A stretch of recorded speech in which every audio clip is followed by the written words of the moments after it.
Compass Promotions live stream. Here to talk about Freemasonry, as always. So, any thoughts you have on Freemasonry? Positive, negative, or neutral, please let me know. And for the time being, as always, the first 60 minutes, we just hang out, chat about whatever. So, any thoughts you have on Freemasonry, positive, negative, or neutral, I'd love to hear it. Let's give it some time. Let's wait to see who joins. I have got my ticket, by the way, my virtual ticket for the Nancy. Hold on, let me get this.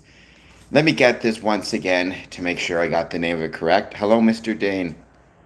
You're not feeling good? I'm sorry about that, Mr. Dane Mapping. Don't be here then. Go get some sleep. Nancy Grace Roman Space Telescope. I mean, I don't know if you're sick or whatever it is. Get some rest. Talk to a doctor. You know, all that stuff you got to do. But I'm glad you stopped in for a couple minutes. But obviously, take care of yourself first and foremost. Go get yourself some rest. Oh, well, if your parents are mad at you, then make it right because you only get, if you're lucky, you get two parents. Some people, obviously, they lose a parent, whatever it is, but they're the only parents you got. So talk to them, make it right, apologize, do what you got to do.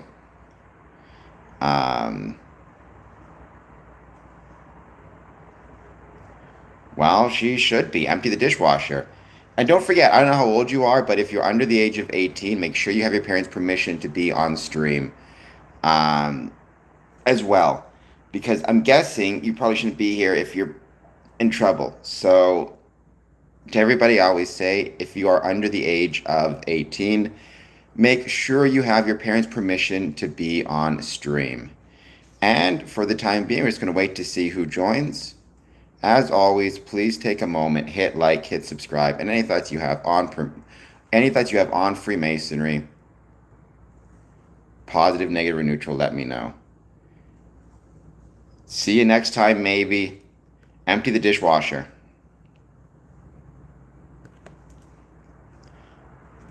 And again, as always, anybody under the age of 18, make sure you have your parents' permission to be on stream, or to be on YouTube, I should say, watching streams. Keep in mind this is an adult stream, but nonetheless, thank you all for being here. Please take a moment, hit like, hit subscribe. Any thoughts you have on Freemasonry, let me know. Rich, I told you to send me an email. I don't know anything about Freemason Uganda, but I can email you with the information once I find it as to whom to contact. And let's give it some time and let's wait to see who joins. As always, any thoughts on Freemasonry, please let me know. And we're going to give it some time. We're going to wait to see who finds us. As always, first 60 minutes, just hanging out, chatting about whatever. Don't forget, for the second 60 minutes, we have different topics, but I don't want people to forget, I will be streaming on my personal YouTube channel, youtube.com/Cameron Adamson, on 8 p.m. Eastern to 10 p.m. Eastern. So, also, I'm asking a poll question right now. What movie should I watch on my channel tonight? Slumber Party Massacre 2, House on Sorority Row, Zombies, or Sorority Row?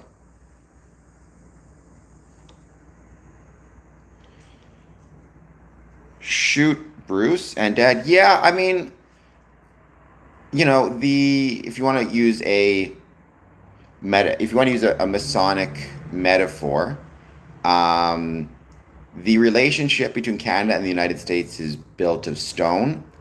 The current political situation is built out of sand.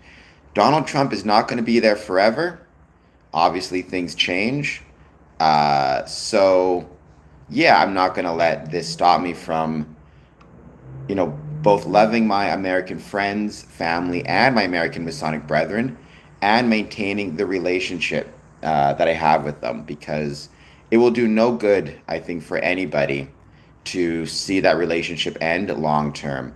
I mean, I am going to try when I'm here in Canada to focus on buying more local Canadian products, things like that. I think that that's a valuable thing to do, but I'm still going to consider traveling to the States if and when I can. That sounds so, Bruce, I did not know that. The full 8 keys.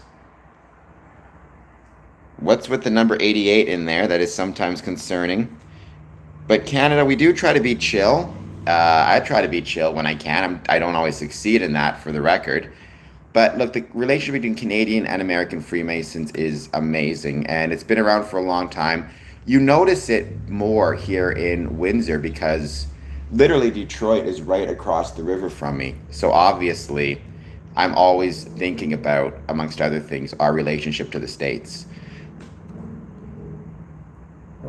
Because the piano has 88 keys.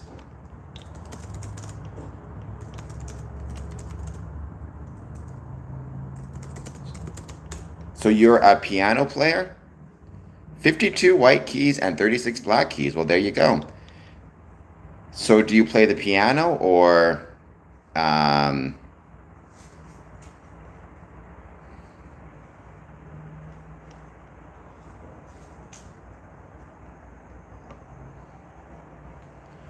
you are a new Mason? Not a new Mason, although I always try to keep a little bit of an attitude of being a new Mason, meaning I always try to imagine that um, I'm a new Mason because I don't want to get, I don't want to start to forget about the fact that there's always more to learn. But I've been a Freemason for 20 years. I joined in 2007, so almost 20 years. I guess 19. Be 20 years next year. It's crazy how fast the time goes, believe me. Welcome, Slim. Are you a Freemason? And if so, where are you from? Your head looked like C5. Well, there you go. I got a big head. Please take a moment, hit like, hit subscribe, and as always, any thoughts you have on Freemasonry, positive, negative, or neutral, I'd love to hear it. For the time being, we're just going to wait to see who joins. No specific talking points. Hello, bird plus nature. Are you a bird watcher?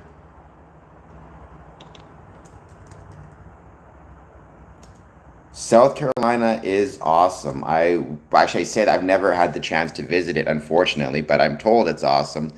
I visited a few different places in the States, sadly never South Carolina. Cool like Masonic lodges there to my knowledge. I know there's Masons in South Carolina. Maybe I'd love to. Maybe I get a chance to visit there at some point. Slim, please hit like and subscribe. Bird plus nature, please hit like and subscribe. Luke as well. So, Slim, do you have any questions about Freemasonry? I can try to answer them. The purpose of the channel is to promote the ways Freemasonry was and is relevant to the communities which it's located and share stories.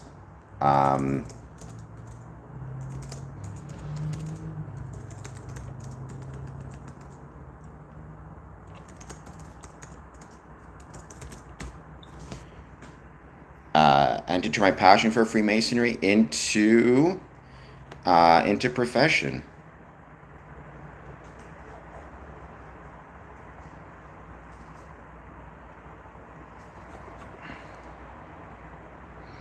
And any thoughts you have on Freemasonry, positive, negative, or neutral, please let me know.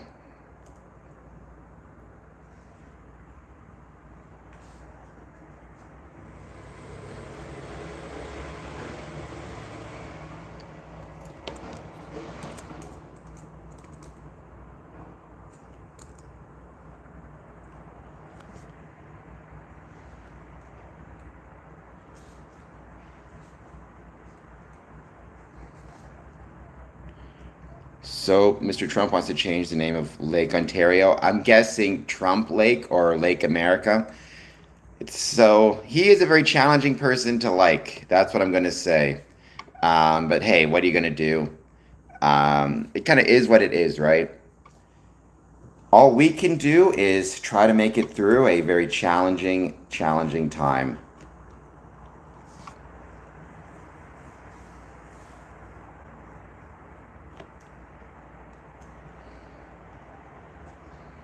And as always, thank you for being here. Everybody take a moment, hit like, hit subscribe.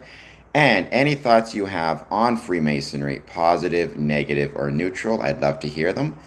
And thank you all for being here. I hope everybody's doing very well. Bird, I mean, if you think I'm beautiful, I guess thank you. I don't know. Most would disagree with you quite a bit.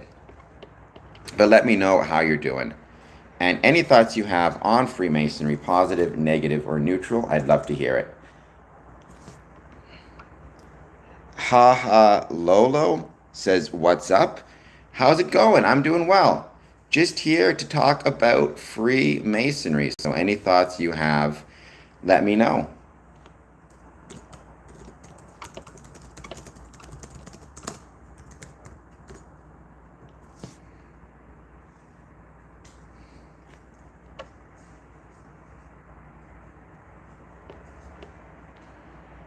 And to what?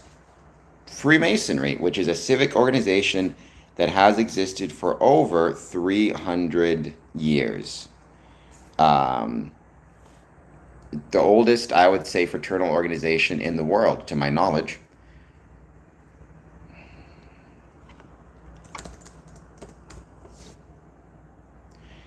I remember that. I've Hurons, Ontario, Michigan, Erie, Superior.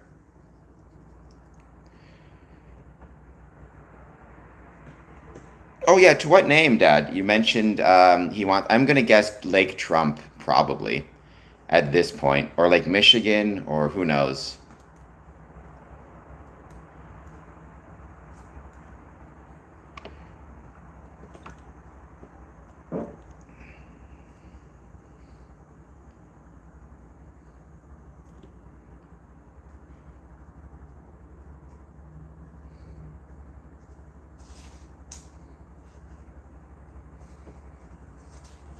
We do, Slim. We do all the time. Now, I think what you're referring to is Prince Hall Masonry, which, by the way, was never exclusively for black men, despite what people think.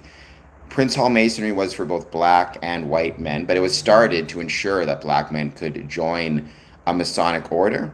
But you're referring to Prince Hall versus, I don't like this term, but regular, quote unquote, Freemasonry. Um, but we do all the time. It dates back to a time, the creation of Prince Hall, when unfortunately there was more discrimination. Human beings, Freemasons are human beings, and unfortunately, what that means is, as much as I wish otherwise, we are not immune from the prejudices of the time.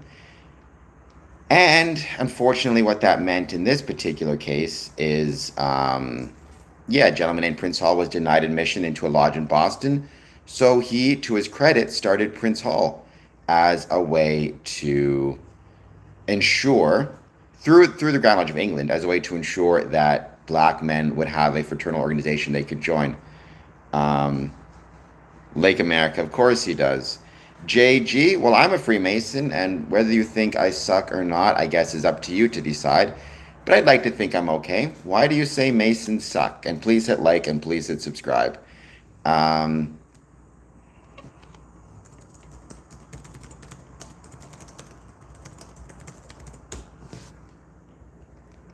I've seen black Shriners before.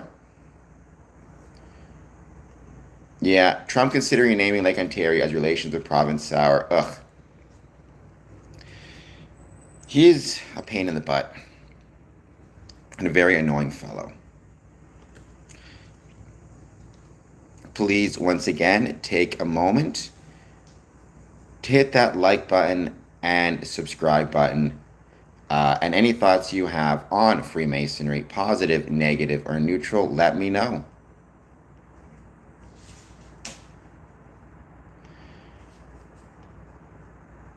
Is he now? JG. I did want to talk about some interesting statistics I recently discovered from the WHO.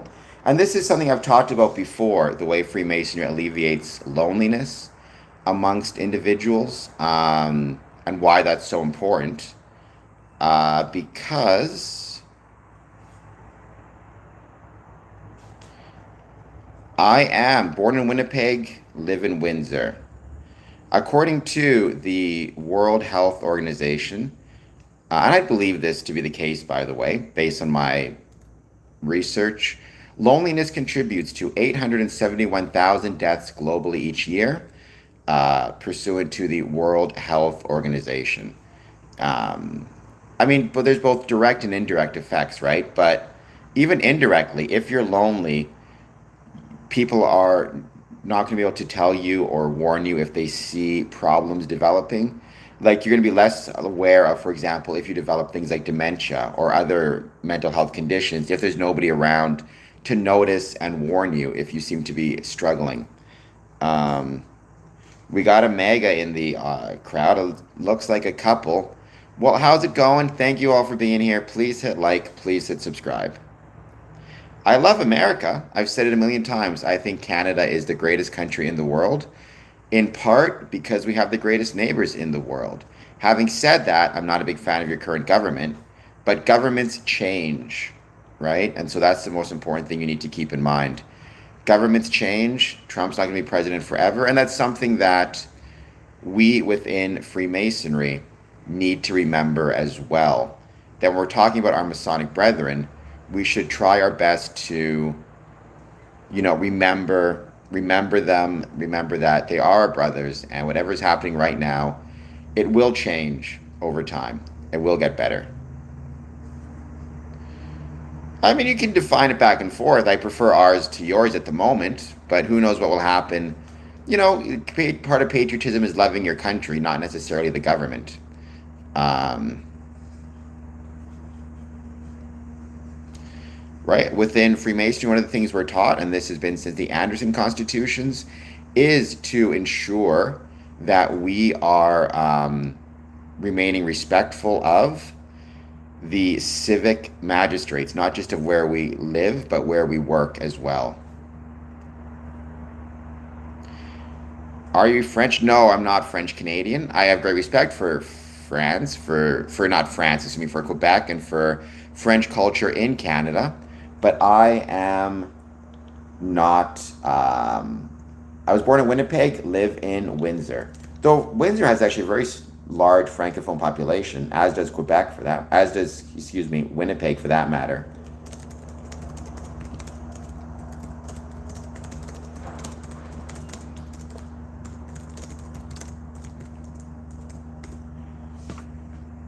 Ah, JG, it's too early for this nonsense. What's going on? French are fine. I mean, you're definitely not a Freemason with that attitude, put it that way. Um, French are perfectly fine. I got a lot of French people in my lodge. They're good brothers, they're good friends, they work hard. It's kind of a dumb attitude and a dumb thing to say. So reconsider your dumb attitude and hit the like and subscribe button in the meantime. We are slowly growing this channel. Thank you so much for that. As you know, the first 60 minutes, we just hang out, talk about whatever. So anything you guys want to talk about, let me know. Ugh. I am not in a cult. I've talked about why I'm not in a cult many times. Um, and actually, CEO, you've been on here a bunch.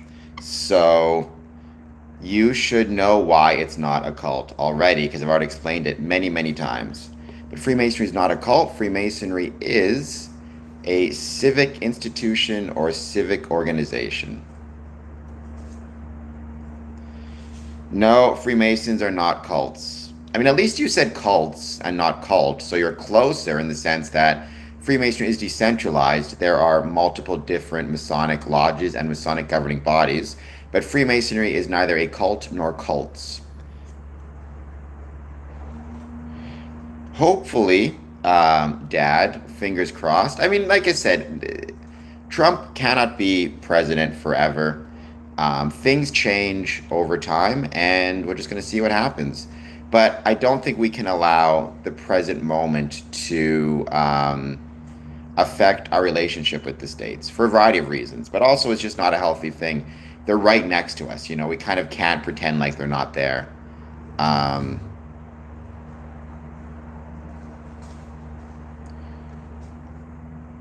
JG, it does not surprise me you have this view of Freemasonry. Based on the things you've said, I think it's obvious the kind of person you are. So it does not shock me you would have this view of Freemasonry. Um,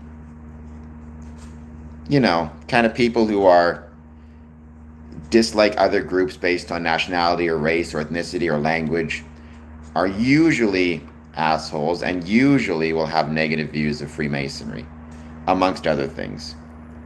Robert, well, Gulf of Mexico. Next thing you know, we got Gulf of or the Lake America, as he talks about renaming Lake Michigan apparently, or Lake Ontario, excuse me. Meanwhile, you already have a Lake Michigan, for the record. King Charles may have to at this point, but like I said, we're gonna sort it out, and we just kind of figure out how best to survive. I mean, according to Forbes, this is a tweet from an hour ago. I talked about this forever ago, back when trade was in the news last time. This is going to affect Masons on both sides of the borders. It's going to drive up energy costs. It's going to drive up the cost of materials. And, in border towns especially, it's going to sour relations and make perhaps Freemasons less willing and less desirous of traveling to and from Masonic events. I know a couple years ago that was happening, where I know some Masonic brothers of mine said they would not travel and visit Masonic lodges in the States while this was going on. All right, well then, JG, you have succeeded in your efforts. Robert, how's it going? Thank you for being here. Yeah, Canada announced on Tuesday 50% tariffs on hundreds of U.S. products worth about $20 billion in imports, mirroring the rate and scope of the taxes imposed by President Trump on Canadian products over the weekend. They will take effect September 8th. They include doubling the tariff rate for steel and aluminum to 50%. So, any Masonic buildings need steel or aluminum to do their work, to build a new building or just do repairs, or any Freemasons who are engaged in the steel aluminum industry or require steel and aluminum for their jobs, especially if you're a sole proprietor, you own like a construction company, it's going to affect you. I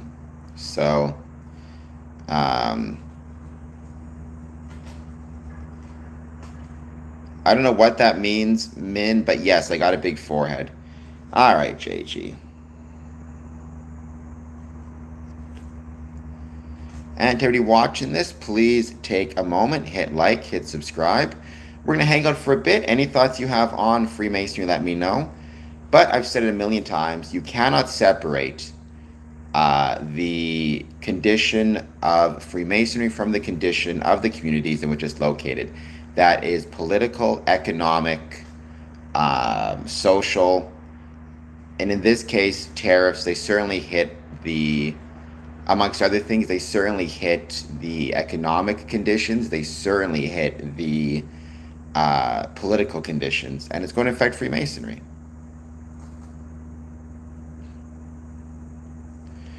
And for the time being, we're just going to wait and see who joins. Any thoughts you have on Freemasonry, let me know.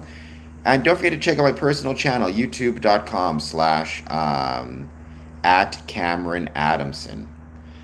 And don't forget to tune in all this week, 1 a.m. and 1 p.m.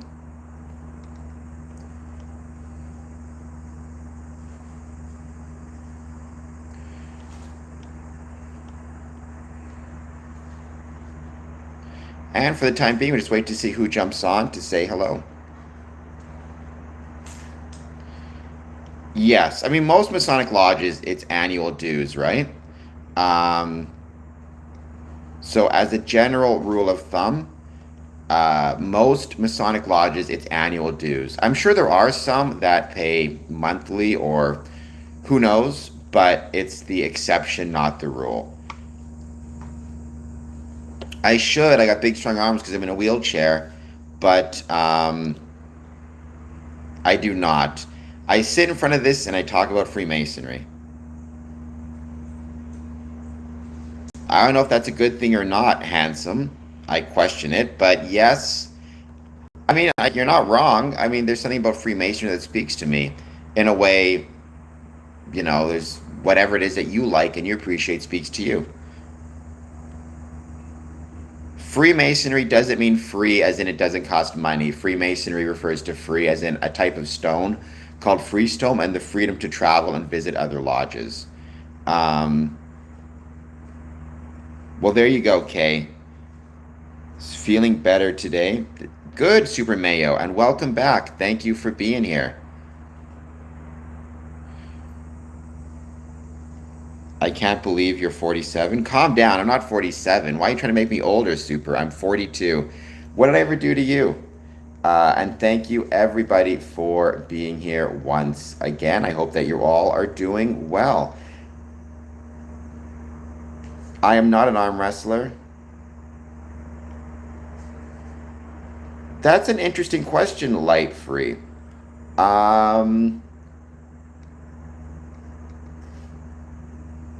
So, I mean, I think what you're asking there is, does the exclusivity, or not even, because Freemasonry is not exclusive. So, I mean, it's like saying if everyone is your friend, then no one is your friend, right?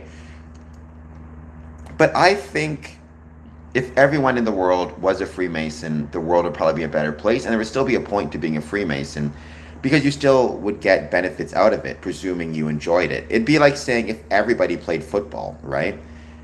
Presumably, if everybody plays football, it's because they all love playing football, they all love being part of the sport, and they all get something from it. Freemasonry is the same thing. Even though, you can have a lodge of 50 people, each one of those 50 people gets something different from it and gets something different as a consequence of it. And so, yeah, there would still be a point to it because what I get from Freemasonry, right, a feeling of connection to my grandfather, is something different than what you might get from it, which could be developing skills that make you better at your job.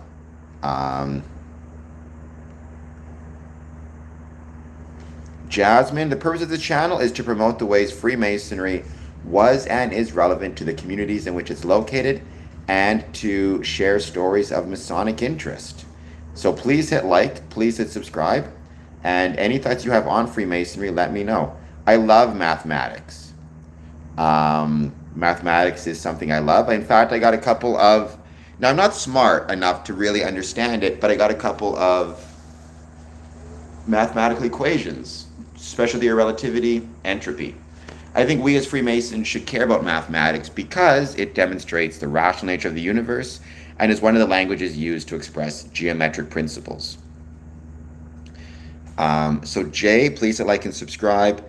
Jasmine, I'm trying to better enjoy psychology. I think there's probably a benefit to knowing about psychology from a Masonic perspective. Certainly, if you want to organize and run a Masonic lodge, you have to have some knowledge of psychology to better understand and appreciate kind of,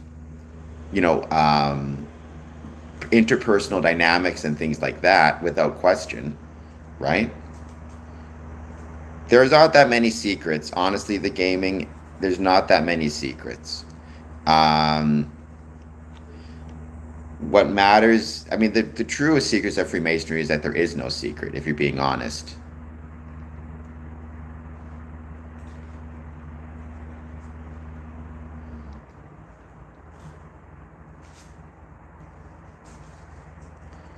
And as always, I hope everybody is doing well. Please take a moment, hit that like button, hit that subscribe button. Any thoughts you have on Freemasonry? Marcella, I have no idea what you're talking about.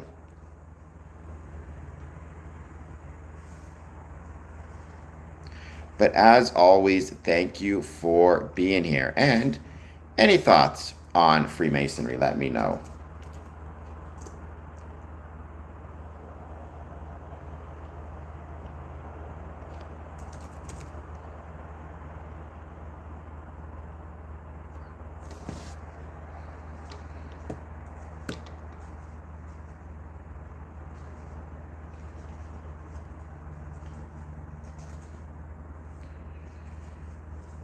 We're going to just keep hanging out, wait to see who finds us.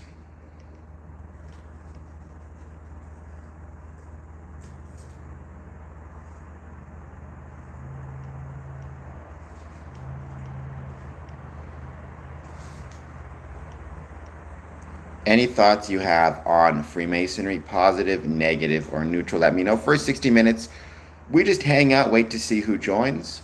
Second 60 minutes, when we have our specific discussions. One thing I did want to mention again is what was noted on X regarding, or from the World Health Organization, right? Loneliness contributes to a lot of harm, a lot of deaths to a lot of people in a lot of different ways.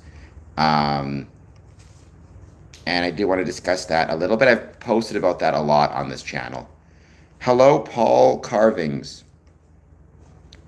I mean, when you say the lodge, right? There's a lot of Masonic lodges out there in the world right now. I'm a member of 5 of them, which would equal like 0.000000000 whatever 1% of it. Some lodges are struggling, some are not. But I would say in North America, as a general rule, Masonic lodges are struggling to find new members for a variety of different reasons. So when you say multi-Mason, the gaming, I don't know what you mean by that. I mean, I remember multiple lodges. I'm very happy to see fall returning after. I do not like the summer. It was way too hot. I think we should all, honestly, I think one of the things we should do this year is try to create lists and, list of brethren who may be vulnerable to extreme heat, either who don't have air conditioning or who are older, who have medical conditions, and make a list. And so that way next year when summer hits and we're dealing with what will likely be even more extreme weather conditions, even more heat warnings, potentially more forest fires, we can give them a call and just check to see how they're doing and if they need any help, if they need us to deliver them any water, if they need to maybe stay with somebody else for a little bit of time.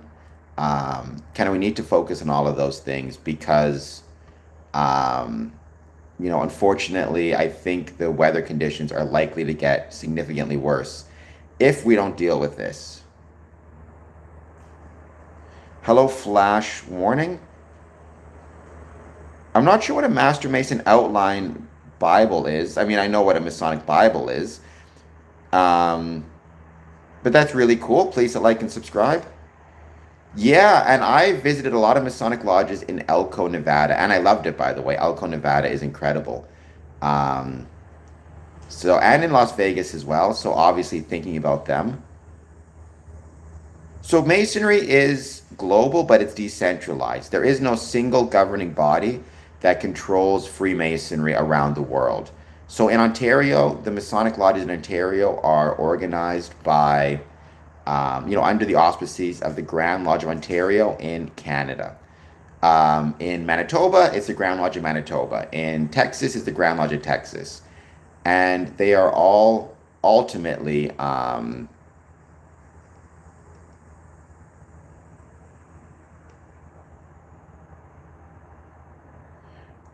it's one of those things where, going back to what we were talking about before, Freemasonry does not have a single global governing body. And that's a really important thing to keep in mind. I think one of the biggest issues we have is a lot of people think Freemasonry has a single governing body controlling it, and it doesn't. So, do not know what it means to be a walker instead of a builder. I want to be a builder metaphorically. I want to try to build a better community, build a better world. I got a big forehead. What can I say? 17 birds. If you're going to make fun of me, you could at least hit the like and the subscribe button. And as always, let me know how you are doing.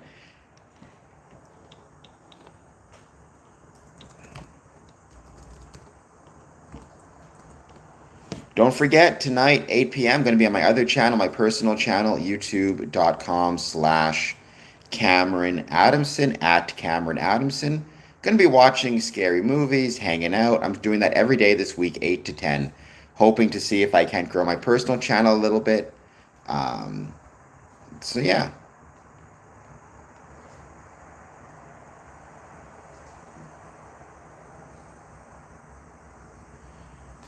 Paul, no idea what you're talking about. I can't walk, I have no legs, but nonetheless, thank you for being here.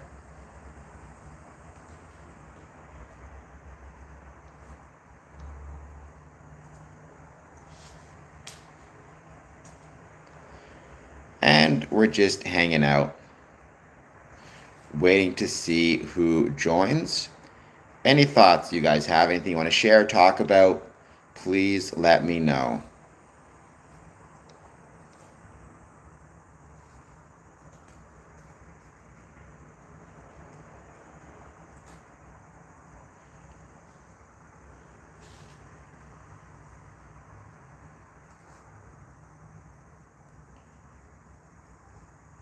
And in terms of what is coming up, a lot of people are going through this right now. We're absolutely getting to the point where, yeah, it's going to be fall returning, which means returning to our Masonic lodges. Not everywhere takes a break, by the way. A lot of people think everywhere around the world takes a break in summer. That's not the case. But we do in Ontario take a break. At least from official lodge meetings.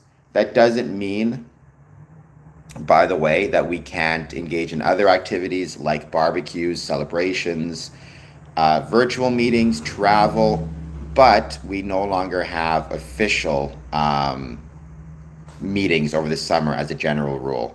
So a lot of people in Ontario, as well as different places around North America and the world, are getting ready to return to Masonic Lodge meetings um, in September.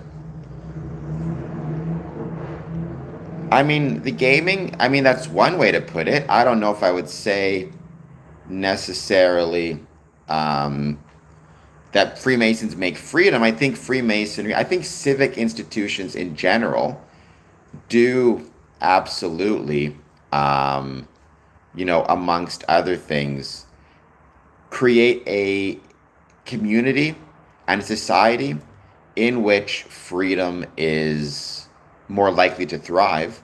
All the evidence points to that, right? All the evidence indicates that if you have a greater degree of freedom and a greater degree of civic engagement in societies through things like Freemasonry, Odd Fellows, Elks, Moose, you will also, by the same token, have more freedom, at least positive freedom, not anarchy, right?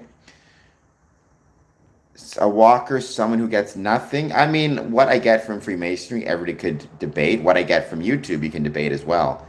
But I think overall, I've been lucky enough to get a great deal from both. And I'm still working on it every day, which is the most important thing. Just keep going, just don't quit, right?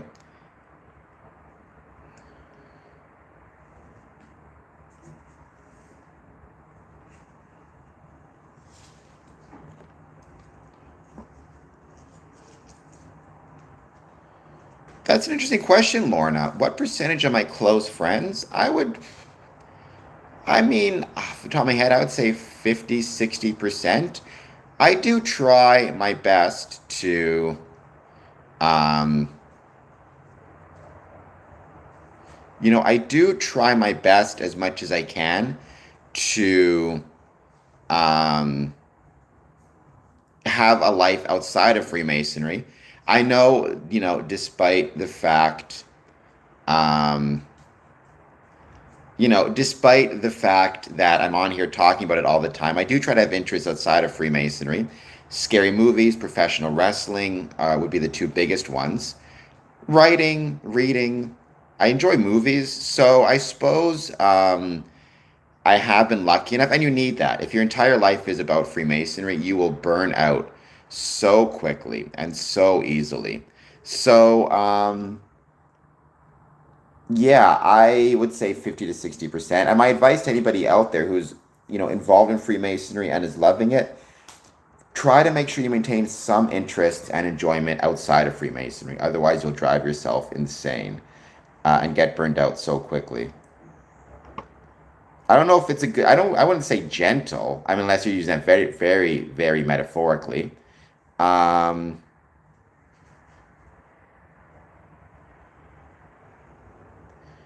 I mean, I would say Freemasonry tries to, in some ways, perfect the man. Now, it's never going to be successful.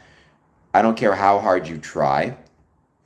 You're never going to reach a point where you are perfect, nor should you ever want to get that point, because then what is there left to work on? But you definitely can try to perfect your rough edges, if not in a spiritual sense, then in a practical sense, right? The rough edges that have you maybe not being as good of a husband, a father, a brother, a friend, a citizen, an employee, all those things you are in your day to day life, you can try your best to be better at. And I think Freemasonry gives you ethics to do so. Gentlemen, fair enough. Paul, many people disagree, but please hit like and subscribe nonetheless.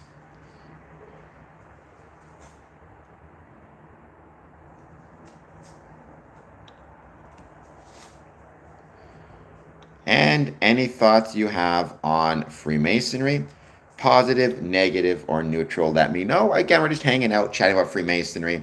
As I said, the first 60 minutes, I don't have any specific talking points.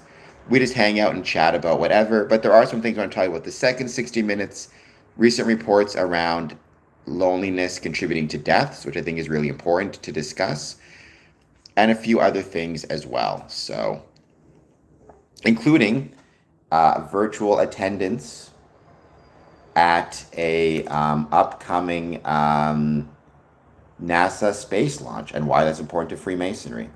But for the time being, let's wait to see who joins.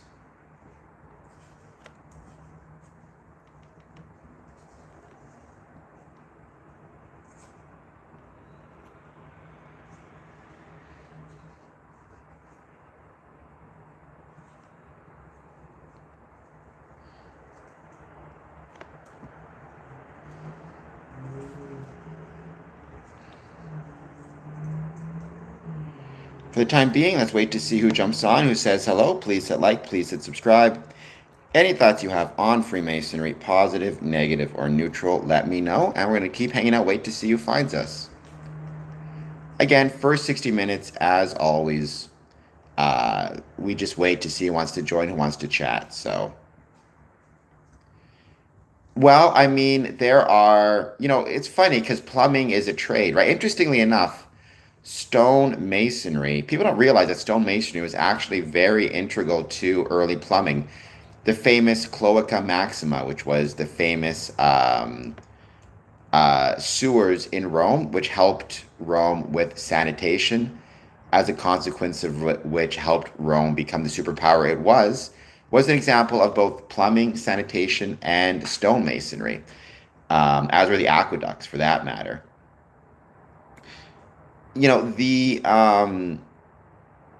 But more to the point, right?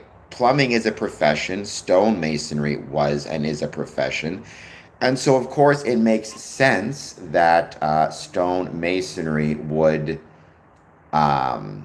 it's interesting how stone masonry, along with the Legion for veterans and Fraternal Order of Police and gardeners, is one of the few professional organizations or professional guilds that really advanced into a social club or a social group. A lot of other professions never really did so. Part of it is because of age. Stonemasonry is probably the oldest profession in the world. Well, maybe the fourth. The first cannot be said. The second, politics. The third, farming. Maybe the fourth, stonemasonry. Or if you consider stonemasonry as existing for 3.3 million years, maybe it's the oldest. Whereas plumbing is a much more recent profession. So that's part of it. But I do find it fascinating how stonemasonry, I think, naturally aligned itself in such a way that it could spin out so successfully into a guild or into a social club. Maybe they would have. The gaming nutter, the free commoners would have a dovetail joint. I mean, I suspect as time goes on, who knows, maybe in another 300 years, if humanity makes it that long, which is question, we will see a greater amount and a greater number um, of social clubs and social groups that evolved from professions. It would not shock me by any means to see it.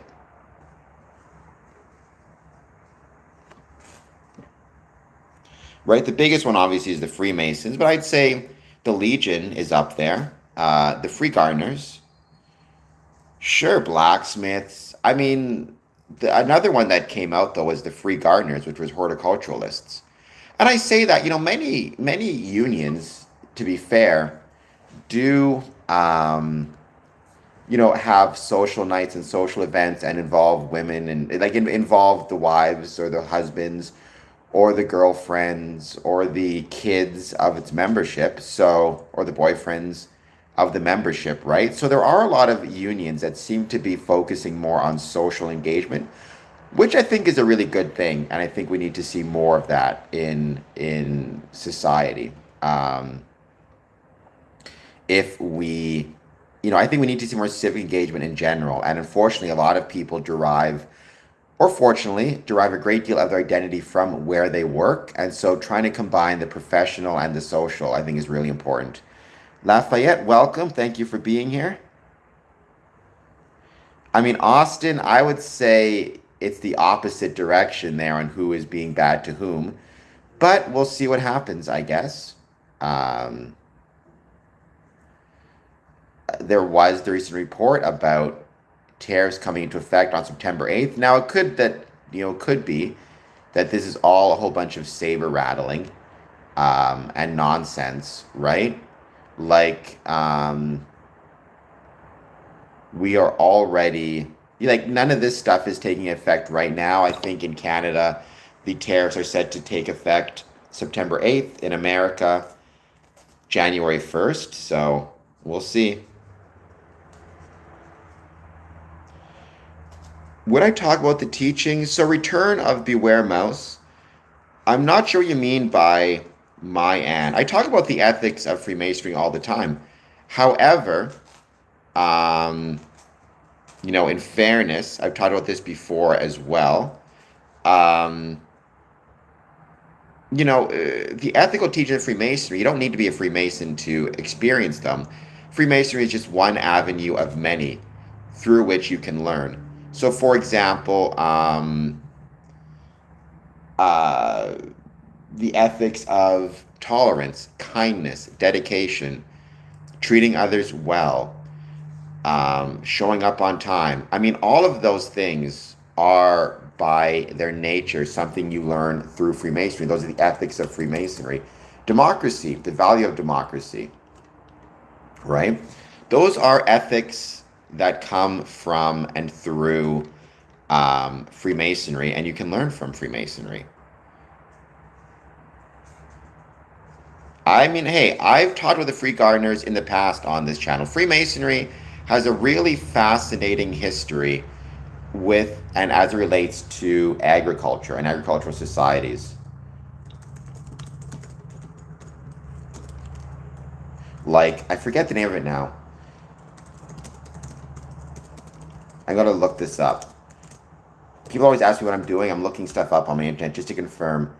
Um, there it is, the Future Farmers of Virginia. So, the four agricultural educators who founded the Future Farmers of Virginia in September of 1925, which later became the Future Farmers of America organization, were all Freemasons. Henry C. Grosclose, Walter Newman, Edmund McGill, Harry W. Sanders. So I always bring that up. And then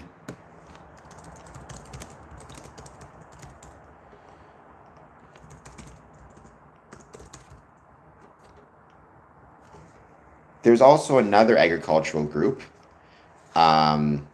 So the Order of the Free Gardeners, an independent fraternization, emerged in Scotland in the 17th centuries, right? Many belong to both. And then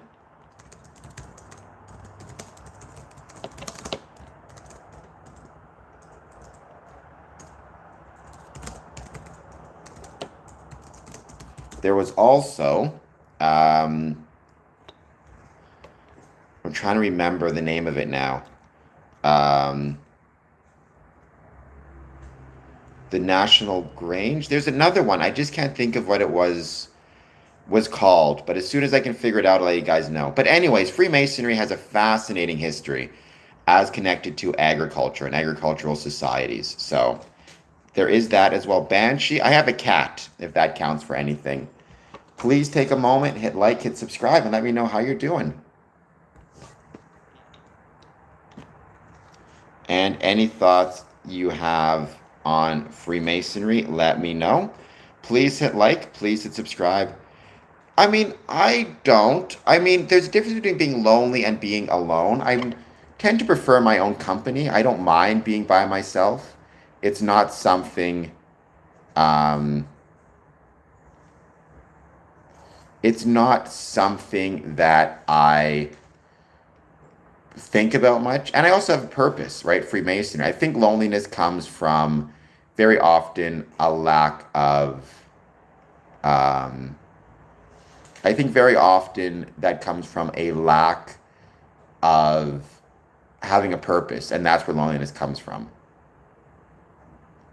You have 54 cats? Well, I have one cat.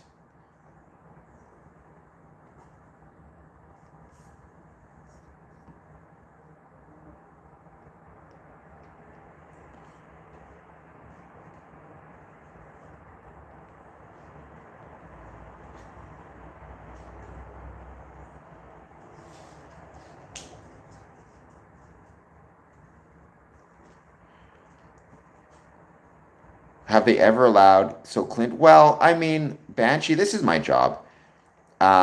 Four makes more sense than 54. I was concerned. So, Clint, when you say, have they ever allowed women in the Brotherhood? So, Freemasonry, I mean, there is definitely, and Freemasonry first and foremost is, I mean, most would consider it a fraternity, but, you know, in 1908, I believe 1908, let me double check the date. I think I'm getting that wrong, actually.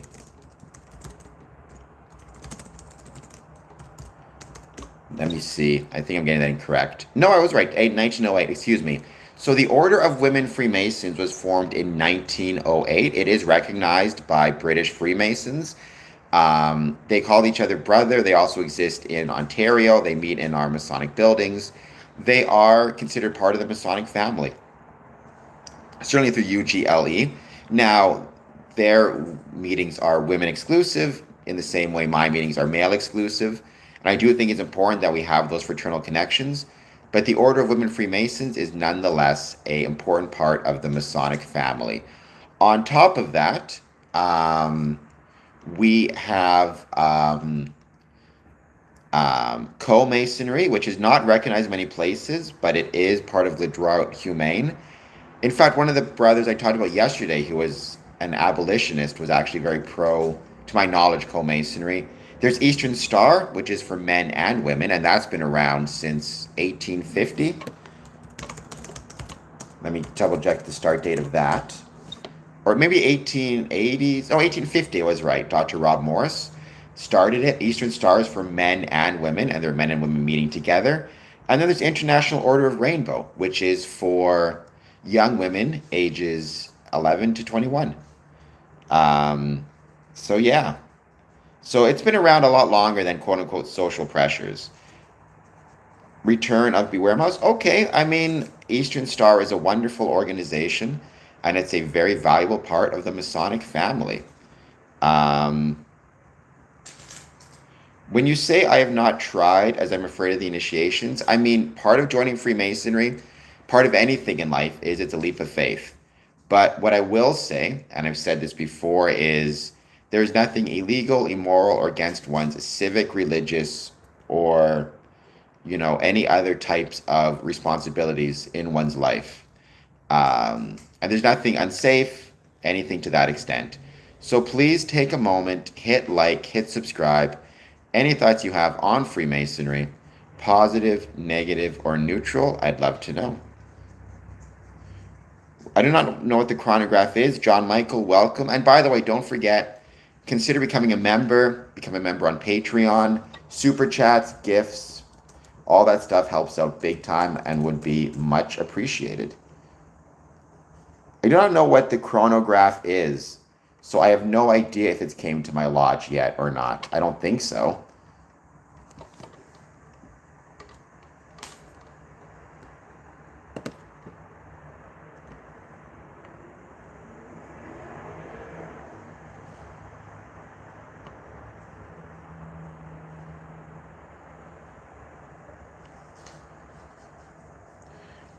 I am not Romanian, but I'd love to visit some lodges in Romania because there's really cool history of Freemasonry therein. So I'd love to get there. The Vatican, I have no idea what this is. What is a chronograph? I've never heard of this before.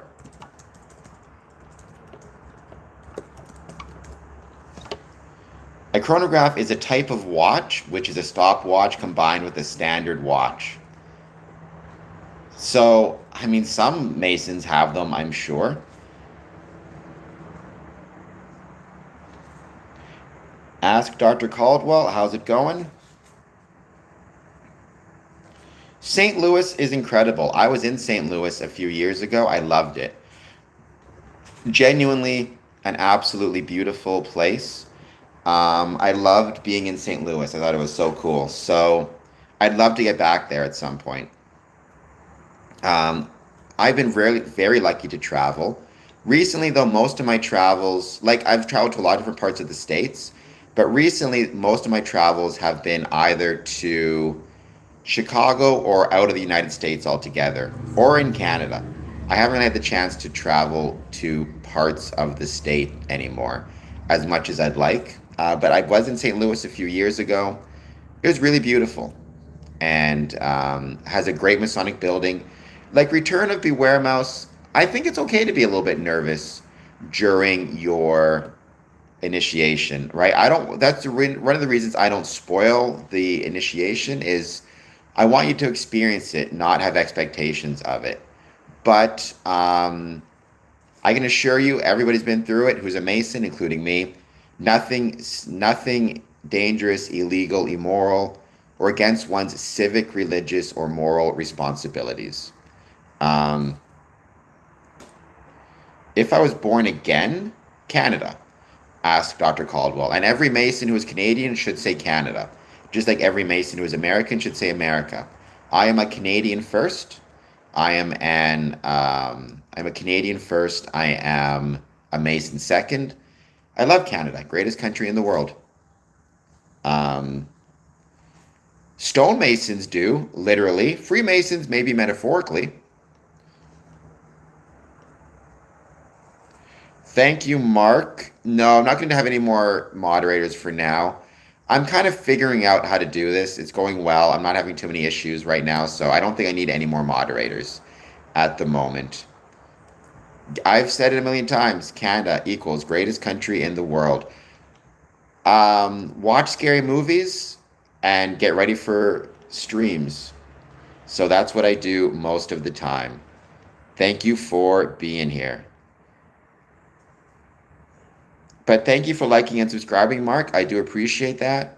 But yeah, I'm going to focus not on content, but on, not on moderators, but just working with the people I got right now. But definitely if I get to a point where I regularly have over 100 people on the stream, at that point I will for sure be looking to get more moderators. At that point I may even look to get professional moderators. Rut Row, Nightmare on Elm Street Part 4 and Nightmare on Elm Street Part 5. Dream Master and Dream Child. So those are my favorite movies, Rut Row. I love them. I would say Insidious is a scary movie, but it's not one I like. Again, in terms of what horror movie I rank first, Nightmare on Elm Street Part 4, Dream Master. Well, Rut Row, do you have Medium? And did you read my story about why I love those movies? And if not, can you get Medium and read those stories for me and follow me on Medium? I would truly appreciate it.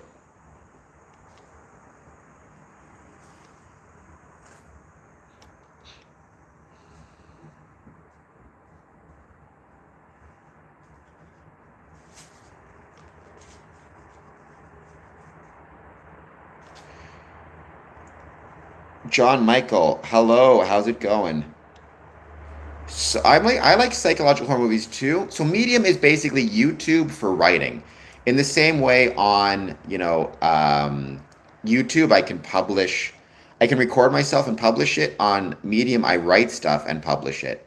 And yeah, I've really enjoyed it. So normally, I write on Medium about artificial intelligence, about Freemasonry. I've written about the relationship between Freemasonry and AI, travel, all the rest of it. But every now and then on Medium, I'll write about different things, including, in this case, I wrote about why I love those movies. And what I will do is share a link. If you could follow me on Medium, I'd really, really appreciate it. Leave a comment on the story. I am a traveling man, Gus. I've been a Freemason for 20 years, just about. And it's crazy to think it's been that long. But I'm grateful. And also grateful to be here and talk about Freemasonry. That Canada is the greatest country in the world. Canada is the greatest country in the world. But of course, it's like saying, who is the greatest dad in the world? It's my dad. Of course, that's not literally true because I would hope that if you're lucky, you would think your dad is the greatest dad in the world. Um, that is true, Robert, but I mean, I'm sure that they would have their own modes of recognition, right? Everybody kind of develops their own modes of recognition. Um, and that's true for every group. I mean, a dues card is a mode of recognition in 2026, right? Um, when I was working at different jobs and had identification badges, that was a mode of recognition as well, right? So it's just how one identifies one as being part of a group. So, yeah, this is my job, asked Dr. Caldwell. I am a content creator. I'm self employed. So, Rutro, I just put in the link. You should see it in a second. If you copy that, you should be able to find this story. If you follow me on Medium, you should be able to find the story. I left the link as well.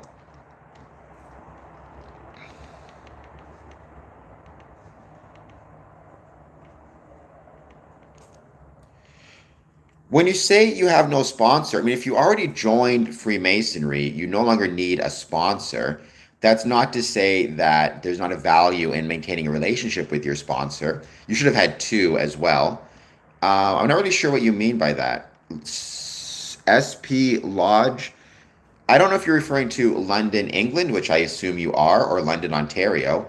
But if you're referring to London, England, then it does. I was in London a couple of years, I guess last year, and I loved it. Went to Queen Street, went to the Grand Lodge of England. It was beautiful. London is an incredible spot. It is absolutely an incredible spot, and I loved visiting it. And yeah, I mean, the very first Grand Lodge ever, the premier Grand Lodge of England, formed June 24th, 1717, in London, England. No, it should be free to read it. Rutro, I don't think I have it um, monetized. Now, some of my stories I have monetized, but not that one. You should be able to join for free and then just read it. Joining Medium doesn't cost any money. Well, John, I mean, if you're from the States, then you should think the States is the greatest country in the world. Honestly, I would not be shocked the extent to which YouTube is so ubiquitous, if in 20 or 30 years we did not have some social club evolved from the profession of being a YouTuber. Um,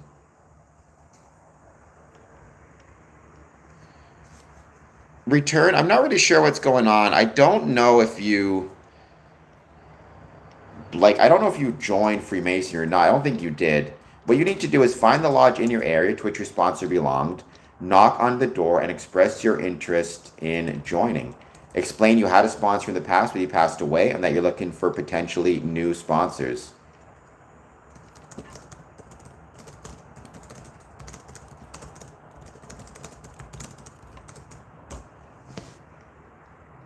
They are. Splodger 1362. By the way, please hit like and subscribe. So he says, I don't think it's going to happen. So I think we're going to be okay. What would you do? So we don't have presidents, we have prime ministers. I would focus on trying to grow to a greater extent our civic institutions and civic engagement. The Oddfellows are great. They're a wonderful organization. They're a valuable part of the craft, of civic society. They're not Freemasons themselves, though many Freemasons are Oddfellows, in fairness. Australia is great, John. You should think Australia is the greatest country in the world. Um, I would love to visit Australia. I'm hoping sooner or later I can get there. It's just so far away and so expensive. Return. I have no idea if you knocked or not, but knock again. It sounds like whatever process you started did not get finished. And so I think you need to knock once more because I'm not really sure what happened.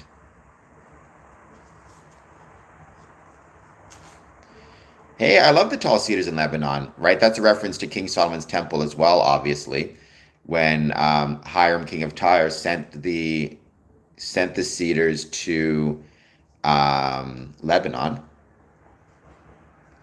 Honestly, ask Dr. Caldwell. I'm more and more thinking we need to develop some nuclear weapons um, based on the neighbor we have at the moment. Even though I'm sure things will change and things will calm down, I think we never know what's going to happen 20, 30, 40, 50 years down the line. Having a nuclear weapon, I think, would protect us from tanks crossing the Ambassador Bridge.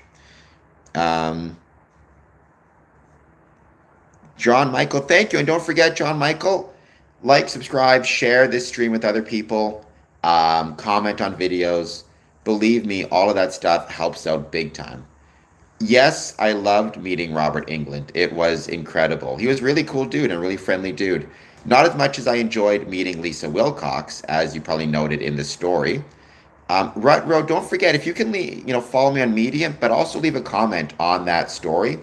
I would really, really appreciate it. The greatest threat? I mean, I don't like to think about things in terms of threats. Um, like right now, economically, it's America, unfortunately, but that's a reflection of the government, not the people. Um,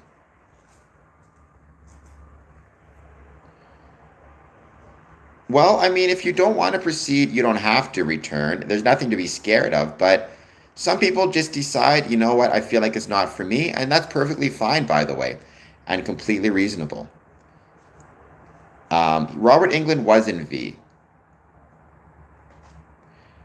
Return, I don't really know what you're talking about. There's no magic squares. I can't know if you're talking metaphorically or if you might be struggling a little bit mentally right now. You may need to talk to some people outside of Freemasonry for the time being. Um,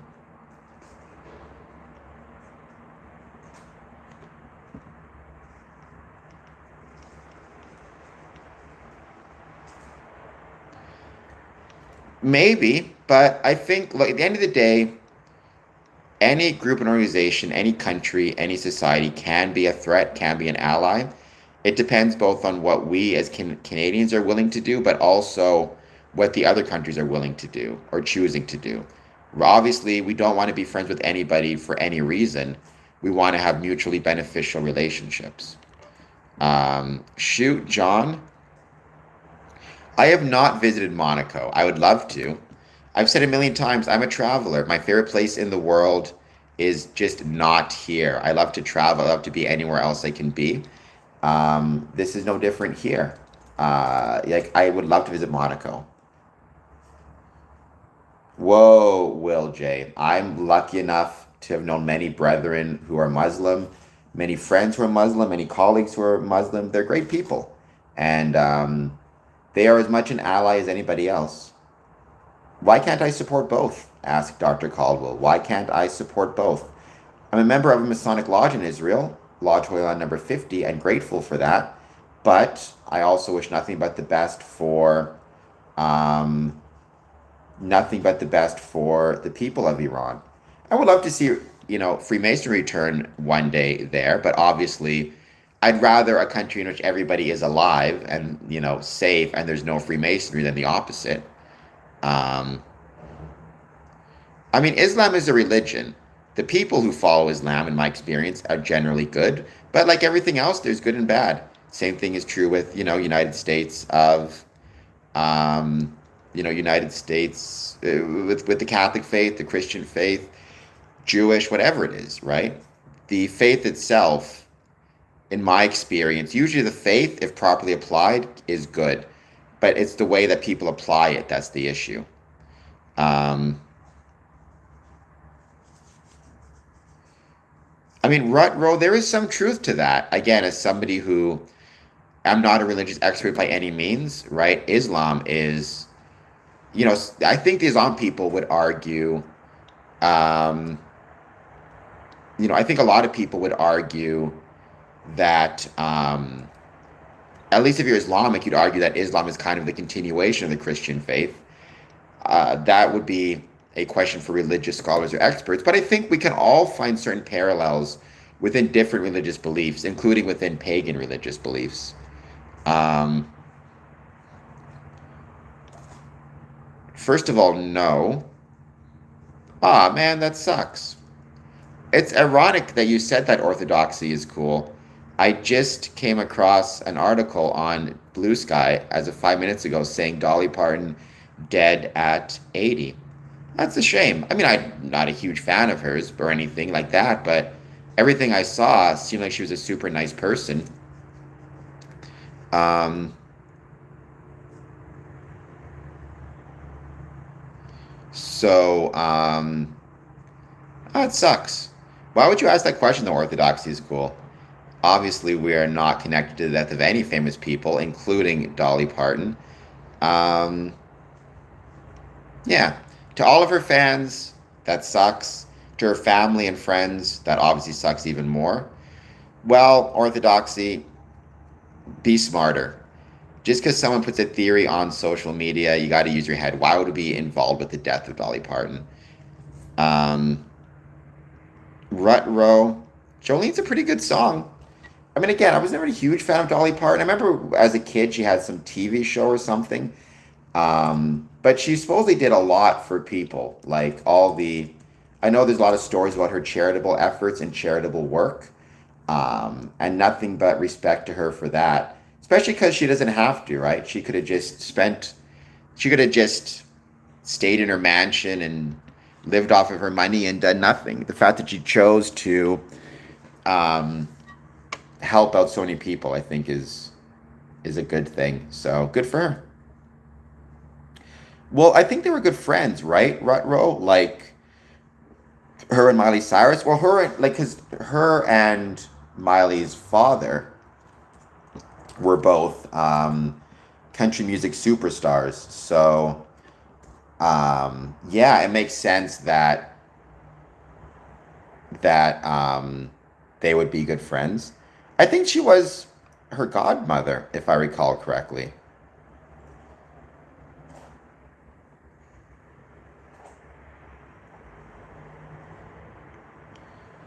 Of course not. Canada can welcome, come one, come all. I don't care whether you're Asian, African, European, North American, South American, you are welcome. Um, and that the idea of tolerance is what is all about Freemasonry reminds us of. So they just popped up this story. So again, you cannot separate the conditions of Freemasonry from the conditions of the communities and the countries. Orthodoxy, you're being dumb. And this idea of look into the theories, it's just whatever you want to believe, you're going to believe, right? If you're going to believe that the Freemasons are involved in the death of Dolly Parton, then so be it. Um, but it just shows that you're highly naive and highly suggestible. Brother Cameron, who is Albert Pike? Albert Pike is a pain in my ass at this point. Albert Pike was a Freemason he was born in Boston in the 18th in the 19th century, but he moved to, and I always forget, I believe it was Nebraska or Alabama. I always forget which. He's mostly known in Freemasonry as the author of Morals and Dogma, which is a book he wrote while he was, if I recall correctly, the Sovereign Grand Commander of the Southern Masonic jurisdiction, Scottish Rite. And unfortunately, a lot of people, especially conspiracy theorists and non-Masons, have read that book and misinterpreted it and misunderstood it to be a actual like important document. Some even described it as the Freemasons' Bible, none of which is the case.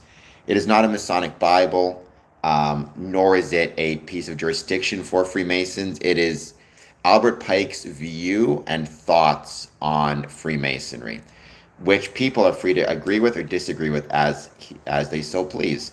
So a good way to think about him is as a philosopher who expressed his philosophical beliefs about Freemasonry, and specifically about the Scottish Rite. While orthodoxy, some ideas and opinions deserve to be rudely dismissed. It'd be like if you said, Cameron is lying, he actually has legs or something, and he's not in a wheelchair. I'm not going to take it seriously. I'm not going to respond to it legitimately because it doesn't deserve it. The idea that Freemasons are involved in the death of Dolly Parton, it doesn't deserve a legitimate consideration. It's just bullshit. I mean, like in America in general, there is, because Albert Pike was also, he was an important political figure. He was on the wrong side of the Civil War. He was a Confederate. But yeah, there was a statue of Albert Pike in Washington that was torn down and that was reinstated. In terms of individual lodges, I'm sure individual lodges, especially where, he lived, and Scottish Rite as well, have tokens of his life and his Masonic career. I'll check.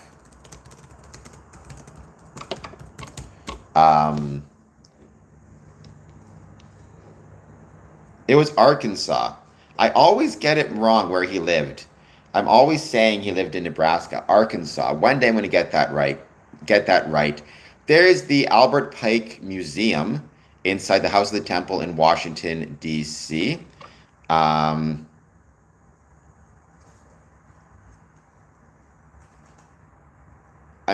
don't know if any individual Masonic lodges. Oh, El Paso Scottish Rite has an Albert Pike room. So I don't know if any individual lodges have, relics of his life or his history, but certainly across America there are.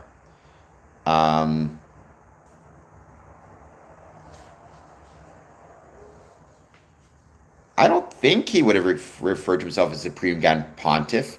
He would have referred to himself as the Sovereign Grand Commander, right? Hold on just one sec.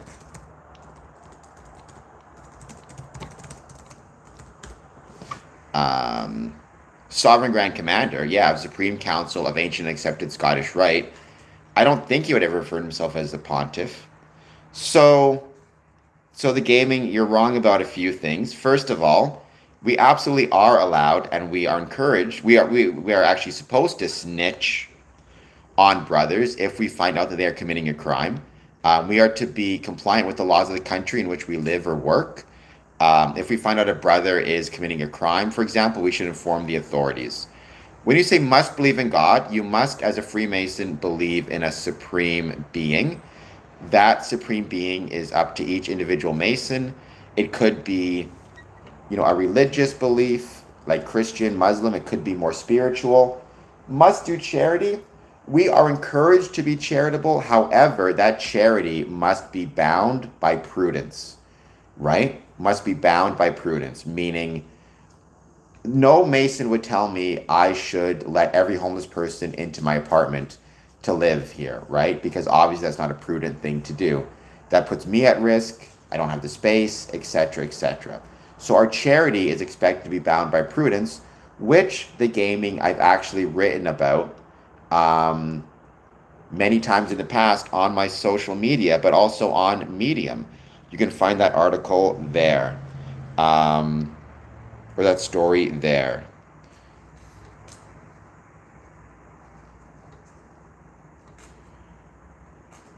Orthodoxy, I mean, I don't really know what you're talking about. So, I mean, we say, what if you found out a Mason was watching? I assume you're referring to using this term gets you in trouble on YouTube. I'm going to say using corn or adult materials. I mean, if they're looking at any type of corn that is illegal, then I would snitch on them, obviously. If they're just looking at stuff, but it's legal to look at in the country in which you live, I mean, there's nothing to tell anything on. Now, obviously, if it's becoming a problem in his life, like if he's not able to focus on his work or whatever it is because he's becoming addicted to certain things, then I would talk to the authorities. Or so I would not talk to the authorities, I'd talk to him about his problems. And in terms of the right to life, pro-choice thing, I mean, again, is he doing anything illegal?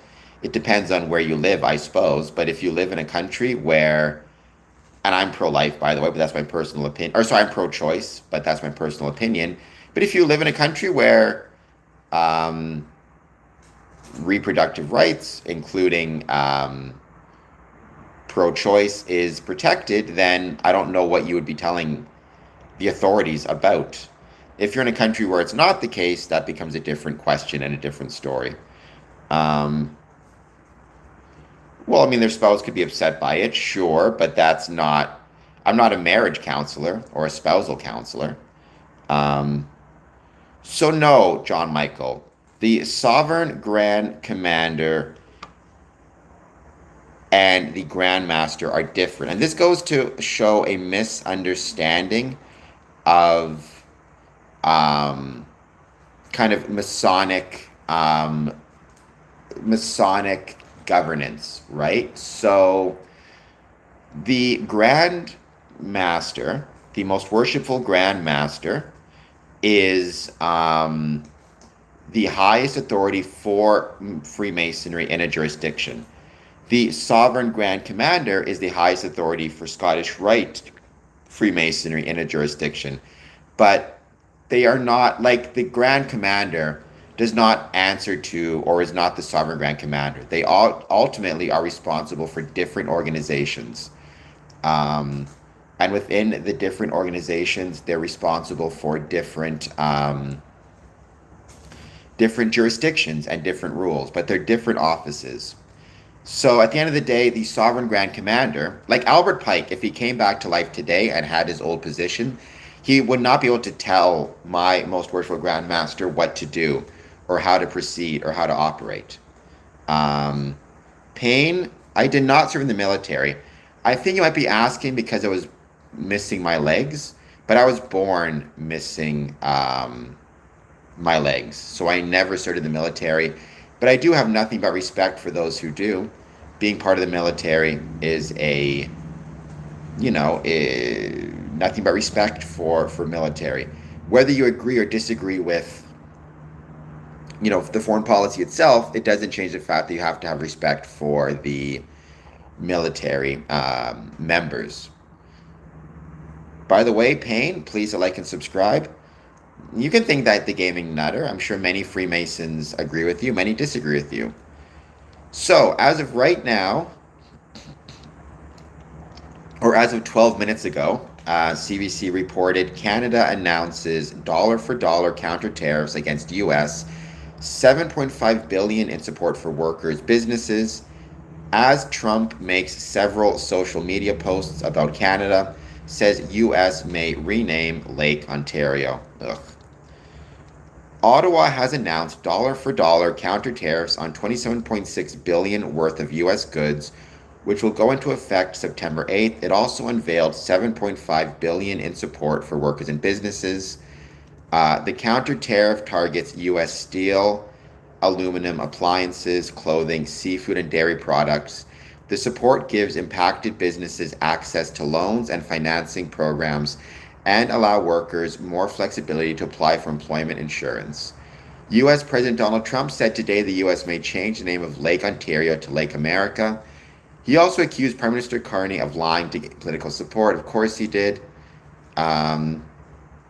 Conservative leader Pierre Poilievre reiterated that Canada should lower taxes during the trade war by removing federal gas taxes, industrial carbon pricing, and the sales tax on Canadian-made cars. He did not speak directly about the government's tariffs or supports. Ontario Premier Doug Ford said yesterday that actions like an electricity surcharge and cutting off provinces' critical minerals to the U.S. are all on the table. Premier Daniel Smith was clear in ruling out disruption to oil and gas as a countermeasure. I don't know why you would rule it out, but okay. Our job is to fight for Canada. Finance Minister Champagne said today's announcement is about fighting for Canadian jobs and businesses, offering a bridge until trade uncertainty subsides. Our job here this morning is to fight for Canada, to fight for workers, to fight for industry. That's what Canadians are expecting from us. They're expecting each of us and the Prime Minister to stand up for Canada. The government has announced new dollar-for-dollar counter tariffs on U.S. goods and support for workers and businesses. The new counter tariffs will have a sliding scale of 15, 25, and 50%. The levies go into place September 8th and include U.S. goods like dairy products, cosmetics, furniture, clothing, steel, and aluminum. Of the $7.5 billion support funding, $3.5 billion is going towards workers, including topping up funds for expanded EI. Impacted businesses will also get access to loans and financing programs. Lumberjack, welcome.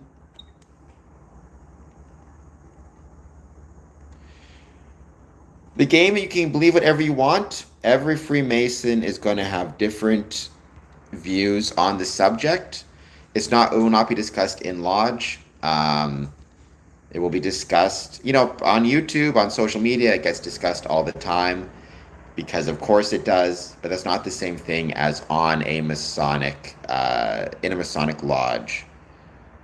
I don't know if it's a fun process, but it affects Freemasons. Anybody who says it doesn't, it absolutely does, right? You cannot separate these things. If you are a Freemason and you own a business that is reliant on some of these goods and services, either in the States or in Canada, all of a sudden you're questioning things like, do I need to work more hours? Do I need to spend more time at work? Do I need to take more jobs to make up the shortfall and therefore spend less time within the Masonic lodges?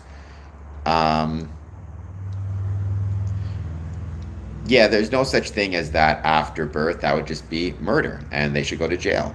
Scott, hello. How's it going? Thank you for being here. Freemasonry is not a secret society, so it does not affect my soul. CTV News reports the latest escalation in the Canada-US trade war is raising concerns among Windsor businesses well beyond the auto sector.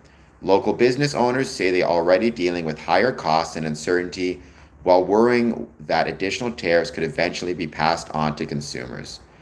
Jim Pugel, forgive me for pronouncing this correctly, Jimmy Pugliese, owner of La Stella grocery store on Erie Street, said customers are increasingly looking for Canadian-made products as the trade dispute continues. A lot of my customers, they want to buy Canadian-made products. They just want to support us.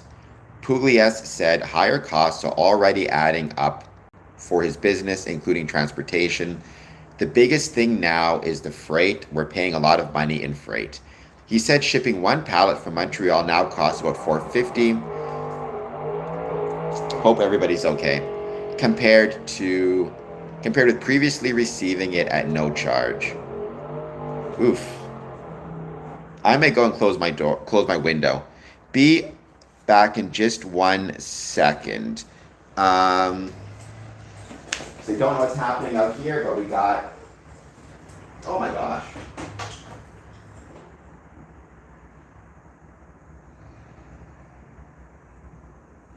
We got people doing burnouts.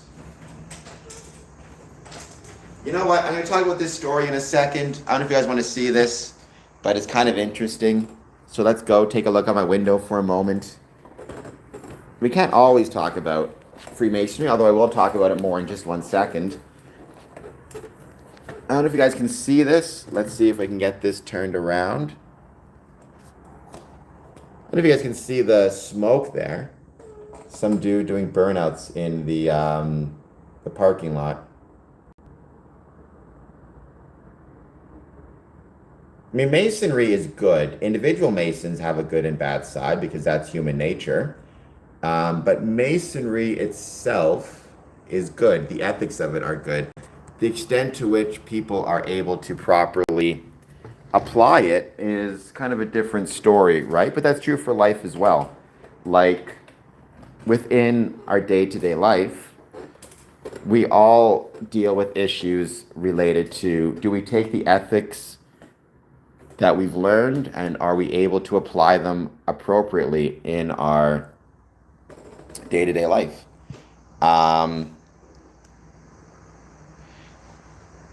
Because I'm awesome and Ben, your mama was incorrect. I don't know if you're trying to make a Waterboy reference.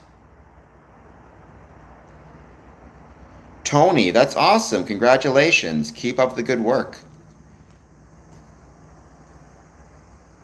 No, John Michael, there is no senior figure in Freemasonry who governs international Freemasonry. Freemasonry is not international. Freemasonry exists around the world, but it's decentralized. It's local jurisdictions. Here it is. Very, very difficult for us to do business. The difficult part is I don't know what tomorrow looks like. Despite that uncertainty, Vander Park said the company is counting on the federal government to negotiate a deal that protects Canadian businesses. We have to have faith that our government has our best interests in mind and is going to negotiate a good deal. The Windsor Essex Chamber of Commerce said it's also focused on helping the region navigate the escalating trade tensions.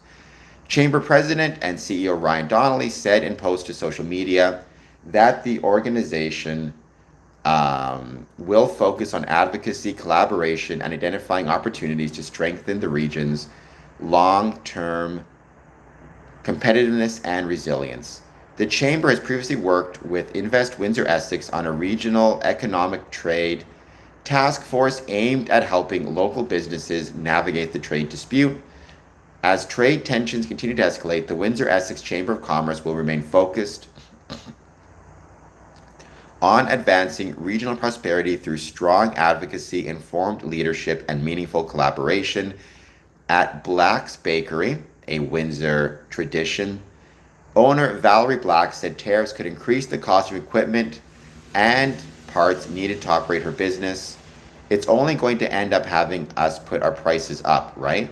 She also worries about the indirect impact of tariffs on her customers, particularly if the dispute begins to have a greater effect on Windsor's auto sector. Because of Windsor being so automotive, as soon as it's going to start affecting more of the automotive, it's going to affect our customers because our customers aren't going to have money to come in and buy bread, or they're not going to have money to pay their dues, or they're not going to have the money to take time off of work or, put, not take overtime to attend a Masonic Lodge meeting, or not going to have the money to go to a Masonic banquet or celebration. The concerns come as Trump administration threatens to impose 50% tariffs on Canadian cars, trucks, and auto parts, while the broader trade dispute continues to put pressure on businesses on both sides of the border. For Windsor businesses, the uncertainty is becoming another challenge in a region closely tied to the U.S. economy.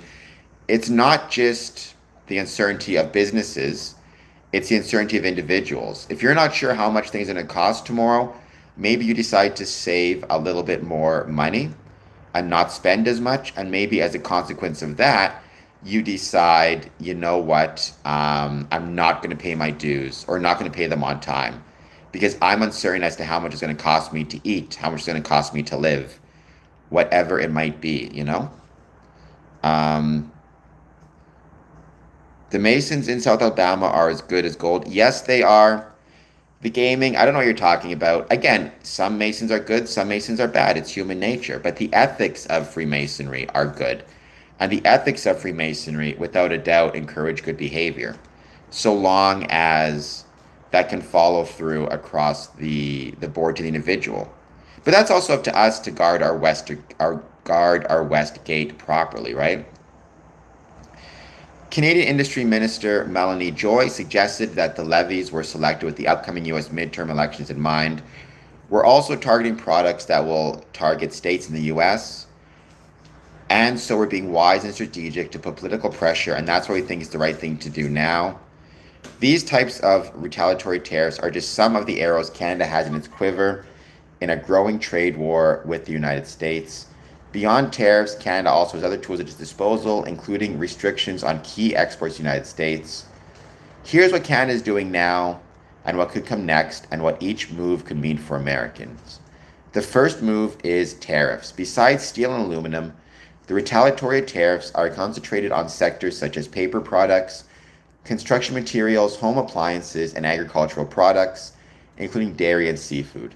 In total, the latest American tariffs cover about 5% of the goods of the U.S. imported from Canada last year, while Canada's tariffs cover about 6% of the goods the U.S. exported to Canada, according to the U.S. trade data. Overall, Canada is the second largest export market for American goods and is among the top destinations for many of the goods targeted by the new import duties. For example, Canada was the largest export market for U.S. household appliances last year, purchasing more than $1 billion worth of the goods, most of which will now face a 25% tariff. In announcing the retaliatory actions, Canadian officials also unveiled a $7.5 billion, around $5.4 billion USD package to support domestic businesses harmed by the new duties. One thing I think it'd be worth us as Freemasons doing is learning what these aid measures are, learning about the supports in this package, and then keeping that knowledge on the ready. Because if a brother in our lodge has or owns a business that is going to be affected or harmed by the new tariffs, the new duties, actually having the information and being able to tell him where he can go to get assistance from the government could be very beneficial. As well, it may be worth some Masonic lodges, especially in areas that will be hit by these tariffs and by this trade war. So, local or, lodges on the border, especially. So Vancouver, Windsor, Sarnia, some in the Maritimes. Consider trying to set aside a special benevolence fund exclusively to deal with these issues. So if a brother is struggling because of the tariffs, he may be able to talk to the benevolence committee about a special benevolence package that is available just during this challenging time. The majority of these goods have been picked as they have readily available domestic alternatives in an effort to hurt American businesses while minimizing the hit to Canadian consumers and industry.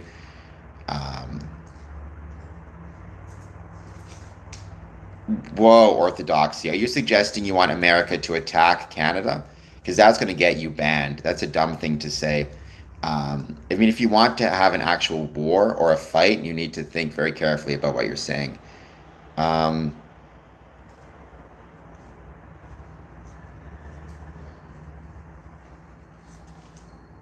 Tony, we all stick together. Again, it's not exclusive to Freemasonry. Really, orthodoxy, you're suggesting now you want there to be physical violence or a war between Canada and the United States where our bridges are attacked, including the people on them, and factories. Is that really what you're suggesting right now? Orthodoxy is cool. You want to see our infrastructure, our factories bombed? Based on what? How do you think that could happen? Are you genuinely suggesting that it's a possibility? And why would you suggest it above? America could do some strategic strikes on Canadian infrastructure because we put in tariffs. You think America will do that? Really, Iran? You're comparing Canada to Iran at the moment? Um, well, Orthodoxy is going to get himself banned after that statement. Really? We got some interesting people alive in the States at the moment. The Free Potters. Apparently, another vulnerable area is electricity. Ontario Premier Doug Ford said in an interview published Monday um, that Canada should be prepared to cut off electricity exports to the United States. I mean, don't get me wrong. I really wish at this point Canada had a nuclear weapon, because then we'd be treated, a lot differently. But it is what it is at the moment. But I would highly suggest you reconsider some of those statements. Orthodoxy is cool. Any such moves could add to the price pressures Americans have faced this year. Altogether, cost of living is up 3.4% from a year ago, according to July Consumer Price Index data. Gas prices up almost 25% compared to last year, have weighed heavily on consumer finances. The cost of powering homes is also up, with electricity and piped gas both costing around 4% more annually. Tariffs could make it harder for U.S. companies to sell their goods in Canada. Restrictions on energy, electricity, or critical minerals, something Ford also floated, could instead raise costs for American companies and consumers by making key inputs more expensive or harder to obtain.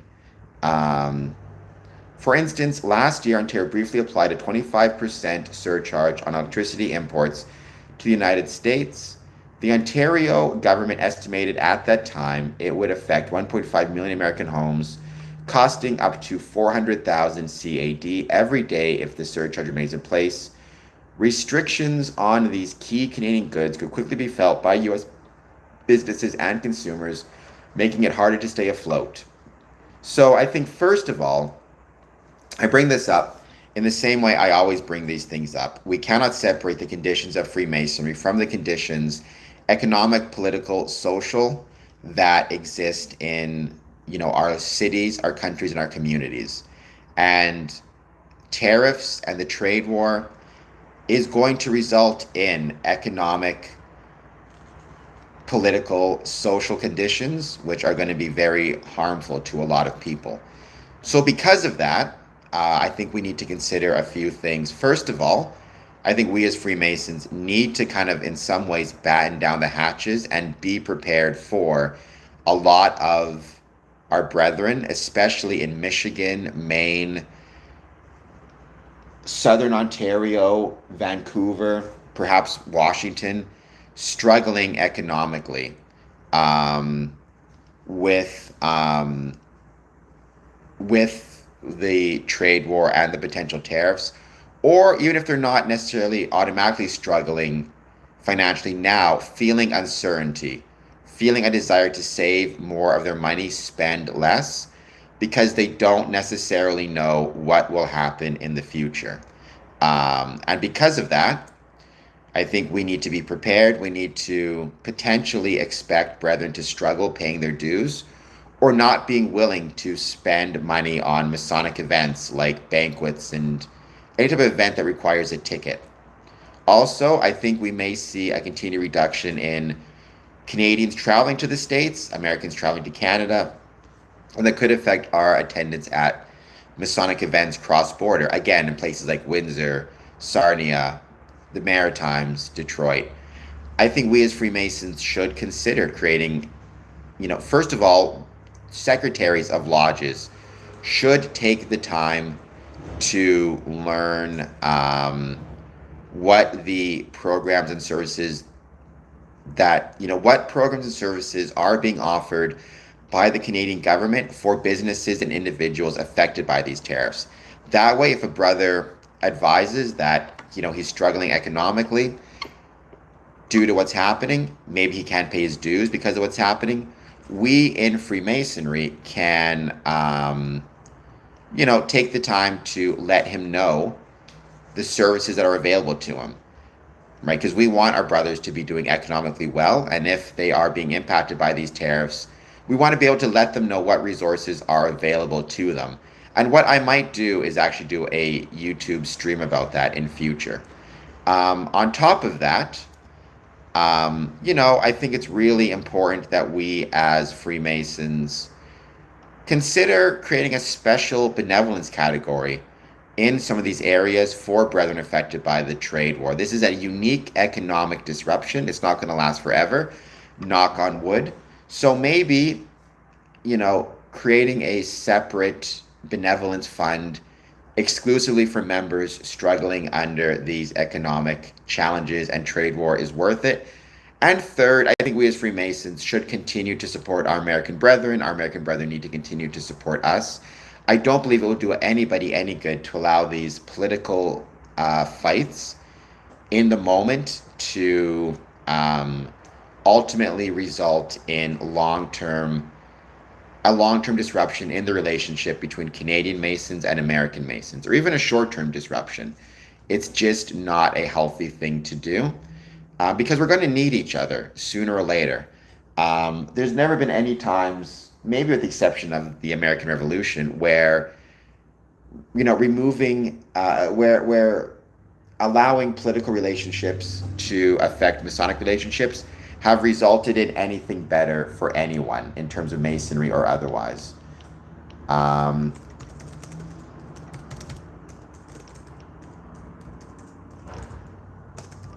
I think we need to keep that in mind as well. I mean, Trump can threaten a lot. I do wish we in Canada had a nuclear weapon, but all we can do is take it one day at a time.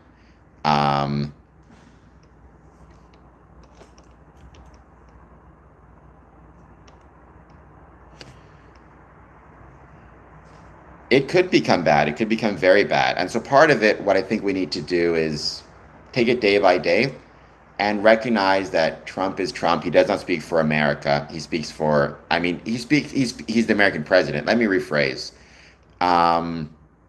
He is not the be all and end all of America. He's not going to be around forever. And we need to keep that in mind.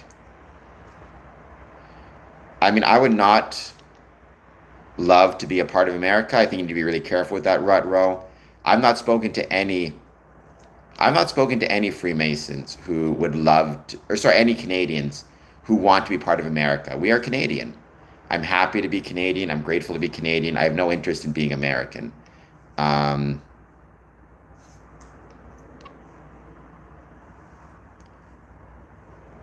Orthodoxy, I mean, let's not get to that point. I think we need to be really careful. I also think we need to be careful of putting this type of stuff out there. If Trump wants to say something nonsensical or something like that, then so be it. But I don't think we need to be saying anything like that. In the meantime, for the time being, if you are new to the stream, hit like, hit subscribe, super chat, all the rest of it. I'd be very helpful. The weights, I mean, that's the way, abusers speak. Just do what you're told and you'll be fine. Let's us as Freemasons just focus on what we can do to help our communities get through this rough time. And I also think we as Freemasons need to recognize if businesses are struggling or are going to be struggling, then one of the things that we need to do absolutely is reach out to local businesses and find ways to help them. So for example, our junior wardens in Canada, maybe buy more Canadian products for our meals. Buy more Canadian products and services. Also, if you have the funds, use local businesses that are hurting to cater your events. If a local business normally brings in food from the States, has stopped doing so, or is experiencing, greater costs associated with gas, whatever it is, cater them, bring them in, use them, form relationships. In the same way during COVID, I tried to form relationships with local businesses as much as I could, so that my lodge could help support them during the challenges of the COVID lockdowns. Orthodoxy, I don't know if the draft is going to happen, but I do appreciate you not marching into Canada. Of course, Rutro. Canada is not a national. I mean, Canada is. I don't know what that means. Canada is a country. To be Canadian is a citizenship. Of course, it's a nationality, but you can be from India and be Canadian. You can be from England and be Canadian. You can be from around the world and be Canadian. Citizenship is not a question of nationality precisely. Citizenship is a question of, taking the proper legal steps to have a proper and appropriate legal designation. And I think that's actually a strength to the country, where it's not based on anything other than your desire to be part of the place you're living. Um, the Waits experience, I don't know about that. We're going to see what happens, obviously. Um, what we need to do as Freemasons is just do what we can to support our communities and our brethren during this challenging time, such as support local businesses, order from them, use Canadian goods and services in our events and in our meetings. Maybe familiarize yourself with the services and the measures and the supports that the government is putting in place as we try to make it through these challenging times. So if a brother needs help, you know where to send him. Be prepared to deal with some brethren perhaps not paying their dues on time, whatever it might be, in order to save their money. Try to provide payment plans and try to have a separate special fund of benevolence for people dealing with these economic challenges, and pay attention to what's going on, and don't be too hard on ourselves and our lodges. We're probably going to face, again, in some places, a reduction in at least attendance as brethren do things like take on more overtime, work more hours, avoid driving to save money, whatever it might be. I don't think we're going to have to start rationing food at this point. I mean, other than some people are already rationing food, right? If they're struggling financially. But I don't think that's going to be a national thing at this point, based on what I'm seeing. But you never know. Trump is not a Mason, the gaming. And I assure you, Freemasons, I'm paying taxes. I can promise you that. Or at least I'm doing my taxes. I'm dealing with it. I pay all sorts of taxes. But I don't mind paying taxes in Canada because I do feel like I get a lot of benefit from the country. And I'm grateful for that. So, but I don't want to be, at this point, I don't think I'll have to ration. But again, if there is a brother who's struggling financially, he may have to ration. He may be rationing his food, in which case, again, does he need benevolence? Does he need assistance?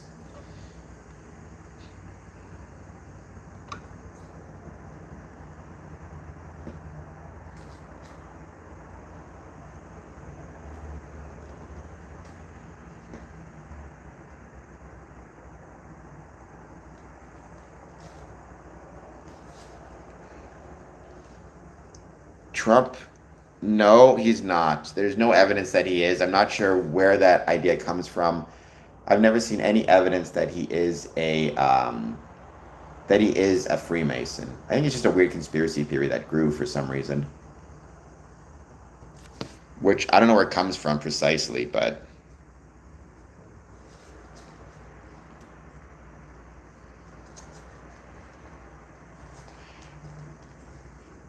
beyond that, I wanted to mention once again, let me see if I can pull it up here. I think this is a very valuable and important statistic that we need to remember. Dun,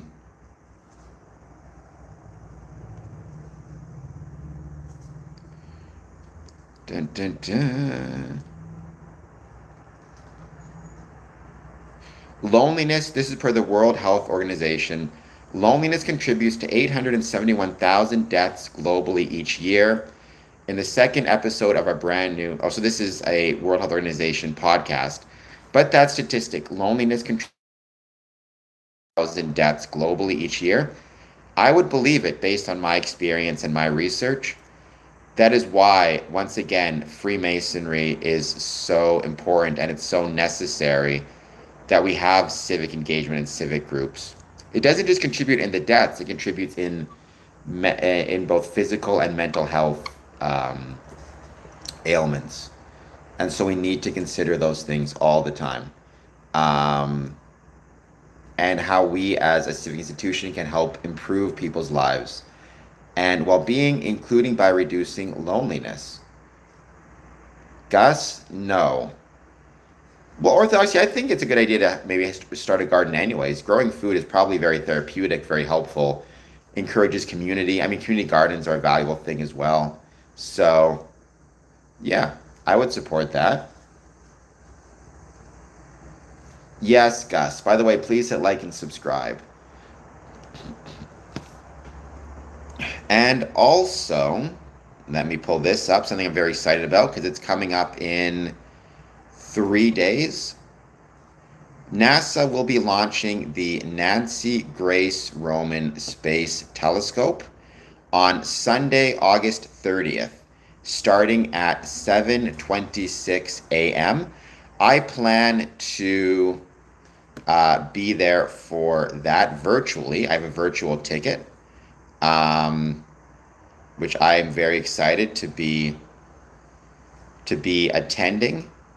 I've said it before, we in Freemasonry absolutely need to care about things like space exploration because Freemasonry has been a part of space exploration. John Glenn, Buzz Aldrin, but also the metaphorical, the geometric tools and principles used in you know, the the practice of space exploration, be it the way the instruments of these satellites are tuned to how they are built, to how orbits are calculated, that's all geometry. So when we talk about Freemasons as being, when we talk about Freemasons as being, recognizing the value and the importance of geometry, we see that in space exploration, right? In the same way, we as Freemasons understand that geometry is important in a moral sense.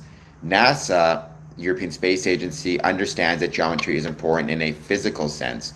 We use geometry to understand the moral arc of the universe. They use it to understand the physical structure of the universe. And so, yeah, that's why I talked about the Euclid Space Mission. That's why I want to learn more about and be there for the launch of the Nancy Grace Roman Space Telescope launch. Maybe the gaming. We don't know for sure.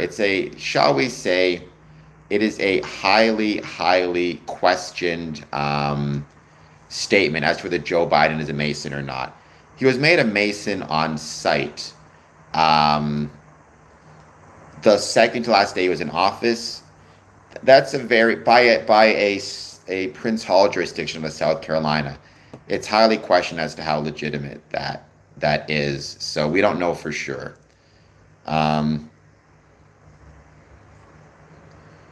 Nope, Gus. Not every founding father. 9 out of the 11. Sorry, excuse me. 9 to 11 out of 56 of the founding fathers were Freemasons, or at least 9 of the signers of the Declaration of Independence out of 56 were Freemasons. Memphis, I'm doing great. How are you doing? Thank you for being here. I hope you're doing well. Please take a moment, as always, to hit like, hit subscribe, and any thought you have on Freemasonry, let me know. 9 to 11. I mean, I think it was actually 9 to 13 out of 56. I think because I've heard different numbers, but the most was 13. Gus, I can't build anything to save my life. I am not a operative mason. I'm a stone mason. I build things. Sorry, I'm not an operative mason. I'm a speculative mason. I build things metaphorically, not literally. What about Manly P. Hall? Emily, I try to limit how much sugar I eat. I'm getting older. I need to pay attention to my diet a little bit better. But to be fair, I'm not the best at that. So I guess I should be hesitant to say too much because I'm not the best at controlling my diet as much as I'd like to be better. I'm a Freemason who is not a stonemason. I am a speculative Mason, which has been around for over 400 years.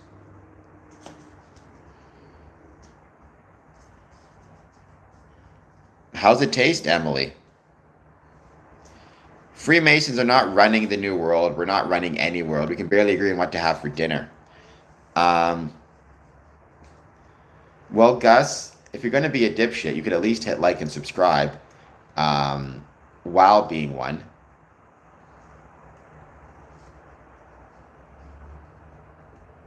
Spirit, I heard about that.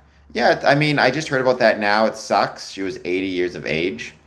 Um, that makes me very sad, obviously. I mean, I wasn't a big fan of hers or anything, but she seemed to be a very good person. She did a lot of really famous, very famous for a lot of charitable actions and charitable activities. So, yeah, it makes me quite sad. But Spirit, how's it going? Thank you for being here. That's true, but that's the danger of conspiracies, right? That's why I hate conspiracies so much. Because what they do, right, is they constantly like force people to it's this danger of it's kind of like accusing someone of beating their wife. There's like no good way to answer the question or answer the accusation, because if you say no, I don't, people are just going to say, well, of course that's what you would say. You would never admit it. Right? Always ask yourself when you're making an accusation, does the accusation allow for refutation? And if it doesn't, then you're just engaging in a bad way of thinking. Um, well, give it a shot, Emily. Maybe it's good. Who knows? Right? Maybe it's good.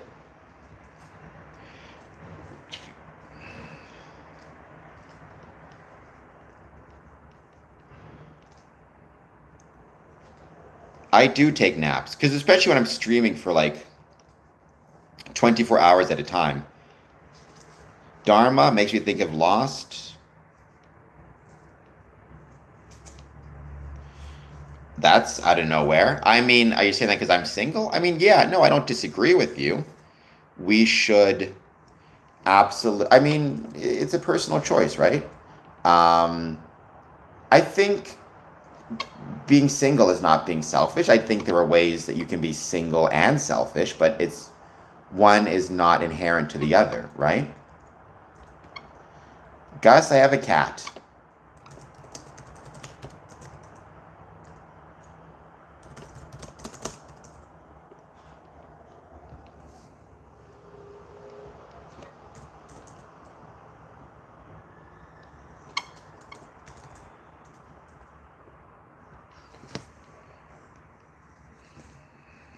Hitting rock is easy.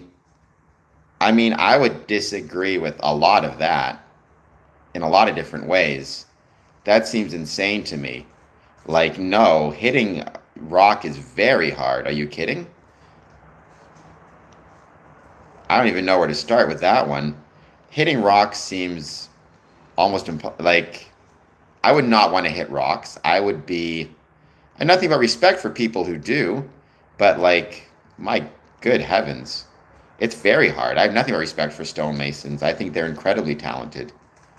Um, I mean, I think it's not the Masons, but Masonic ethics absolutely are very helpful when it comes to trying to create better people, better versions of oneself, better neighbors, better friends, better citizens. I don't think it's the Masons themselves per se, it's the Masonic ethics, so long as the person puts the work into it, right? That's the key. Well, with your name, I am Lucifer, I think we need to reconsider that name quite a bit, because Freemasonry has nothing to do with Lucifer. But nonetheless, welcome. Thank you for being here. It depends on the lodge. I think we need to be better about our security, spend more time focused on things like security cameras and things of that nature. Sing, this is a channel where I talk about Freemasonry and all the ways Freemasonry was and is relevant to the communities in which it's located. Please hit like, please hit subscribe. Any thoughts you have on Freemasonry, positive, negative, or neutral, I'd love to hear it. And thank you for being here. I am not a Satanist. Freemasonry has nothing to do with Satanism or being a Satanist. So no. I mean, Freemasons could worship Lucifer, I suppose. I've never met any who do. I mean, I'd also, like, what does it mean to worship him? Is he your supreme being? I would need to know more what that entails precisely. Again, some people would argue, and I would argue, that Albert Pike was a Luciferian and a Freemason, but also a Christian. I think Luciferianism tends to be more of a philosophy as opposed to a actual religion. Dharma, I mean, it's unfortunate. I'm not a Christian myself, Dharma. I think, as with everything else in life, religion can, Christianity or any other religion can be a positive or negative depending on how it's applied and the people who you're working with. Unfortunately, I do think there are times, though, when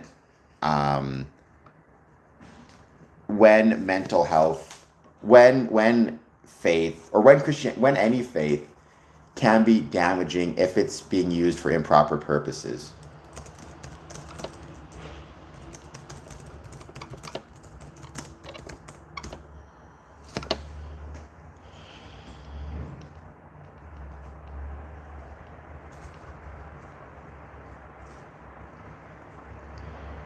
Yeah, but I've never seen it happen, modern welfare, to be clear. And I once had a person call me who was a Satanist. He expressed an interest in joining, but when I talked to him about what, Freemasonry actually is and how it operates, they decided they did not want to join. So you kind of take that for whatever it's worth.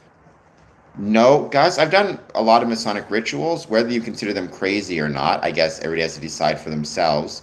But I've never seen any examples of quote unquote things getting real. I mean, I view the Masonic rituals as very simply ways to create bonds of brotherhood through shared experiences.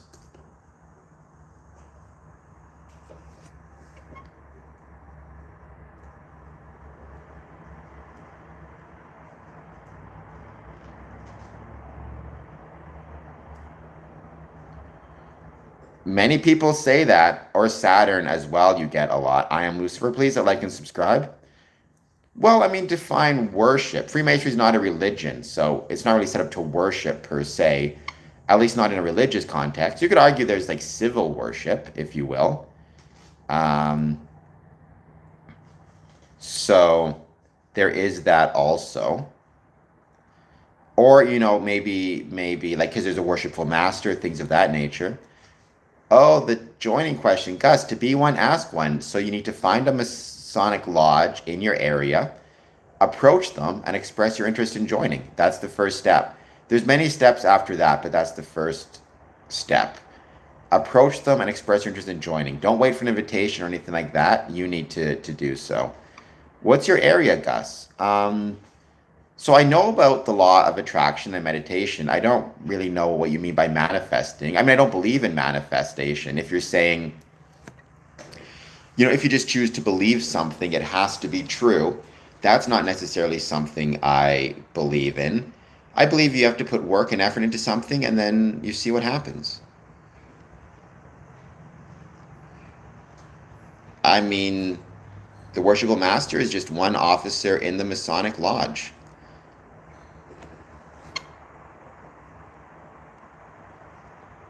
Oh yeah, there's a lot of Freemasonry in Australia, Gus. Absolutely. I don't know. Gus, cut that out. I'm not sure how many, but it's very popular in Sydney, in Adelaide, in Melbourne. Absolutely.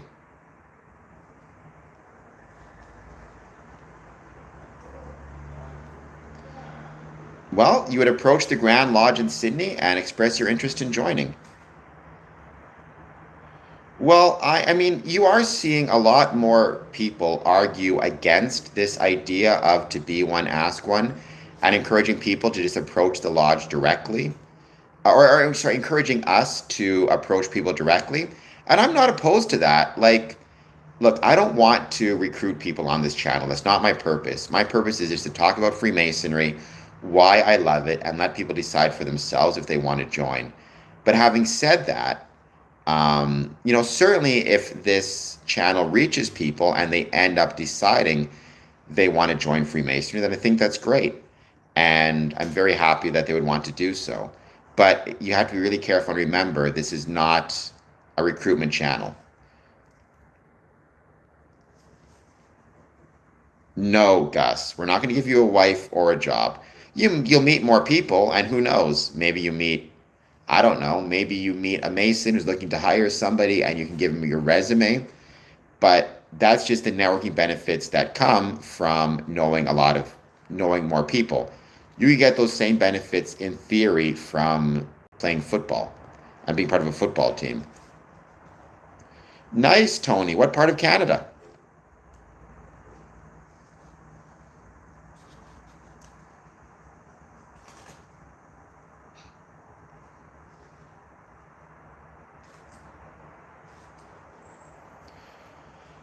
It depends, Gus. I always say, though, and I've said this a million times, don't do the work for the lodge, right?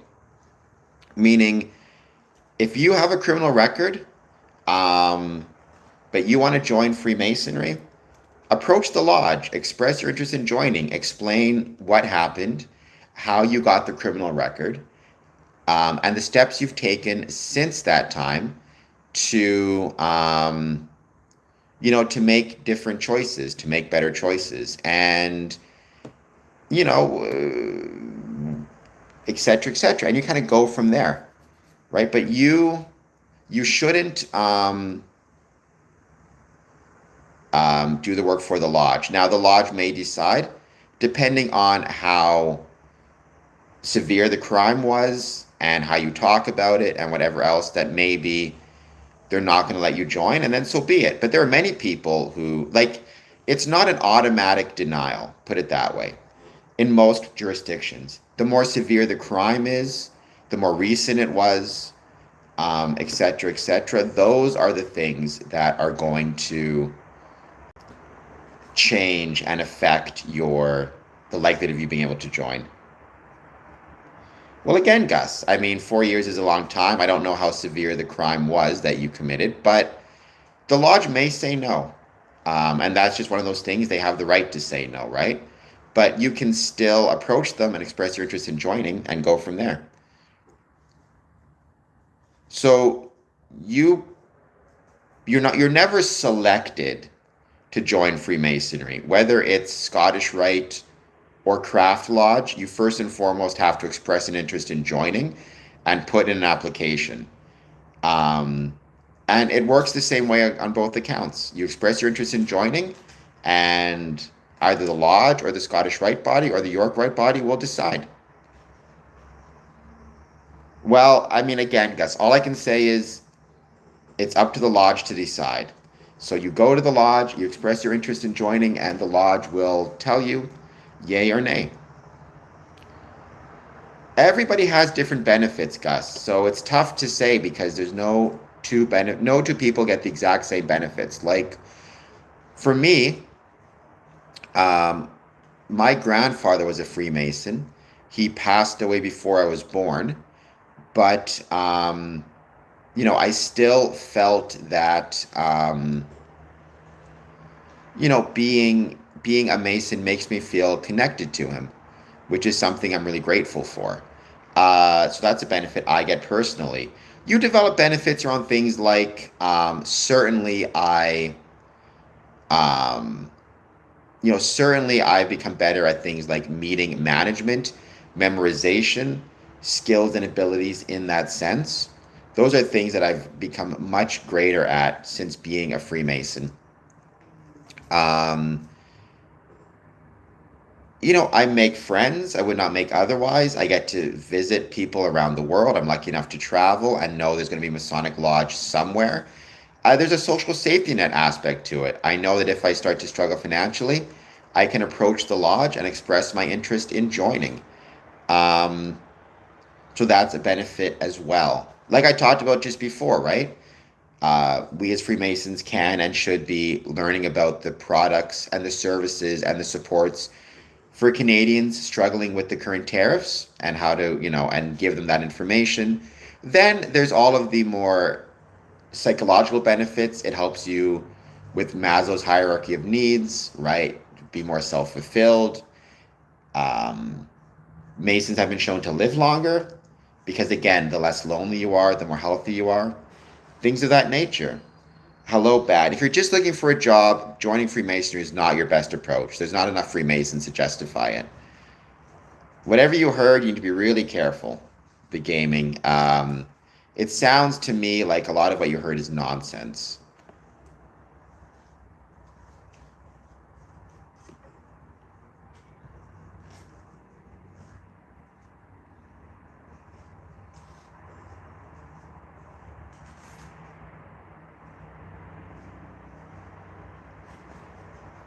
Thank you, Bad. If you appreciate the channel, make sure to hit like, make sure to consider a super chat, membership, Patreon. Believe me, all that stuff helps out big time.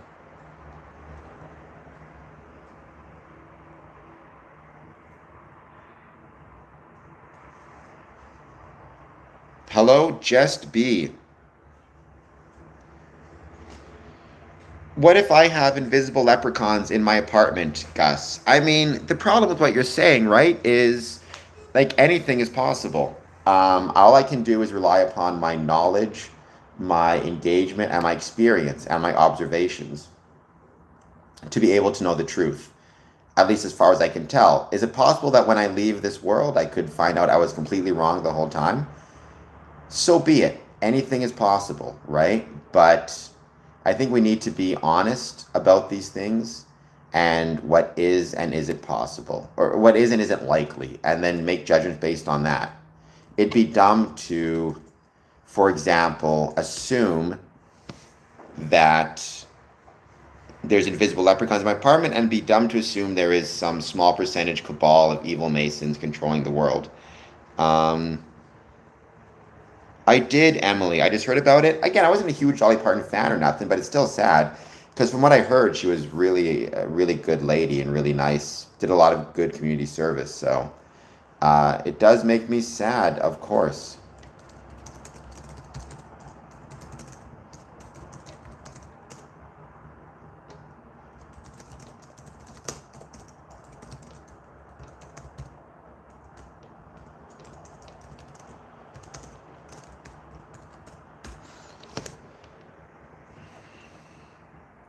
Gus, you're going to be really disappointed. So you're going to be very, very disappointed.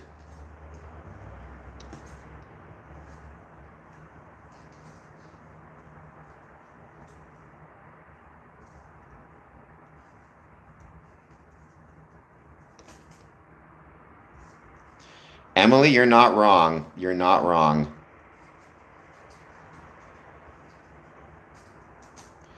Hello, Nishant from India. Thank you for being here. I'm from Canada. Nishant, please hit like, please hit subscribe. I would very, very appreciate it.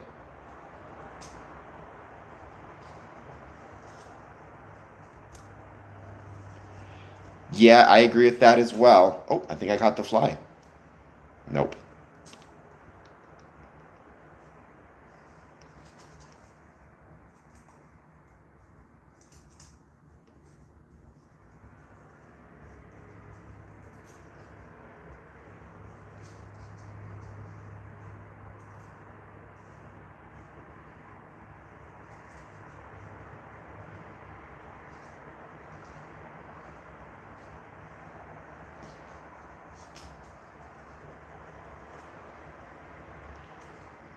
I think it depends on what level you're at, like how much income you have.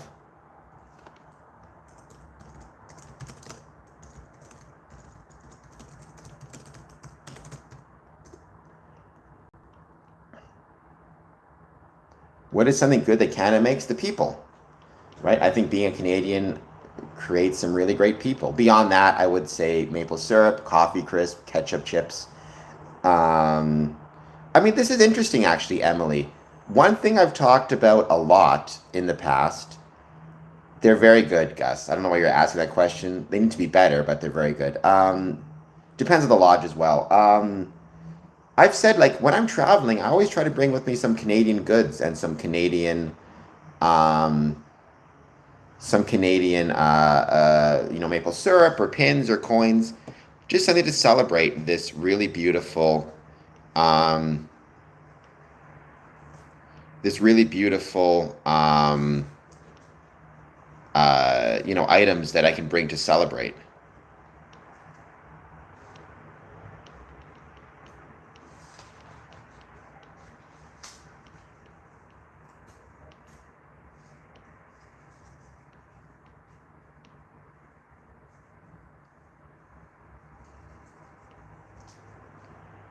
I don't know what that means. I mean, I would think the most important thing is having a roof over your head, but that seems weird.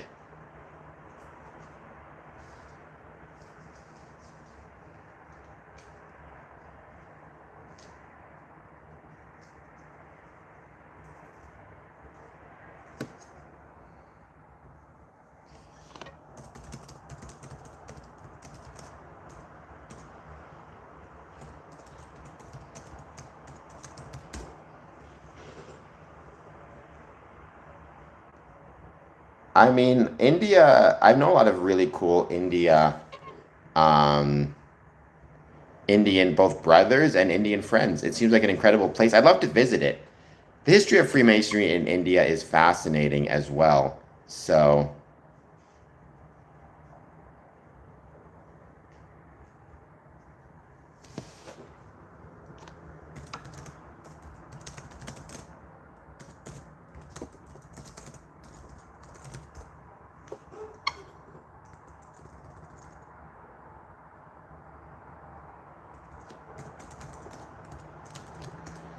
and Gus, I'm not sure what you're saying. I mean,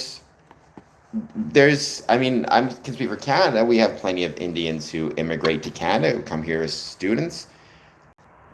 We have people from all around the world who come here.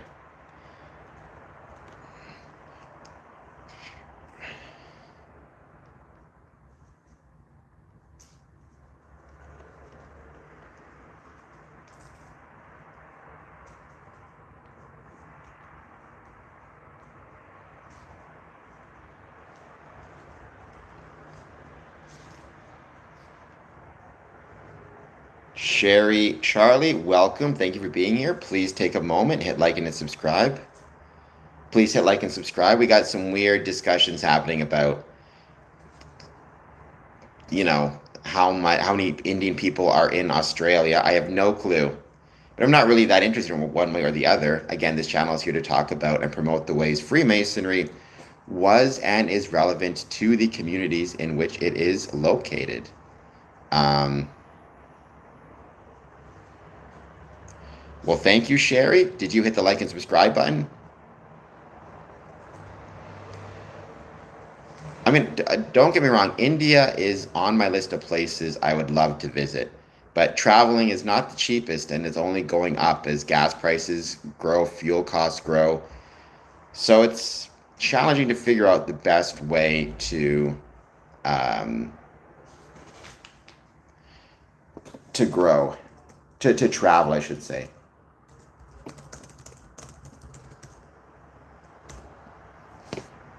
My attraction to India is the Masonic history therein, right, Sherry? Like, this channel is about Freemasonry, and India has a fascinating Masonic history. The first lodge was formed in Calcutta off a military base. I can't remember now what year. I think 1730, but don't quote me on that. And it's been an important part of Freemason. It's been an important part of India for you know oh my gosh, for well over 200, 300 years.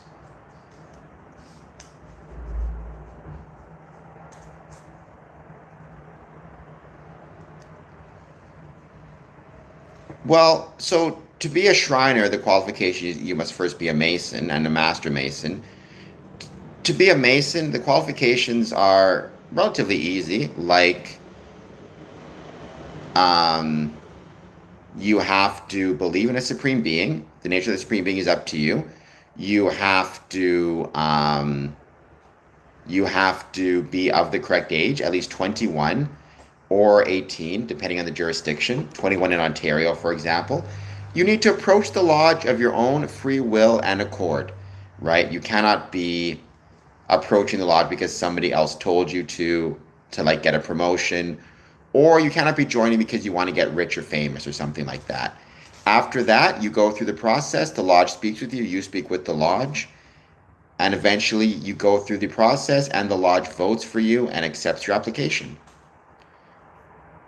I mean, I'm pretty sure India has been a modern society for quite a while. Um, all right, Gus, you need to calm down a little bit. You're gonna get yourself timed out.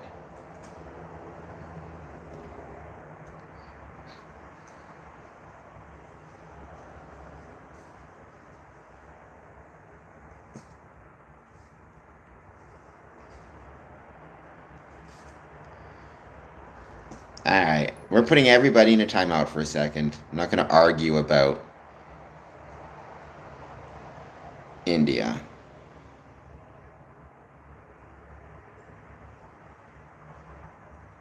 By the way, no one's making anybody move to India. I'm saying is I think it'd be really cool to check out. I'd love to visit some of the Masonic buildings in India. It's just expensive to get to.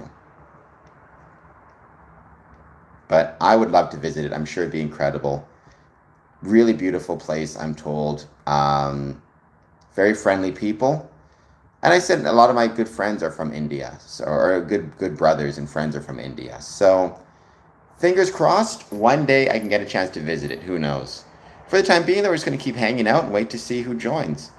Once again, any thoughts on Freemasonry, positive, negative, or neutral, please let me know. We're going to keep hanging out, wait to see who finds us. And I hope you guys took some of my considerations about what we can do to hopefully, try to help our communities get through this rough patch between Canada and the United States.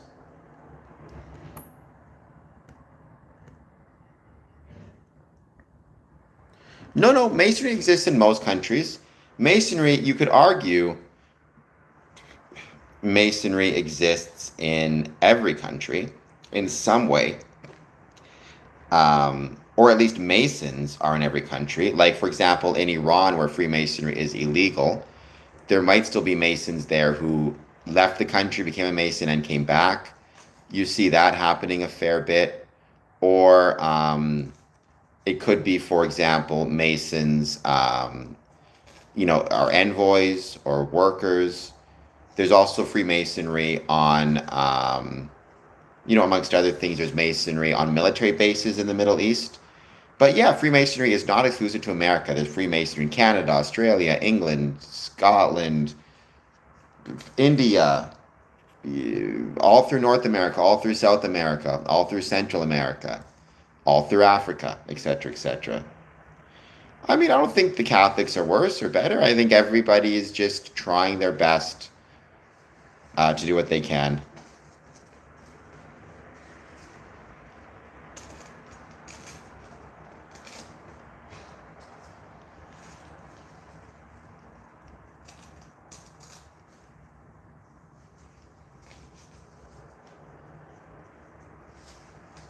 Hello, Rudro. Thank you for being here. Please hit like and subscribe.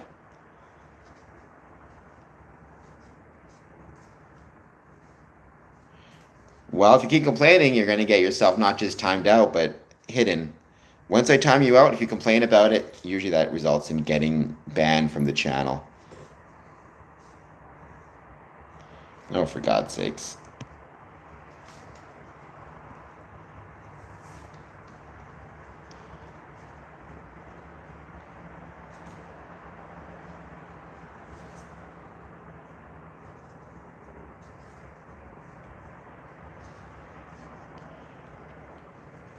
For your aromatherapy. Awesome, Corvin. I mean, I don't know much about aromatherapy, so I can't really speak to much of it, but welcome nonetheless. Thank you for being here.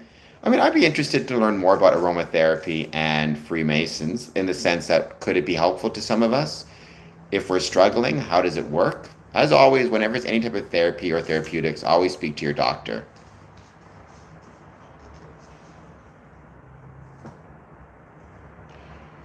What is my definition of good or bad in reviews? I mean, I don't know necessarily what you mean.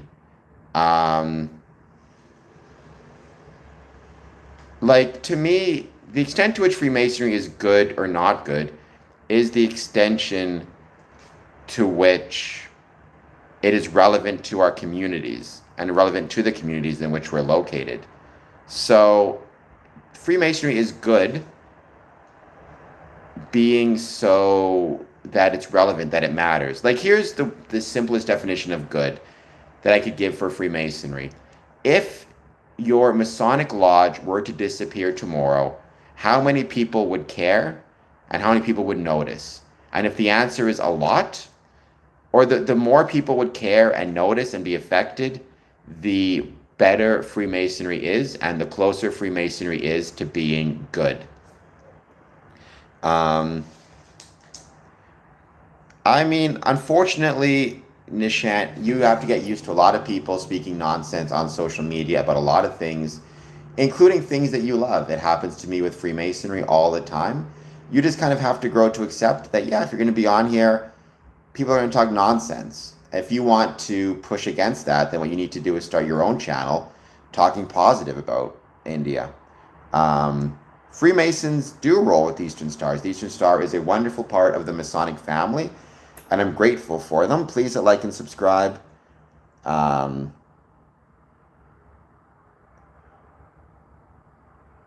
mean, so Freemasonry doesn't give work opportunities per se. It does give people certain types of education. I mean, there's also, um, most Masonic lodges or many Masonic lodges offer uh, scholarships for people, if that's what you mean. But I mean, it's relevant in a lot of different ways. It's relevant because it creates a better economy, a better society, a better community, a safer community, a healthier community. It does all of those things, right? And so, yeah, I think we should remember how lucky we are that Freemasonry exists and how much it's helped the world around us. So,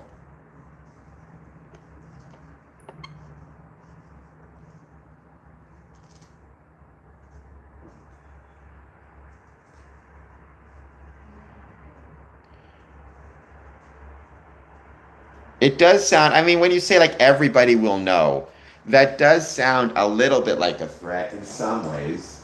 I mean, I know you didn't mean it that way, but I definitely think it can sound that way.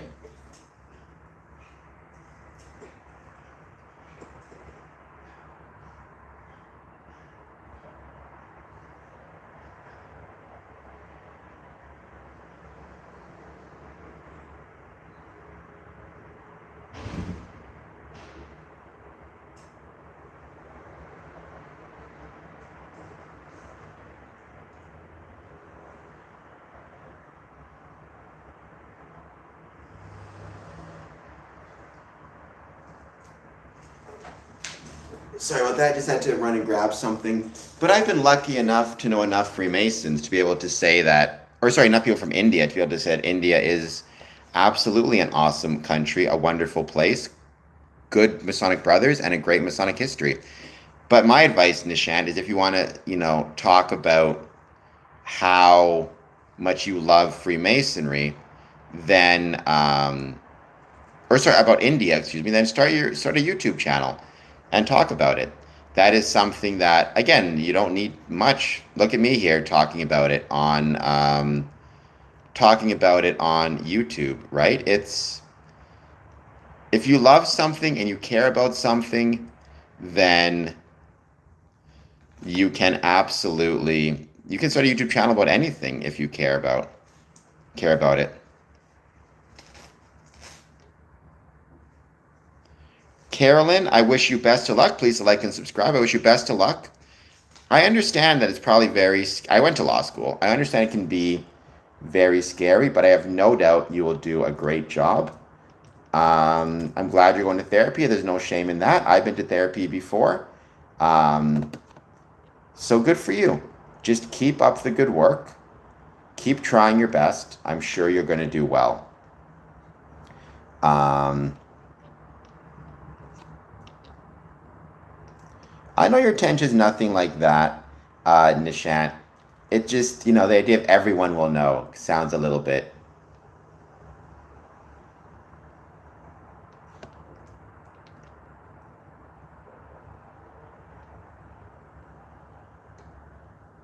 Sounds a little bit creepy.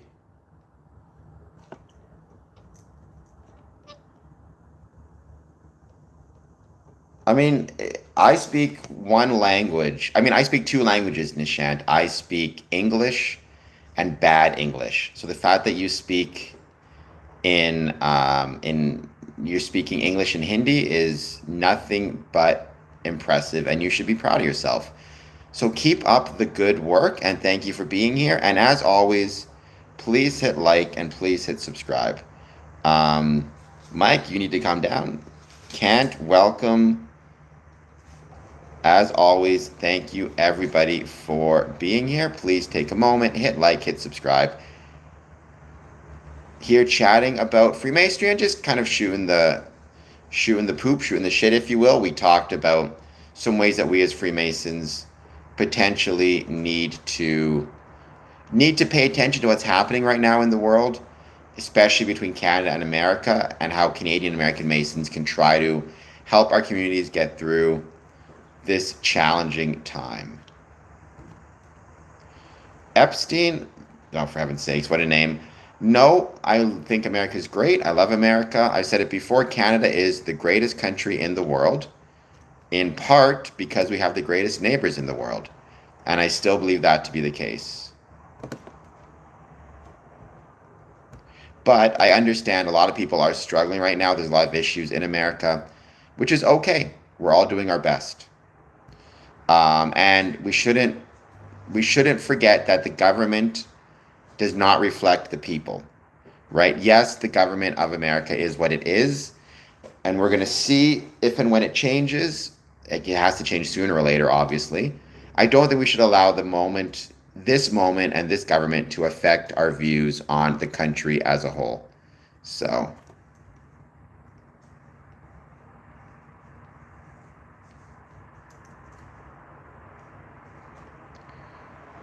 I've never had Munster cheese, but I've had Mason cheese, and Mason cheese is delicious. It's actually a cheese with vegetable ash that rolls through it. And so it looks like bricks. It's really good stuff. Unfortunately, because the president is challenging, put it that way. But we're doing our best. What we need to do as Freemasons is make sure we are able to deal with this in a positive way and get through it.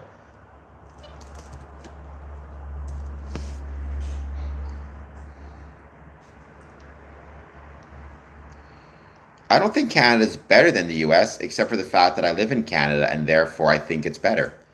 Right? Like, that's the thing. It's not it's kind of like, a world's best dad t-shirt. Like, of course, you know, I'm going to think my dad is the greatest dad in the world.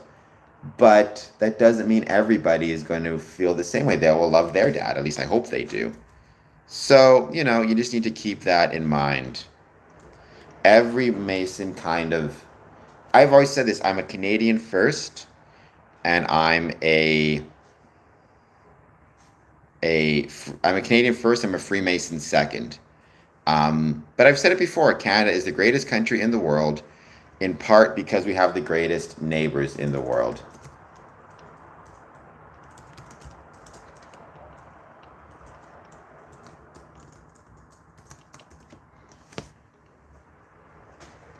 I don't know. I assume so. I'm trying to pay attention to that. I'm going to try to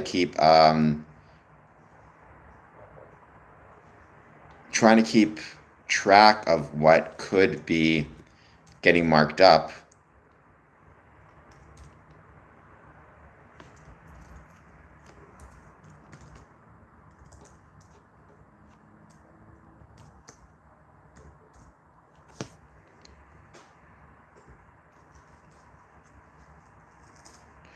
Yes, I'm Canadian Freemason. Born in Winnipeg, live in Windsor.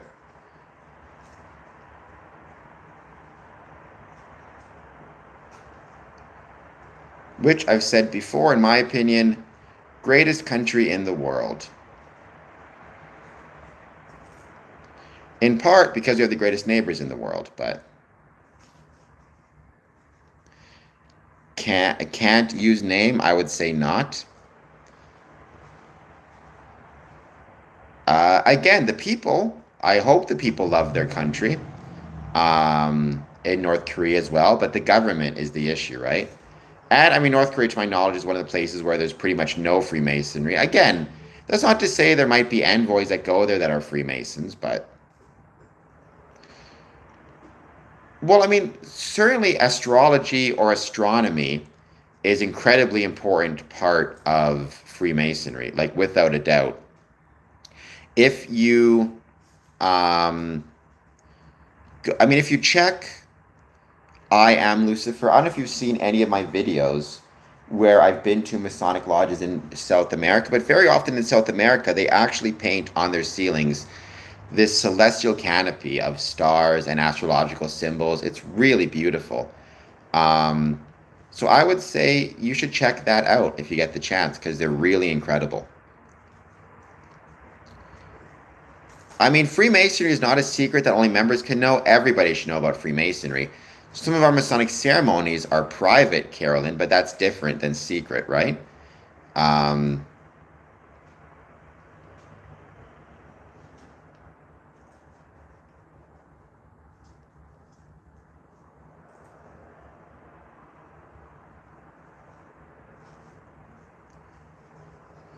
so that's a really interesting question, Epps. I mean, I'm not a fan of your username. I wish you'd change it very, very much. Um, because it's kind of a trollish, jerky username to have. But going back to in USA, I mean, I've talked about this before. I don't think there's any doubt that Freemasonry and civic institutions in general, not just Freemasonry, but be it Freemasonry or Elks or Moose or Demolay, can absolutely reduce school shootings, can actually reduce crime across the board. These things exist because of isolation, because people feel alone, they feel desperate, they feel sad. What things like what things like Freemasonry does is it allows for people to feel less isolated, to feel less alone, to talk to one another, to have a place to go. It reminds us of the value of that. And so I think without a doubt Freemasonry could reduce it by giving people a sense of community, a sense of purpose, watching out for one another. All the evidence shows that people who are engaged and active with Freemasonry or Demolay, which is the youth group for Freemasons, will feel more connected to one another, more likely to want to support one another. So, um, and Freemasonry also reduces the vulnerabilities that criminals prey upon when it comes to things like scam artists and other crimes of that nature. Scooby Doo, welcome. Please hit like, please hit subscribe. Um, I Am Lucifer. Go to my YouTube channel. You should be able to find a YouTube short of me in Colombia. Click on that. Believe me, you're going to want to. It's really cool. Scooby-Doo, please like and subscribe. Carolyn, I'm not sure. I mean, there are many Masonic symbols throughout the United States and throughout Canada, including sometimes in government buildings. It happens, like the Manitoba legislature is a famous example here in Canada.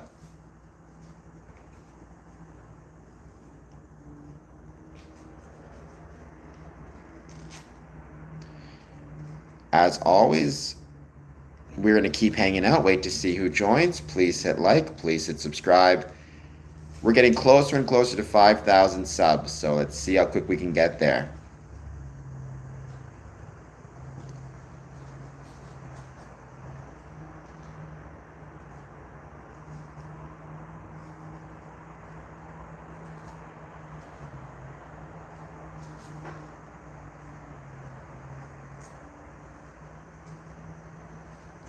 And we are slowly growing, slowly getting towards 5,000 subs.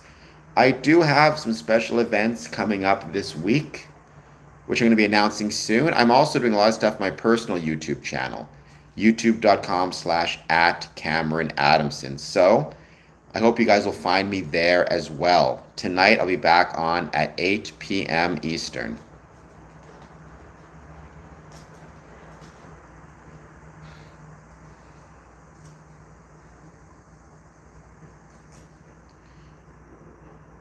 Well, better. I mean, Freemasonry makes systems more democratic, right? Now, nothing is perfect, including democracy, but I think it's probably the best system we have by far.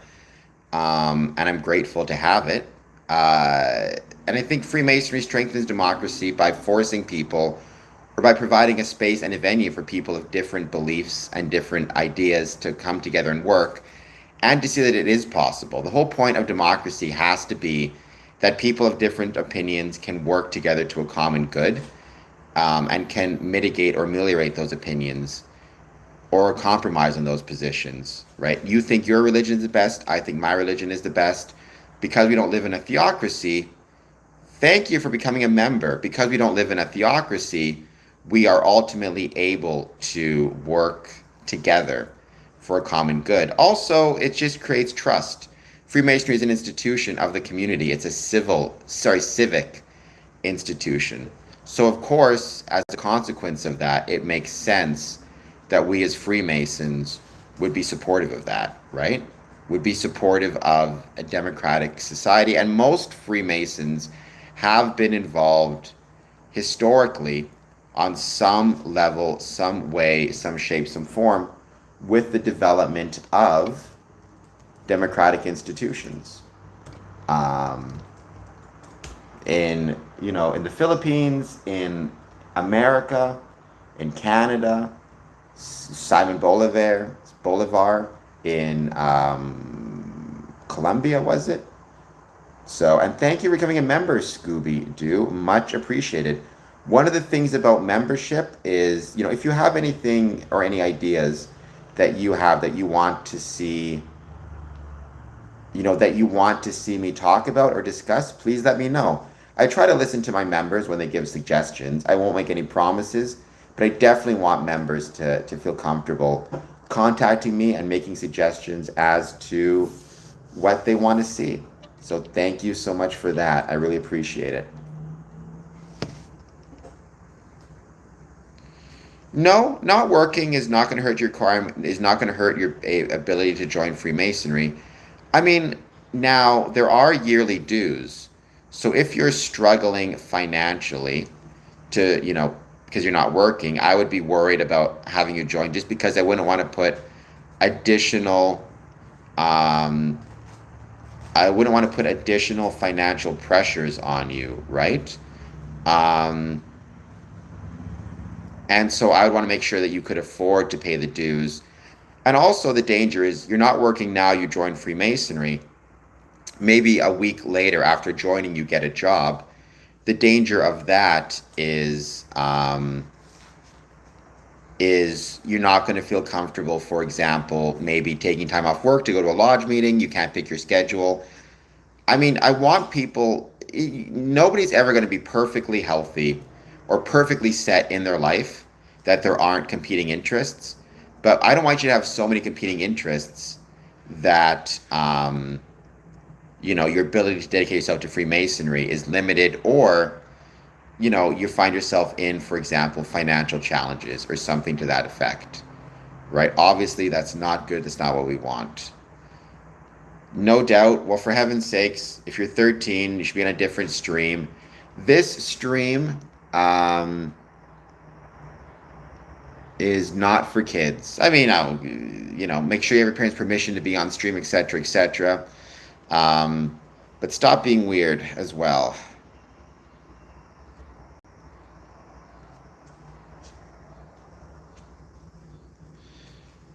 I don't know what a 38-degree Mason is. That sounds like a lot of baloney to me. So I'd reconsider that number. Most people would say the highest degree in Freemasonry is the 33rd. the highest degree in Freemasonry is actually the third degree. Never heard of a 38th degree. So,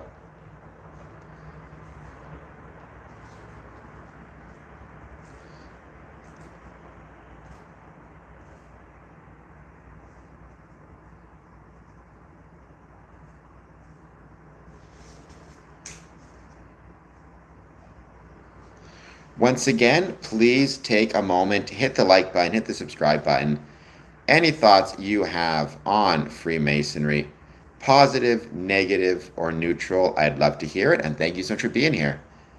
Any thoughts, as always, you have on Freemasonry, let me know.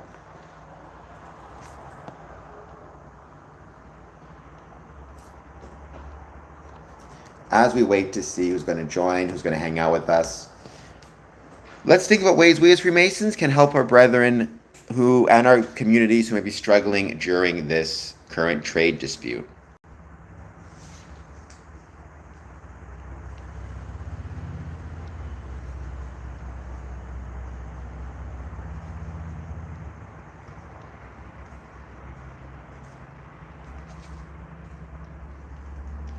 And thank you for my new membership as well. Truly, truly appreciated.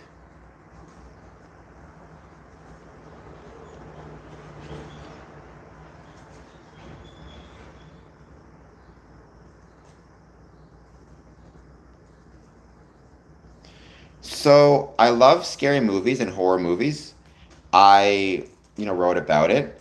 I do, of course, I do enjoy psychological horror. My favorite psychological horror movie would be either Mulholland Drive or Inland Empire, both of which are horror films. I will, die on that hill. I have seen The Back Rooms, and I like it quite a bit as well. So, yeah, no, I like those movies a lot. I like The Back Rooms. I like The Back Rooms YouTube clips also. I think it's shown that it absolutely is possible to create art and make a living on YouTube and on social media. So, yeah, no, I loved it. I think it's awesome. I enjoyed it quite a bit. And Rondo, how's it going? Thank you for being here.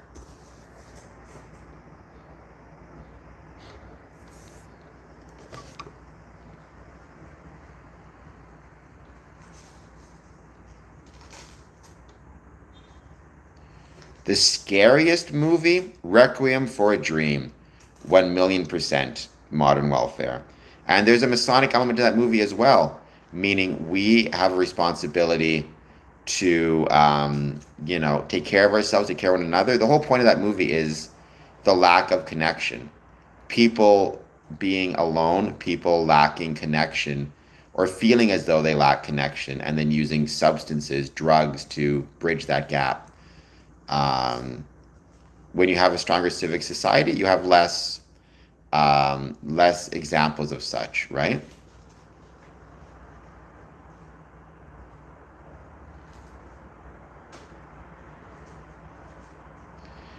No, I mean there could have been, and I missed it, but I don't recall seeing any Masonic symbolism in the film.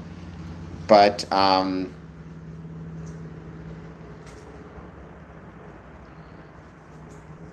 I did not. But I think more it's the warning of if we are continually going to be, if people are going to continually feel isolated and alone, it's going to lead to these crimes of despair. Well, I think being alone is bad according to science, right? World Health Organization estimates 381,000 deaths occur because of loneliness. Being isolated and lonely means you're less likely to be healthy physically or mentally, more likely to have financial problems, other issues, things of that nature, not have a social safety net, and it's more likely to lead to addictions, including drug addiction, like we see in Requiem for a Dream. Um, Freemasonry is not a cult, nor is it satanic, so you're wrong on both accounts.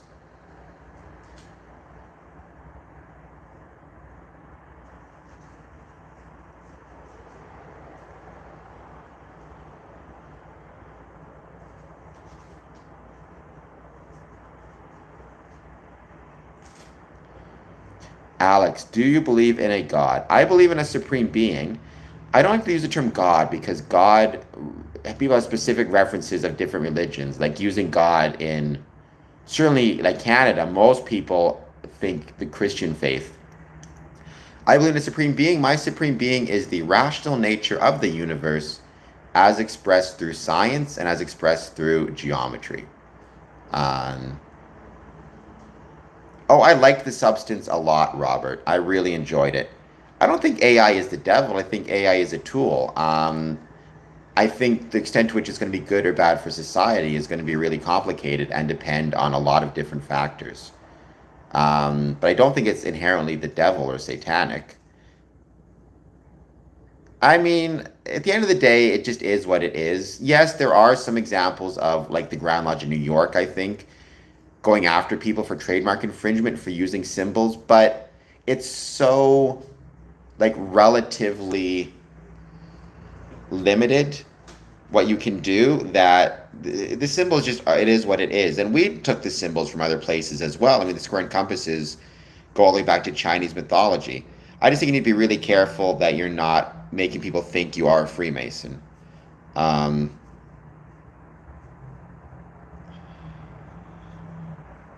well, I mean, I've said it before, Rondo. I've said Freemasonry exists in liminal space, and in a lot of ways it does. But I think the liminal spaces you see in the back rooms is kind of very different than the liminal spaces of Freemasonry. I think the liminal spaces in the back rooms, you could be argued, is more Gothic architecture.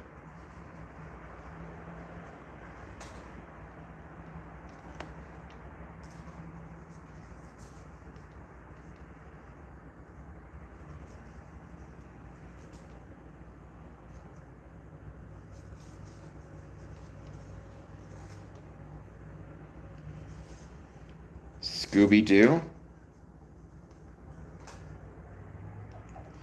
Nice. I mean, that's what they always say. To be a Freemason makes good men better. I mean, I don't disagree with it. Um, but I'm not a huge fan of that quote either. I think for me, I would say in many ways what Freemasonry does is helps create better communities and better, people around our communities. By the way, tell your friends about the channel. I'd be much appreciated. Who owns the who owns the trademark? So it's jurisdictional, right? So in Ontario, the Grand Lodge of Canada has a trademark on the square and compasses, at least if I recall correctly. In New York, it's New York Masons, right? But it's really tough because, first of all, it's easy to make some slight modifications to it, to the design, and then by doing so, you're able to successfully, copy it, or it's just impossible to enforce, right? Like if you go, like here in Windsor, I've been to a couple of pawn shops, and whenever I go into a pawn shop, I ask them if they have any Masonic rings. I went to one pawn shop, and the guy pulled out a drawer, and it was full of silver rings with the square and compasses on them, and he said he buys them in bulk from a manufacturer in the States. Like at that point, even if you wanted to sue for trademark infringement, who are you suing? I mean, you can't really sue the pawn shop. The manufacturer might be from a state or place where the square and compasses is not trademarked. I mean, so many different jewelry shops themselves will actually sell and create square and compass rings or coins or pendants because they know that they'll be sold or be bought by both Masons and non-Masons. So it's a really hard thing to enforce well. Some people have tried it. I understand New York has tried it, but I don't know how successful they're being. And ultimately, if it's worth the actual effort versus how much you have to spend.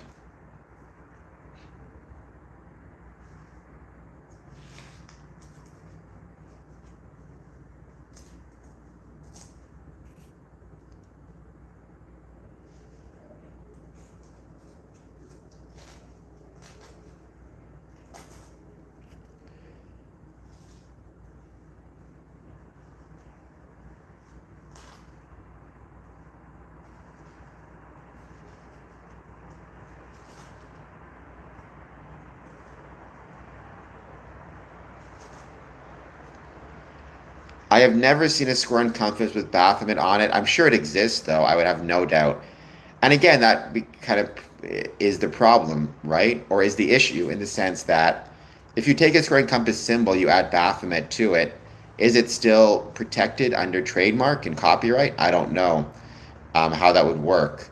But that is kind of one of the biggest challenges that we face, right? Is how do we, how do we figure that out? How do we protect our symbols, but in a way that's, sensible and makes sense and is cost effective? Because obviously we can't go after every single person who is using a square and compass symbol. It would take forever, and there's so many. Um,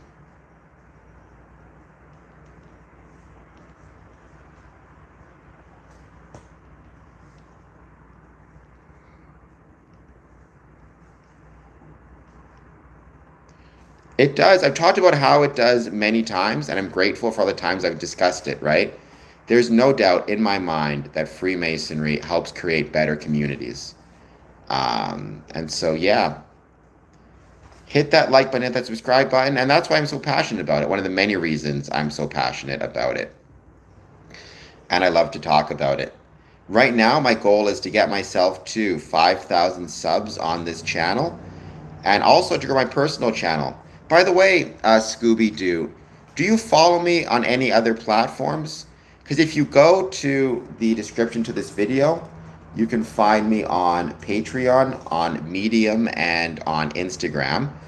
And I would be grateful if you could follow me on all of those as well. Truly.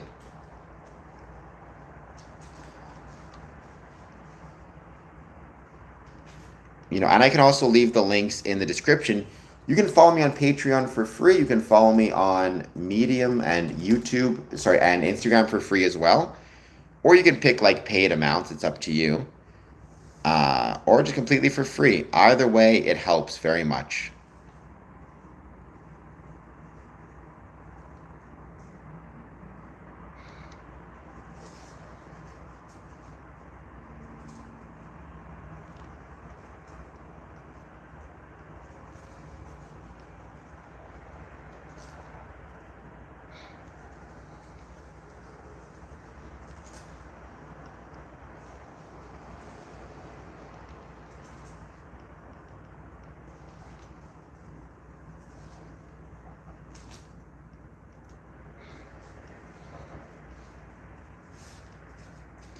We're just going to keep hanging out, wait to see who joins. I know many Christian Freemasons. Yeah, of course. That's like asking, can you be a football player and a Freemason? Or can you be a citizen? Can you be a football player and a Christian? Or can you be a citizen and a Freemason? Like, yeah, they're different things. They occupy different spaces. That is much obliged, Scooby, and I do appreciate it. Yeah, I mean, you're probably the smartest one of us all here using just YouTube. Because obviously social media has both its positives and its negatives very much. So thank you all for being here. I really, truly appreciate it. Please take a moment, hit like, hit subscribe. Any thoughts you have on Freemasonry, positive, negative, or neutral, please let me know. Dayton Willis, Bible is for Christians. And honestly, you could argue Bible is for anyone because even if you're not a Christian, there's no question there's a lot of value in biblical stories and the morals therein. So Dayton, please hit like and subscribe. Sulian, please hit like and subscribe. Whoa, let's stop saying the same thing over and over again. Because that is trolling and that's no fun.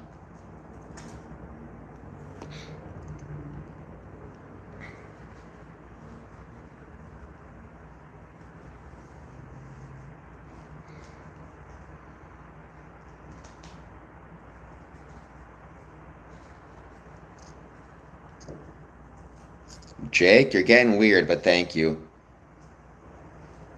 I mean, chamber of reflection?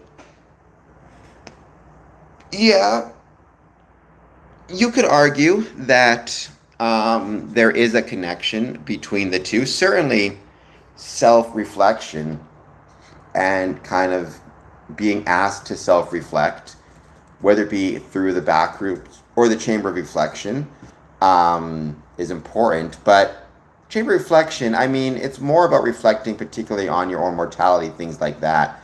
Chamber of reflect, the back rooms, the reflections seem to be more on like things you've done in the past that you regret. Austin, I love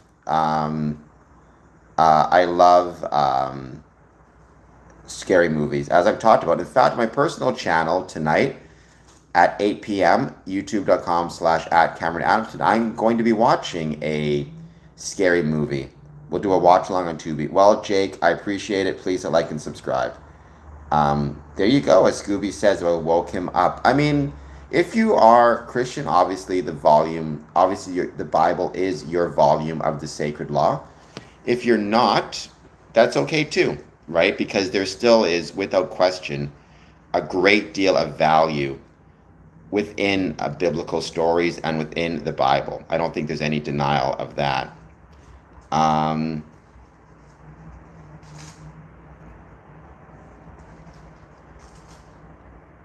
And help me get to 5,000 subs. Slowly but surely, we're getting there. Austin, do you have a favorite scary movie? And if so, what might it be?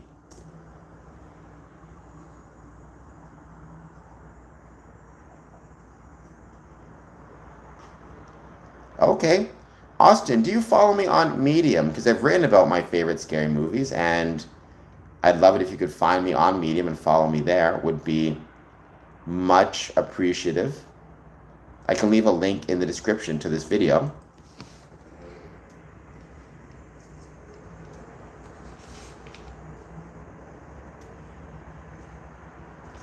Alex, I've been a Freemason for 20 years. It's crazy to think it's been that long. Actually, technically 19, so just about 20. I joined in 2007.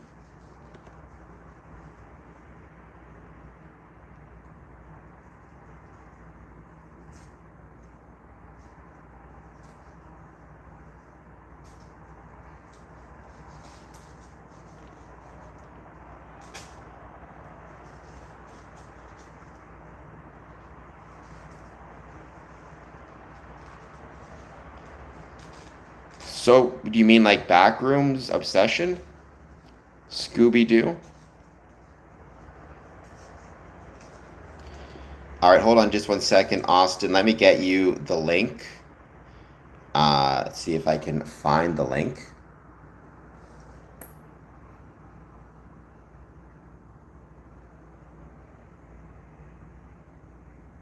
Oops. And then I'll share it. And then if you want to find it there and follow me on Medium, I'd really appreciate it. I'm trying to grow my different channels across different social media platforms. So let's see.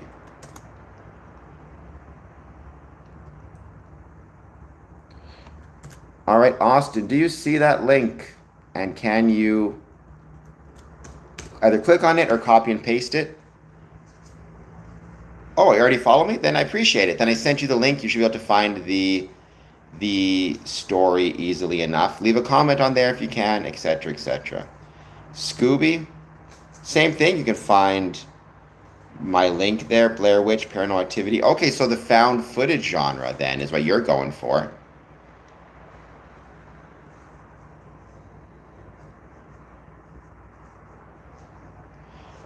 I am not famished. I will never be famished enough, by the way, to eat ketchup on a hot dog or mayonnaise and Oreos. Just for the record.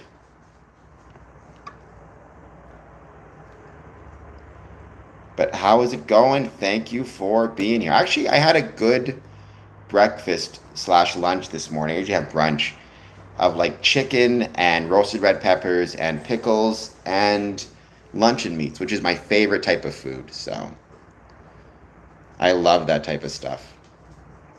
I should not. Super Mayo. I should not. No reasonable person should. Do not take any advice from Super Mayo when it comes to eating dietary habits. Let's just make that very clear. They can be Scooby-Doo. I agree with you on that. That can be a problem. It just depends, right, on a lot of different factors.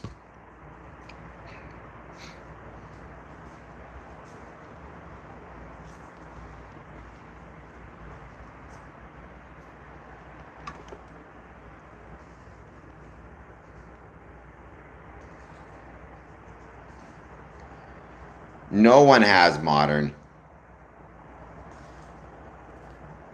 Thank you, Rondo. Are you able to check it out? Super Mayo, I hear about that. I hear it's supposed to be really good. I've not, I've not really played a lot of horror video games other than Dead Space, which is my favorite. But I want to check it out because it looks kind of fun. And Halloween is a great, is a great franchise. So maybe the second greatest horror franchise of all time. The greatest being, of course, Nightmare on Elm Street.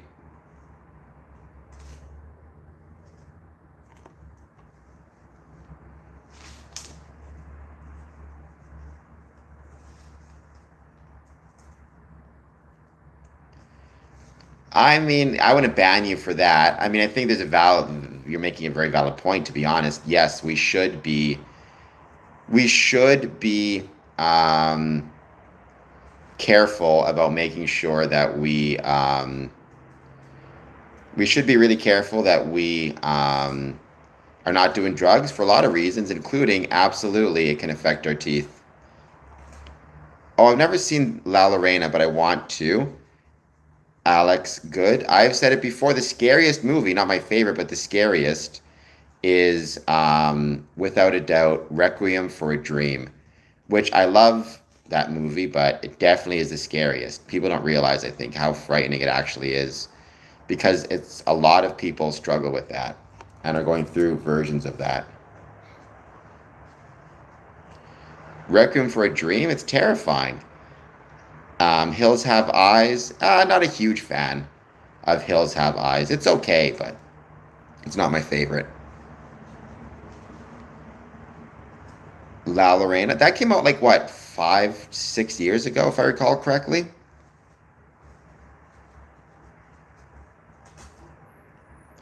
I never played the Friday the 13th game. I tried, but I never could do it. Um,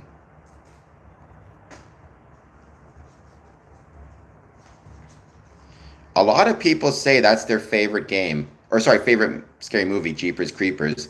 I never loved it, but I mean, it's okay. I've never really got into the Jeepers Creepers franchise. Of all the franchises, it's probably my least favorite, I would say. And it's terrifying. Hello, a zombie. Thank you for being here. How's it going? Please hit like and subscribe. I think you've been here before, actually. But nonetheless, please hit like and subscribe. I would really, really appreciate it. And I hope you're doing well.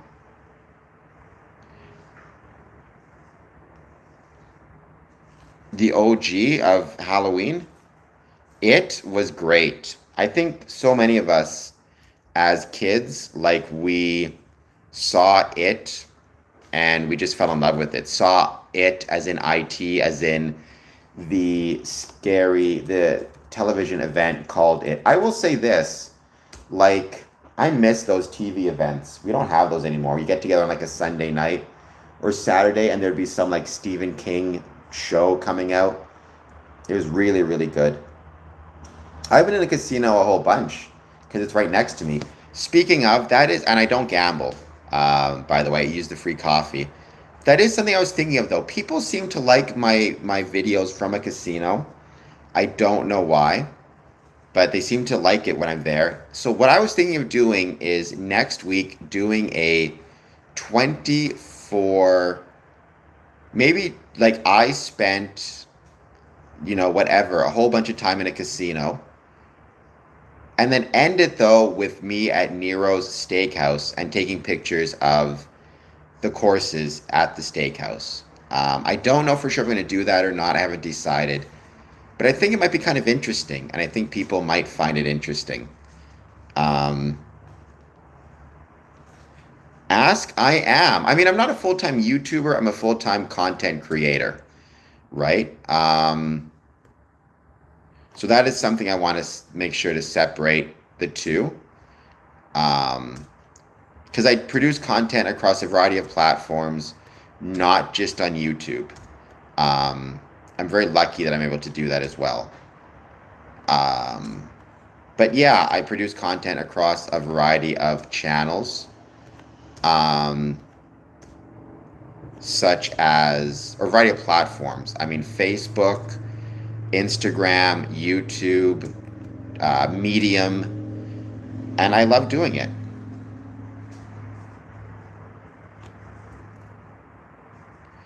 Whoa, Scream 7 didn't suck. I mean, it's my least favorite of the Scream movies, but I definitely wouldn't say it sucked. There's no bad Scream movie. Um, do I use generative AI? So, not for my YouTube, not for like being on stream or talking or writing anything. I do use generative AI through the YouTube studio to help me produce thumbnails in some cases. I don't it's rare that I'll use it exclusively. Usually what I'll do is I'll get the general idea and layout from YouTube AI, and then I will modify it according to kind of whatever I need to modify it to make it work.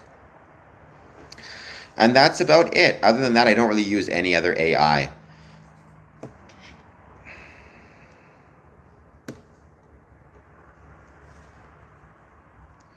Austin, I've written about AI. I don't know if you've seen me write about it before.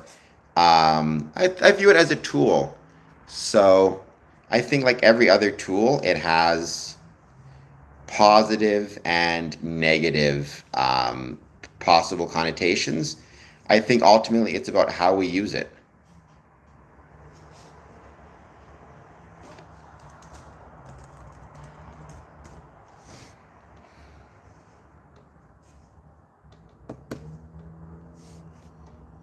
I mean, I think the Scream movies held up well in terms of scare factor.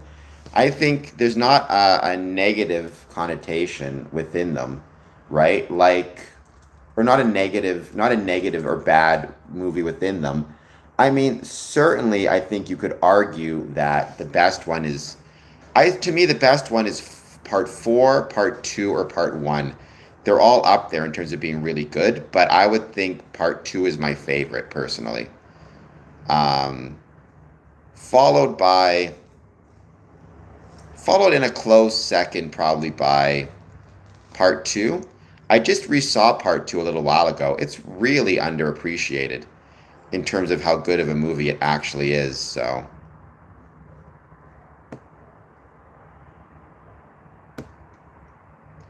part two is very underappreciated.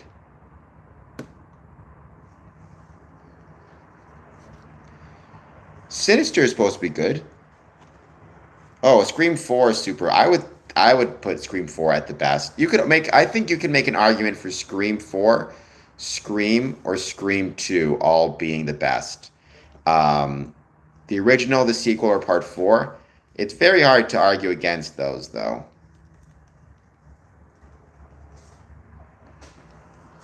in my humble opinion.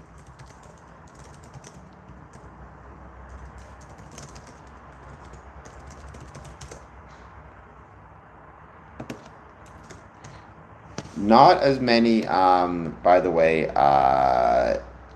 not as many scary movies feature Masonic symbolism, but every now and then they do.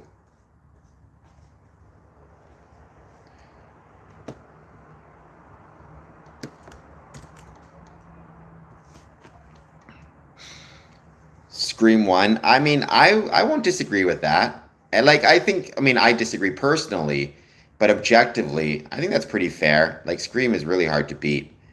Um I do like Hellraiser. Hello, Digger. I think Hellraiser, this series, is the most underrated horror movie franchise out there. I think it has so many incredible bangers, like from part three on. Hell on Earth, Bloodlines, Inferno, Deader, I'm missing one, Hellseeker, to Hellworld. Those are really, really good movies, and I don't think they get near the attention it deserves or they deserve. So, is what I would say.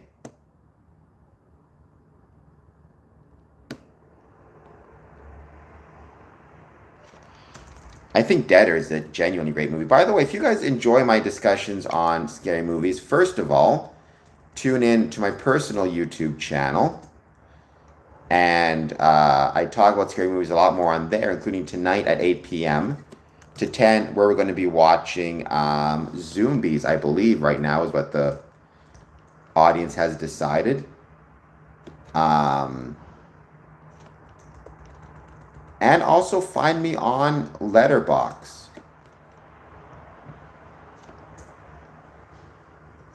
Because I have a lot of my favorite movies, including favorite horror movies, therein as well.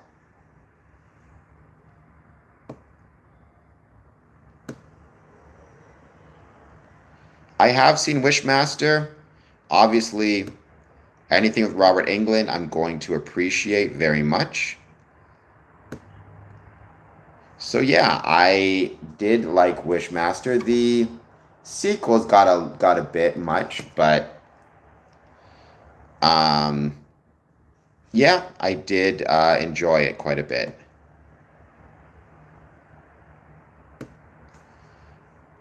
Thank you for sending the hiding. I appreciate it. Please, if you are watching this, Eyes Wide Shut. Ugh. The problem with Eyes Wide Shut is everybody sees that and then says to themselves, for some reason, a bunch of conspiracy theory people now think that that movie had something to do with Freemasonry. And so it's a pain to constantly have to remind people, no, it does not. But nonetheless, yes, Eyes Wide Shut is not a Masonic movie.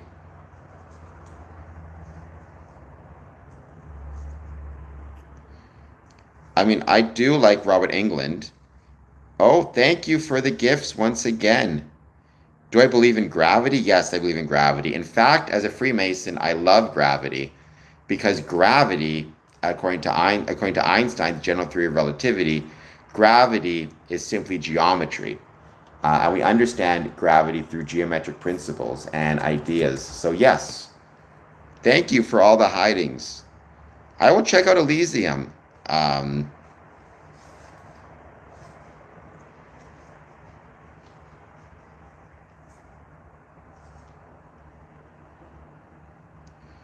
and I hope you are doing well once again. If you are just joining us, please take a moment, hit the like button, hit the subscribe button. Any thoughts you have on Freemasonry, positive, negative, or neutral, let me know. Oh, 2001 Maniacs. Yes, I heard of that. Wasn't that a Rob Zombie film, if I recall correctly? I mean, I could be mistaken, but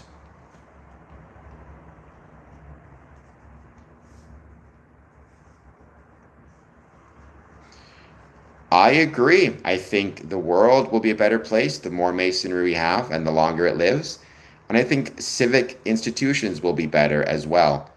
But all we can do is our best within this context to try to create a more positive Masonic environment, or a more positive environment in general that fosters Freemasonry. Okay, I don't know why I thought, or I think I'm thinking of a different movie. I'll look into 2001 Maniacs.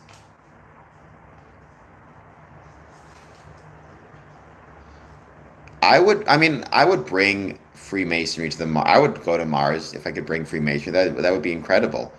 What would I change about Freemasonry? I mean, I would try to create a system in which it was more relevant to the people around it. So more active in the community and more open, 24/7.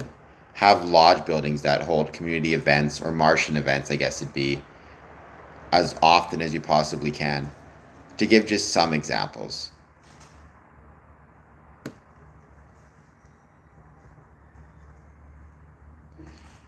It depends on a lot of different factors. I would need to know more about this alien species.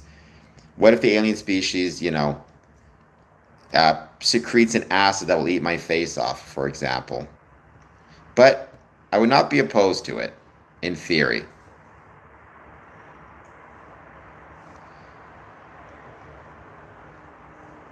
I mean, so long as you just like the concept and don't think it's anything to do with Freemasonry. No, Super Mayo.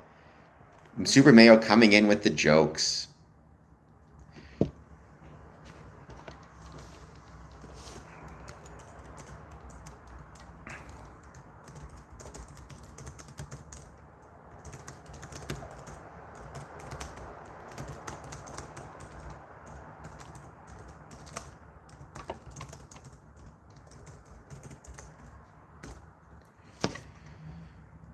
Dun, dun, dun. How do you think the Iran issue will end? No idea. But it's scary. Would I let local. I've asked that question before, um, DGAF. I personally would. Part of it would be a self kind of serving reason. I do not want the aliens to be mad at me. I have enough issues in my life. I don't need intergalactic monsters wanting to fight me. But I don't know for sure, because there'd be a lot of issues. Like there's a lot of just tombstone issues. So like aliens come to Earth. Let's assume for the moment we know they're male or their equivalent of being male, and we know they believe in a supreme being, so they can join my lodge in theory. Do they have an address that the Grand Master or the Secretary can get in touch with them? If they do have an address, do they understand money and paying of dues? How old are they? What if they're a species where they live for, let's say, 20 years, but they age at a rate like three times that of a human. So by the time they are, been alive for 11 years, they're 33 years of age. Are they 21? Are they under 21 or over 21? Have they lived in our community long enough? What if they have their own version of Freemasonry on their planet? Is that going to be recognized? It gets really fascinating when you start to think about it. Super, I agree. I just found out about that. I mean, I don't know about a minute of silence, but I'm very sad because I know she was very popular with a lot of people. I'm not a huge Dolly Parton fan myself, but I mean, I did appreciate the fact that, she did a lot of community work and did a lot of things for people. So,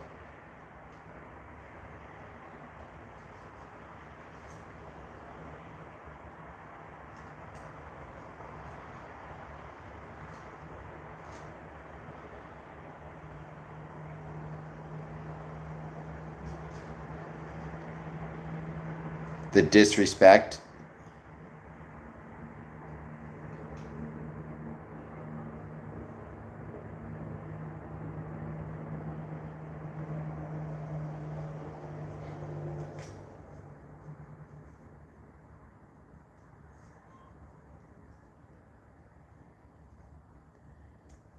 Insert sarcasm and toddies.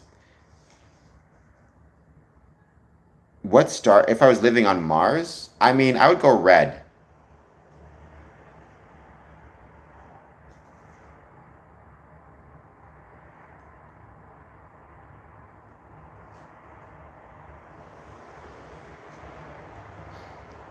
Um, I would go with red, obviously. I know red shirt is scary in the old times, in the original series, but if I recall correctly, Captain Picard wore red. I think red became the commander's color in the later series, so. Um,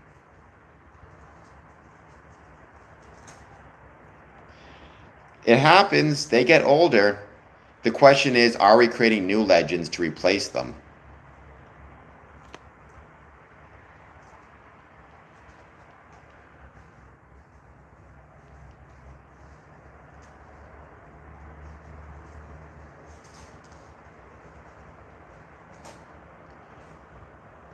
Red Rocks, China knows that. I don't know. Oh, he was one of the greats in terms of professional wrestlers. By the way, famous professional wrestler who was a Mason, Harley Race.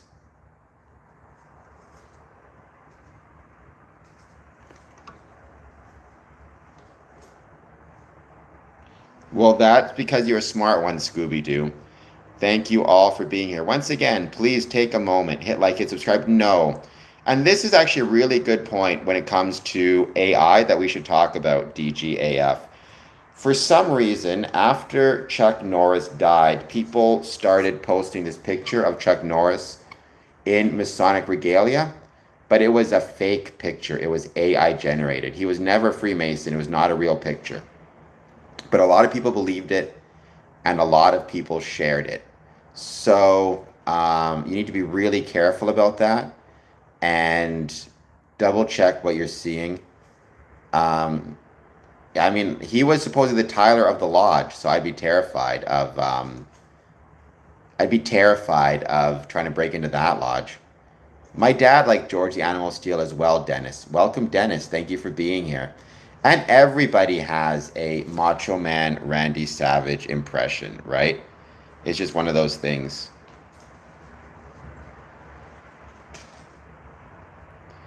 Do I like Bruce Lee and his movie? I mean, I'm not a big action movie fan, but sure. I mean, I was very talented, but for me, again, it's scary movies, it's Hallmark Christmas movies. Follow me on Letterboxd if you want to find my follow me on Letterboxd if you want to find my favorite movies. Whoa, I thought John Cena was great. I mean, he's one of the greatest of all time. This tattoo, which says the next one is in honor of John Cena, right? Because um, famously, John Cena, whenever he was asked his favorite match or his favorite moment, he would always say the next one, which I really liked. And so I took that to mean Freemasonry as well.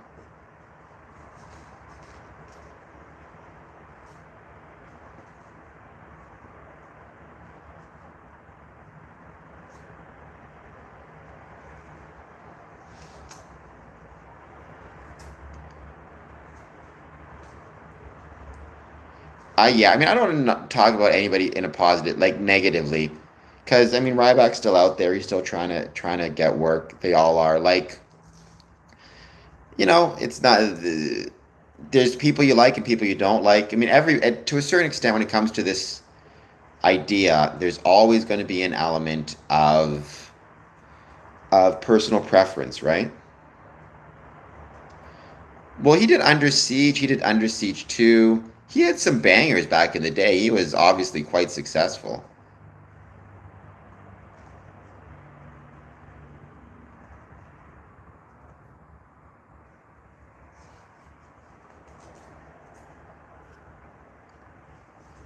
I think, I mean, I don't know on any action stars who are Freemasons off the top of my head. It'd be fun to look into it and see if I could find some. I do like the Krampus movie. I've never really read any of his stories. Um,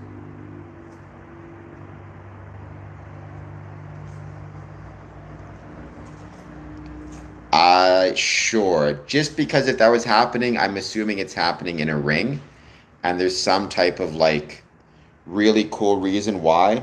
So yes, because it'd be quite the story. I would be smushed, but it'd be quite the story. I mean, Steven Seagal is one of those guys who it seems like he had some struggles and he had some challenges, but he also did a lot of had a lot of great success. It's kind of like when people kind of make fun of him for some of his eccentricities, which are real, but it's like he also accomplished a great deal, and I think we shouldn't forget that either. Um, I have no idea what Steven Seagal's views are of Russia. Didn't he live in Russia for a while, if I recall correctly?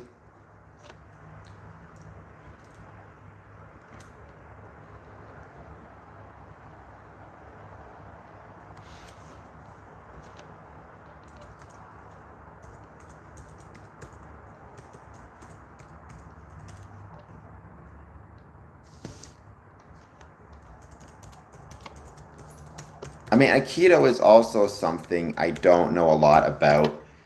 I know it's a type of martial art. How effective it is, I've heard, has been questioned. But I mean, if it's something that helps you be healthy, then I think, more power to you, right? More power to you, more power for it.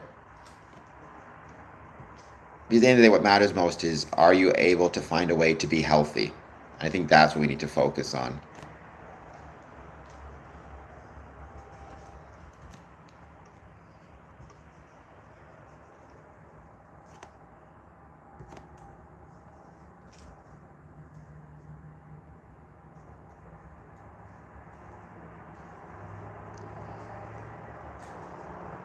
Well, that's very often an issue. Yeah, I mean, that's true for and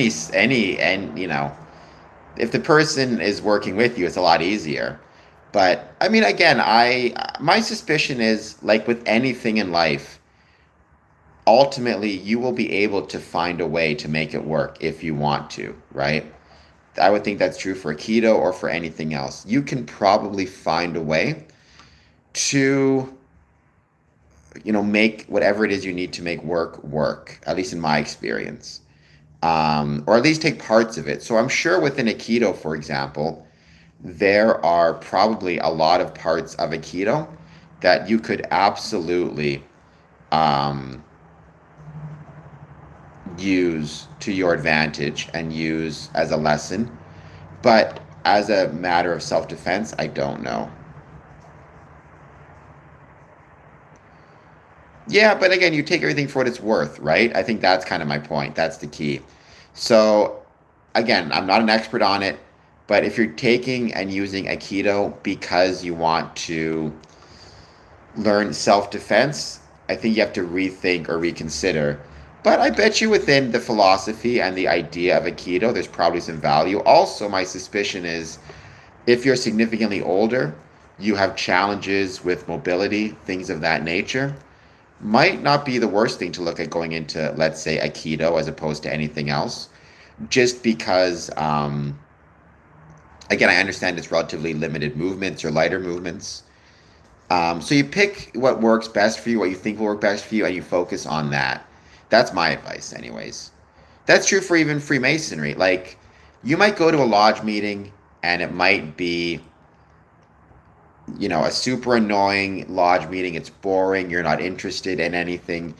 If you really focus, you can probably find something, a lesson, advice, something from that lodge meeting that you can take with you. Um, at least in my experience. And vice versa, right? There's probably, within the best of any Masonic lodge meeting, there's something you can do better. And within the worst of every lodge meeting, there's probably something that actually went well. No Masonic lodge meeting is as bad as you think it was, and no Masonic lodge meeting is as good as you think it was. Um, I used to take boxing. I used to do a lot of MMA when I was especially training for professional wrestling. I would try to go to MMA classes and things like that when I could, because I found that was really helpful.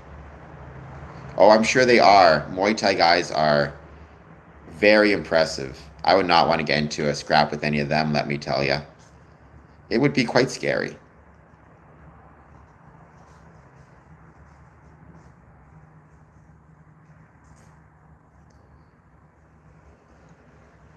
Good for you, Super Mayo. Yeah, I mean, you're young, right? So 21, you're just starting out. I mean, you stick with it 3, 4, 5, 6, 7, 8 years.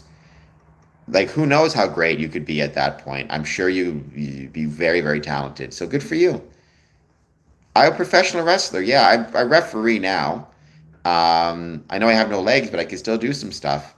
If you type Cameron Adamson, I think I pop up. I was actually in a documentary called The Referee Didn't See It, which is currently available on like Fossum, if I recall correctly.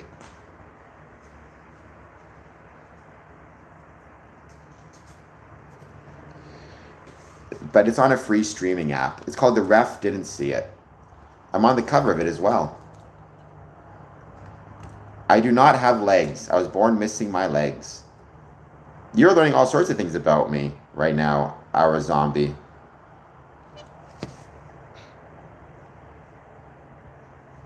You were released. I mean, they probably recognize that, yeah, it is what it is. You know, sometimes those things happen in school or whatever it might be.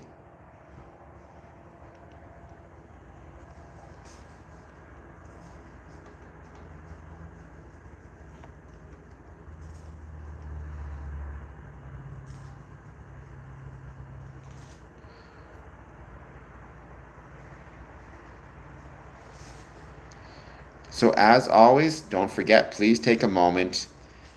It would have been hit the like button, hit the subscribe button. Any thoughts you have on Freemasonry, positive, negative, or neutral, let me know. We're just here hanging out, chatting, talking. It's fun to sometimes just do kind of a hangout stream, especially because yesterday's stream was so short. Um, and so much of the focus of it, the weekend, obviously, we had our marathon stream, which was a blast. And like I said, I'm thinking of trying to do the marathon stream at the casino. I don't know precisely how I'm going to do it yet or how it's going to work, but I think it would be a lot of fun to try something a little bit different.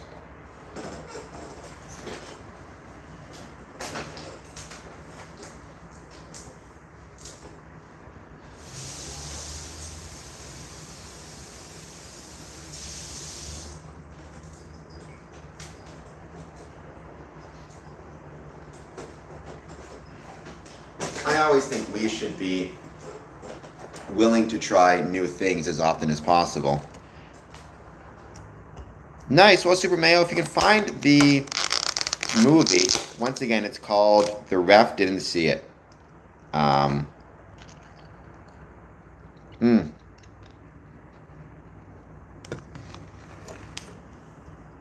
Okay, so don't worry. Sorry, Super Mayo, didn't read the whole thing.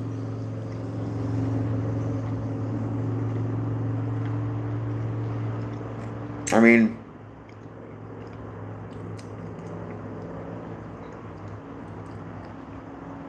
getting into drugs, unfortunately, will absolutely can ruin people's lives, and it has throughout. It's a story as old as time, right? And so, yeah, that really sucks. I'm sorry to hear that. Hopefully, though, even within something as terrible as jail, he's able to find support and help, and try to make the best of a really crummy situation.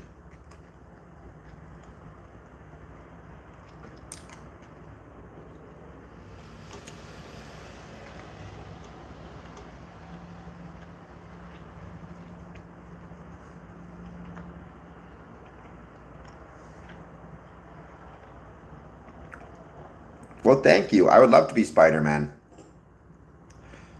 Please take a moment, hit like, and hit that subscribe. Brock Lesnar, one of the greatest of all times, one of the greatest in the UFC, one of the greatest in WWF, WWE.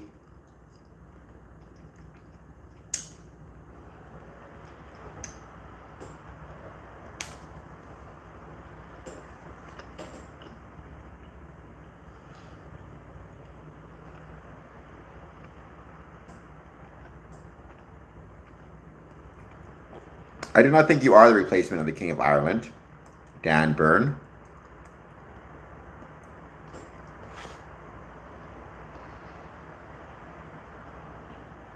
I think in that case, what you need to do is talk to somebody about how you're feeling, because that sounds very unlikely to me.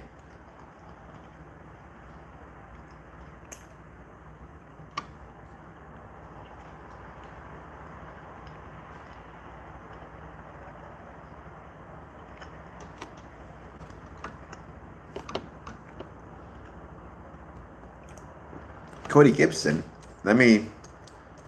good for you. I mean, that is absolutely incredible.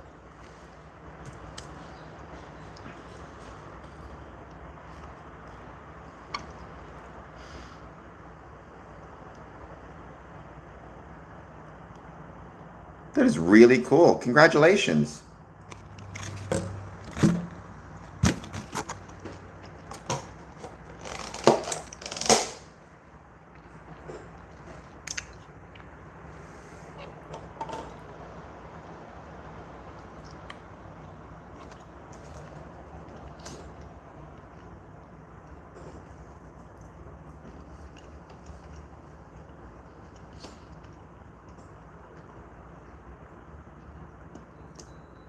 I mean, there are absolutely a lot of incredible people like in America that you get to meet, incredible MMA fighters. So it is really, really cool. Oh my gosh, Dennis, not to say you're old, but you're old. But no, I mean, yeah, he was great. I mean, it went, let's see if I can do this. Uh, I think Bob Backlund, well, so Bob Backlund lost to the Iron Sheik. Then the Iron Sheik lost to Hogan. Um,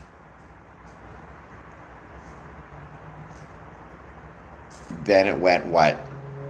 Vacant, Macho Man to Vacant, Macho Man, back to Hogan, to Ultimate Warrior, um,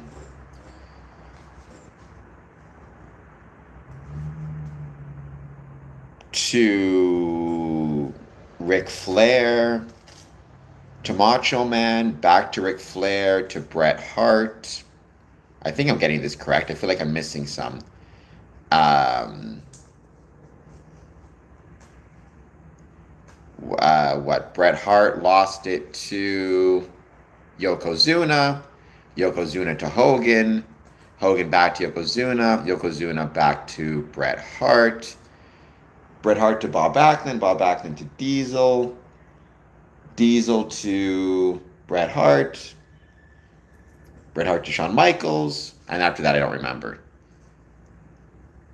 Yes, I did Super Mario. He was on the same amateur wrestling team as the King of Queens, the comedian. I can't think of his name now, which is a really cool kind of fact. But I mean, it doesn't shock me. Mick Foley, aside from being a great character, was also a really good wrestler. I think one of the issues is some of his talent. Like, he was so good as a character and so good at creating these memorable characters that it was easy to forget how actually talented and good he was in the ring. But he was one of the best.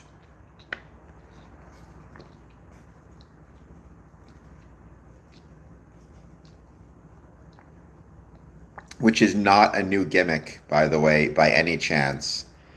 Um, it's a gimmick as old as time. I mean, and then you go through like gold dust, for example, etc., etc.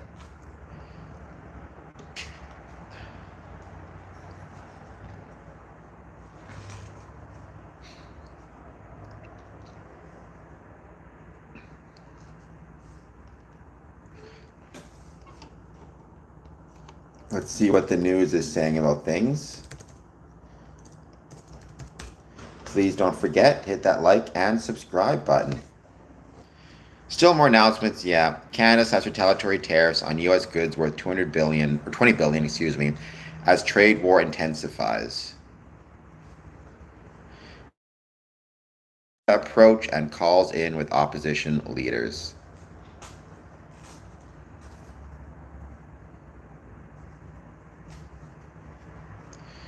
Comparison is the thief of joy.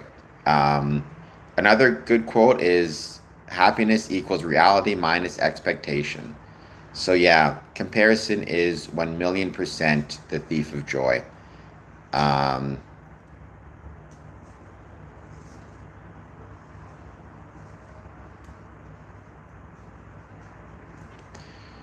Cam, you're doing well. I'm doing well. A customer service. How's it going? Thank you for being here.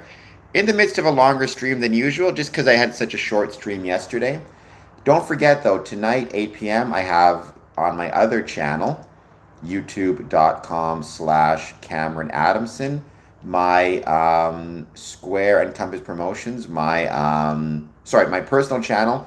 We're going to be watching a scary movie. We're going to be hanging out. We're going to be talking just about stuff that we enjoy talking about. So today we talked about, amongst other things, or especially, the current Canada-US trade dispute and how we can hopefully do our best to see that this does not, this does not go on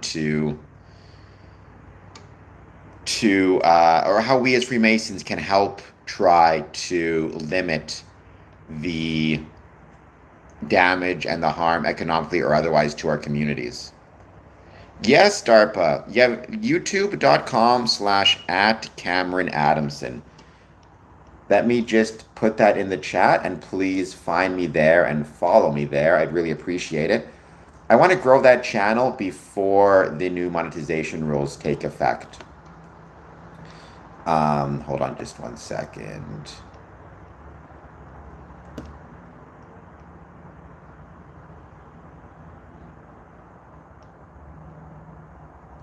I mean, ruin is, I would say, a bit of a strong word.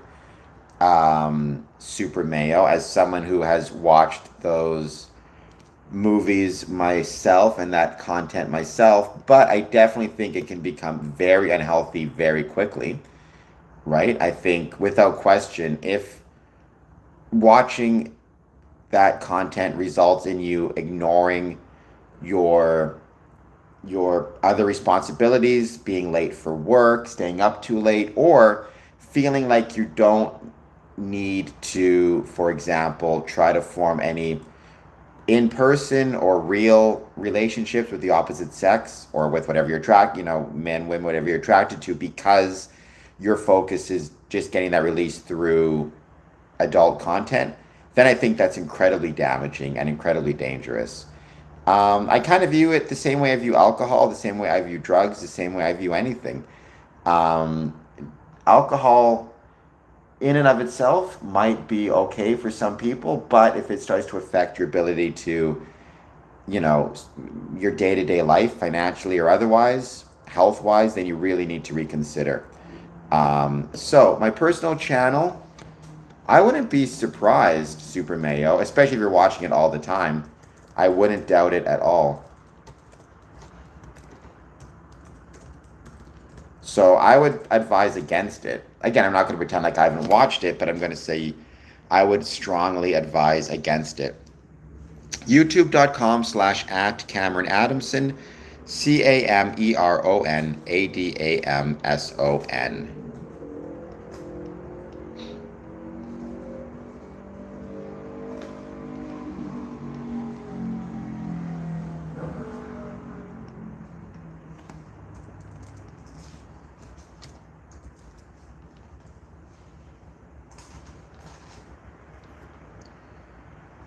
I think, no, without a doubt. I mean, I do think it's an addiction like almost anything else, right? Or it can be an addiction like almost anything else. Gambling, whatever it might be, right? Because it's all about the way the brain is reacting to stimulus or stimuli.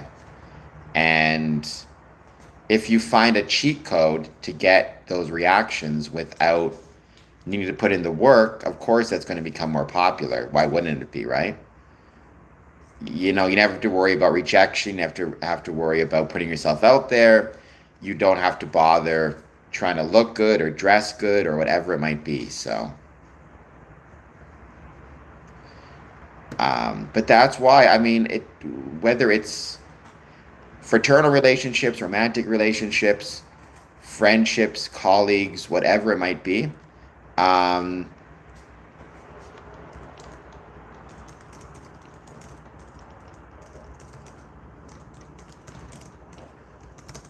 you still have to keep in mind that we cannot be reliant exclusively on social media or audio visual content to make up for relationships that we're losing.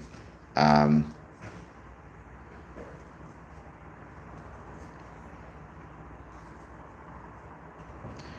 I mean, of all the ways, hello Lauren, of all the ways one could be addicted, or of all the things one could be addicted to, I think without question, um,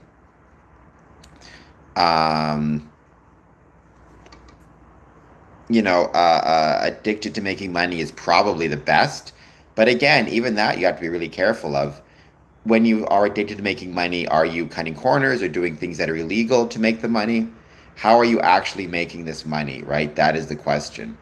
And are you putting money ahead of, let's say, personal relationships, friendships, family, whatever else it might be? So you need to pick your balance as much as you can. And I think that's true for life. I've always thought everything in life. You can be too rich. I truly believe that. There's this old expression, you can never be true. You can never be too rich or too thin. And we know that's not true. You absolutely can be too rich, and I think you absolutely can be too thin. Um, Good for him, Super Mayo. And again, I mean, of all the things one can be addicted to, making money in a legal and responsible way is probably the best type of addiction you can have. But if it causes you to lose track of other parts of your life, that needs to be watched. I mean, even with Freemasonry, I love Freemasonry, but if you become so addicted to Freemasonry, you have nothing else in your life, you need to reconsider that quite a bit.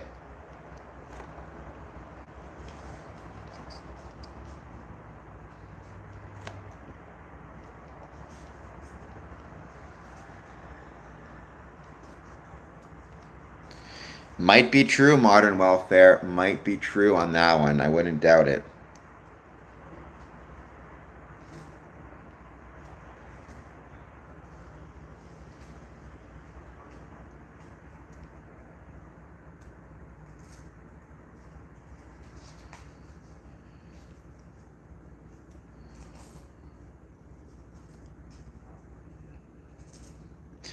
I would think so as well, Super Mayo. I mean, it's complicated. It's never as simple as just that because the thing you need to keep in mind, and I think this is a flaw within our system, is this idea of like they're not like when somebody says, okay, Elon Musk has $1 trillion, he doesn't actually have $1 trillion like sitting in a safe somewhere in cash.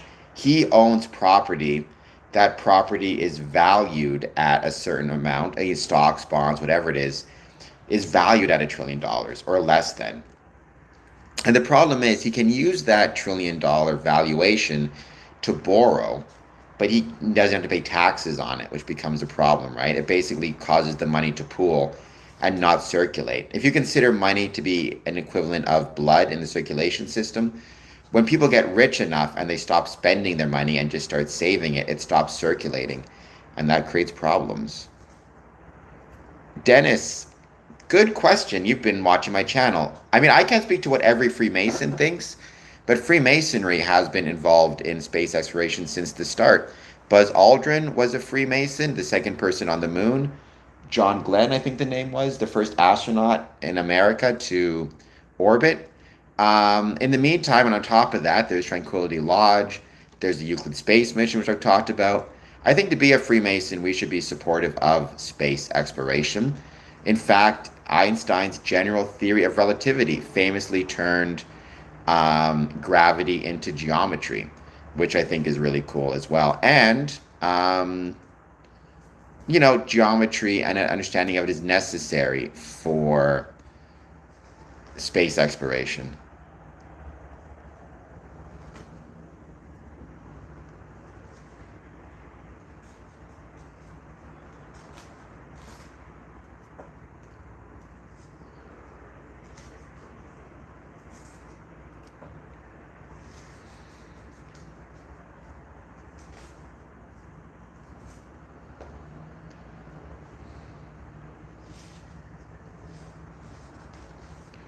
I would think so, Lena. But Lena, are you new to the stream? I don't recognize your name.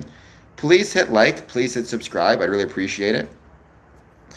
Good for you, Super Mayo. I remember the $5 Caesars specials, but that's good for you. I'm sure that she really, really appreciated it very much.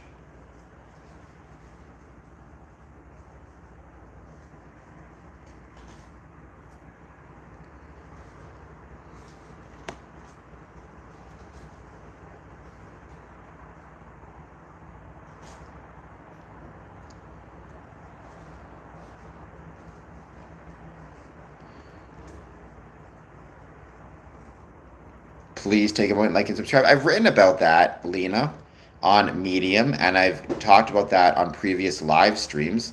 I don't know if you've seen any of my content on that, but if you haven't, please check it out. The Euclid Space Mission, the James Webb Space Telescope as well. Thank you, Super Mayo. Go on your run. That's the most important thing. But thank you for being here. We'll be ending this stream soon enough, but I figured I'd hang out for a few more minutes and just wait to see if anybody wants to join.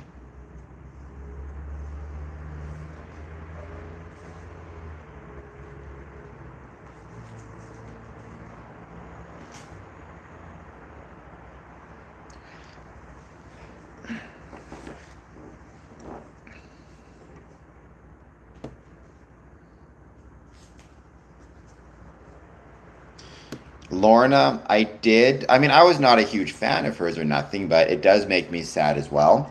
Because supposedly, I mean, from what I understand, she did a lot of incredible work on, I mean, charity and helping people and all the rest of it. So, good for her for all the things that she did. And I know she's got a lot of friends and stuff, and obviously we're thinking about them right now. Friends, family, obviously her fans. You can say what you want to say about her, but how many people have had a career lasting what, 60 years, maybe? So I'm sure there's a few Masons who are big fans as well, and we're very sad about it also.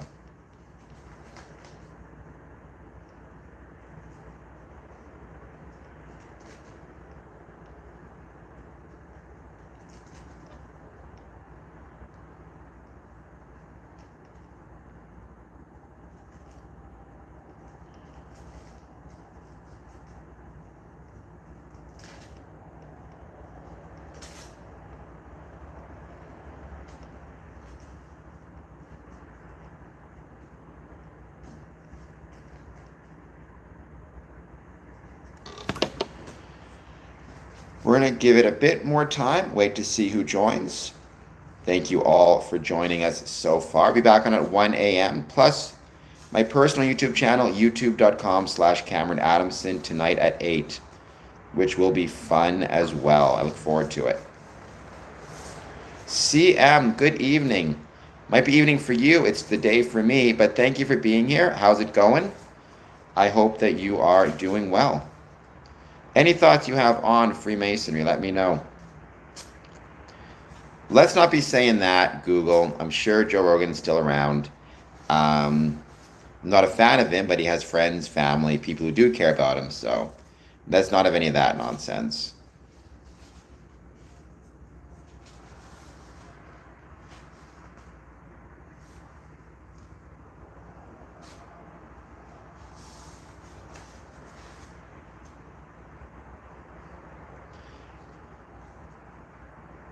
Viking Fitness. I'm Worshipful Master of Border Cities Lodge number 554. I'm also Past Master of Windsor 403 and Harmony 579. I'm also a member of two other lodges, one in Texas, one in Israel.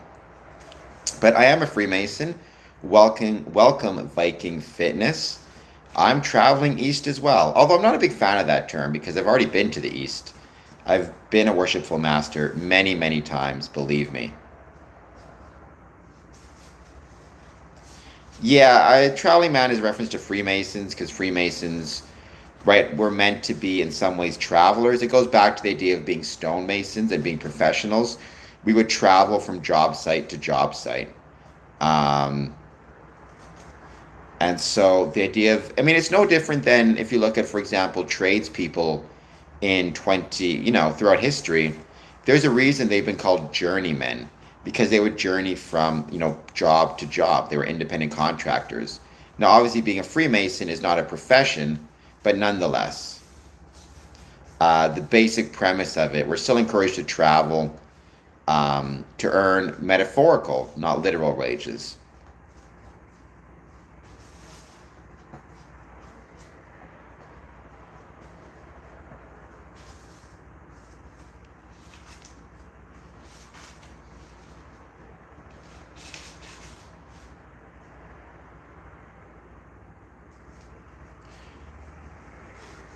Anadonia, I'm doing well. How are you? We travel at our own expense. I mean, unless the lodge is organizing an event, which can happen, right?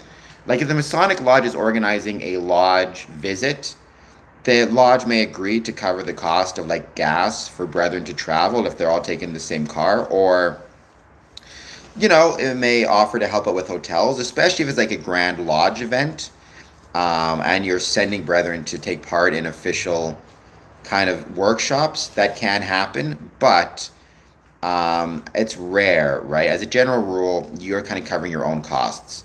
But you do get a lot out of it. And I mean, I've been able to, for example, stay with brothers in the past, which has been really, really cool and really, really fun and something I'm grateful for. So it is possible to get assistance with expenses through brethren, officially or unofficially. Um,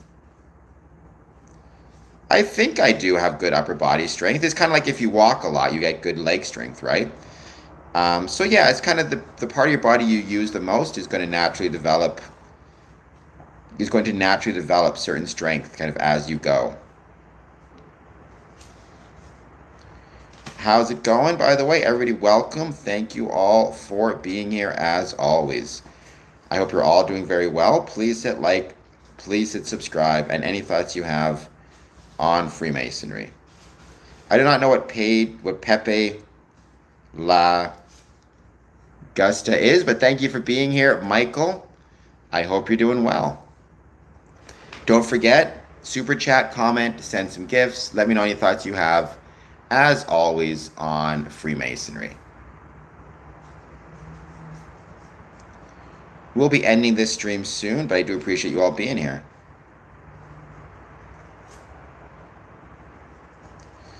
Well, I mean, I wouldn't use the term shun, but you can, for example, if you were to commit a crime, you would be suspended from Freemasonry as a general rule. If you fail to pay your dues, you can be suspended, but that's not the same thing as being shunned. Freemasonry is really an organization that can shun people per se. I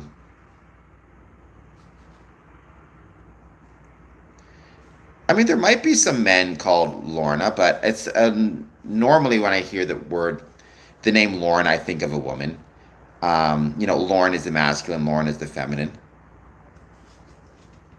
Yeah, I would think so as well. Well, I mean, Google homosexuality, it's neither encouraged nor frowned upon. It would be dumb to encourage homosexuality, and it would be dumb to frown upon it. Some people are gay, some people are straight. Freemasonry, I've sat next to gay Freemasons and straight Freemasons. I wouldn't encourage anybody to be homosexual, nor would I frown upon them for doing so. It just so happens to be the way they are. And there's nothing wrong with it. It's not hurting anybody. So I have nothing but respect for someone, whether they are gay or straight. What's a very weird way to put the question, Google. Like, I don't know what it would mean, right? I mean, if you mean like, do Freemasons care if you're gay or straight? The answer is no. We're not going to be encouraging or otherwise, though.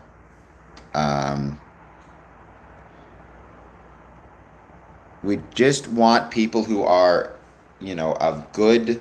We want people who are honorable and true.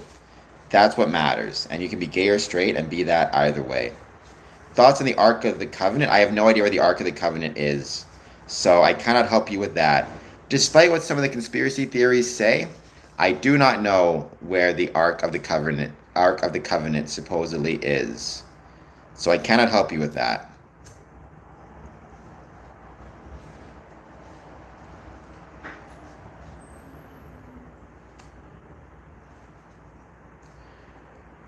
I do know where the like and subscribe buttons are, and I hope that you will hit those as I try to grow my channel.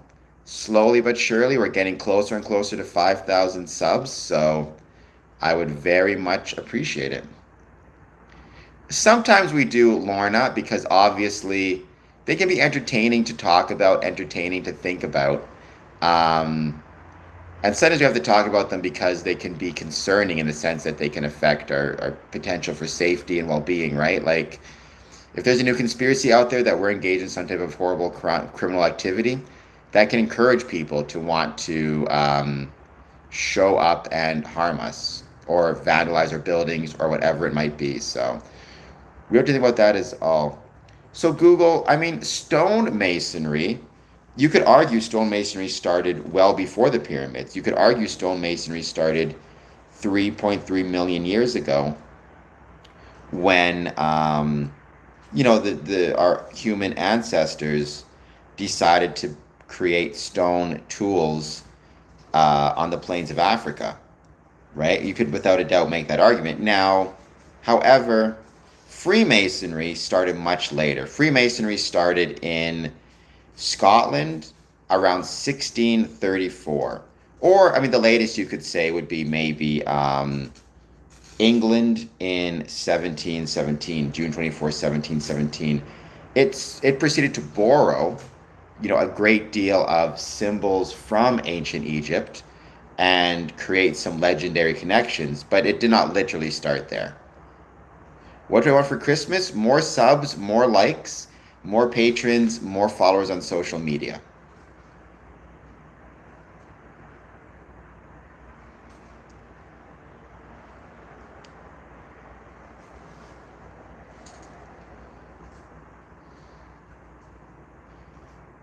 That humanity started in Africa? I mean, I'm pretty sure humanity started in Africa.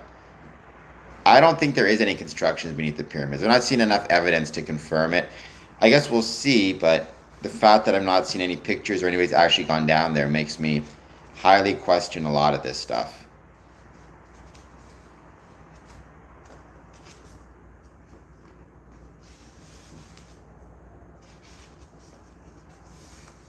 I tend to be one who thinks usually the simplest answer is the best answer.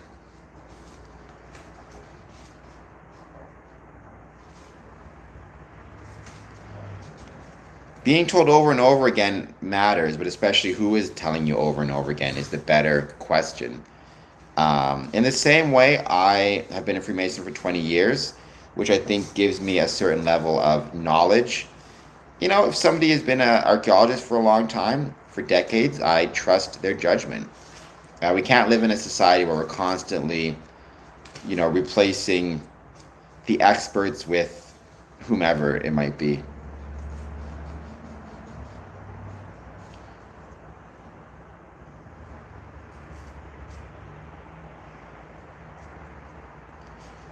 Well, I mean, I've seen some of this stuff. I highly question it.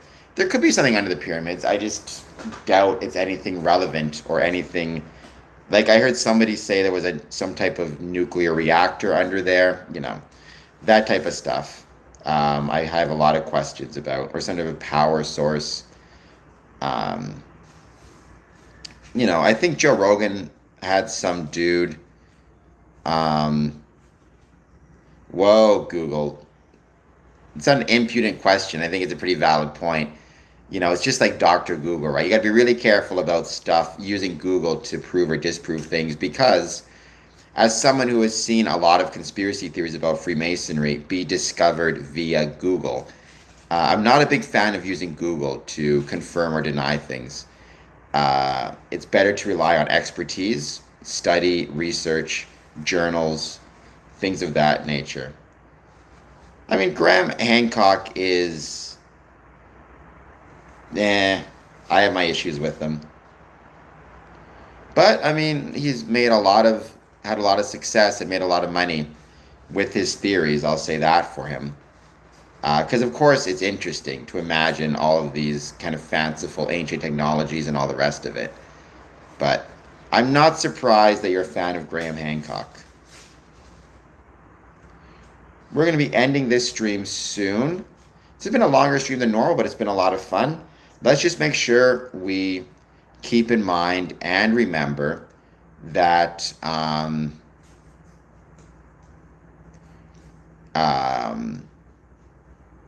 we are going to be in Canada and the United States dealing with some economic fallout from this trade war. The way to get through it is together at the community level. And the way to get through it as Freemasons is making sure we are trying to support our brethren who may be struggling, paying attention to the supports that are being provided for people struggling and letting our brothers know, setting up special funds perhaps through benevolence for people specifically impacted by the tariffs and by the trade war, spending time supporting local community and local businesses, and not allowing the economic fight to affect our fraternal relationships with our brethren across the border. There's still a lot of really incredible things out there about Freemasonry, for Freemasonry, and with our American brethren. So hit that like button, hit that subscribe button, find me on different channels. Google Chrome, none of that. I mean, you're an interesting character, Google Chrome, but you're full of baloney. Well, I mean, I can't speak to why Freemasonry is doing anything. I can speak to me. I do not believe there is a global fascist empire. I believe there are different countries with different interests. I think right now, the government of the United States of America has decided um, that that its interests are opposed to Canada's, and I think that that is unfortunate. I don't think that's the case, and because of that, we are in the midst of a trade battle. But I don't believe in any type of global empire, fascist or otherwise. I think it's different countries with competing interests. I think if we could all view ourselves a little bit less as different nations and a little bit more as people and humans, all of us struggling um, in our day-to-day lives. We're all trying to put food on the table. We're all trying to support our families. We're all trying to support the people around us. I think that that ultimately is could reduce some of these issues.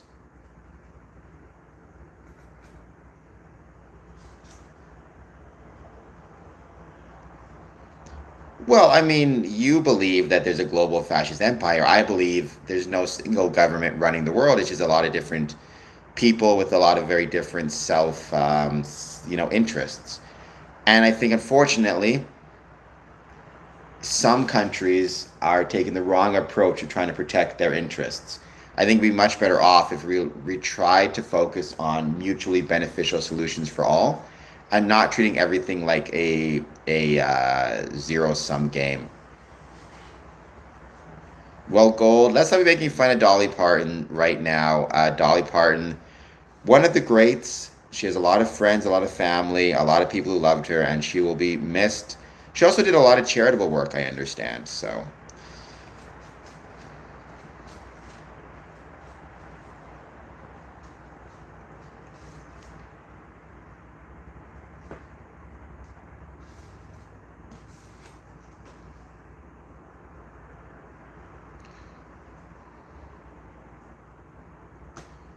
we are going to be.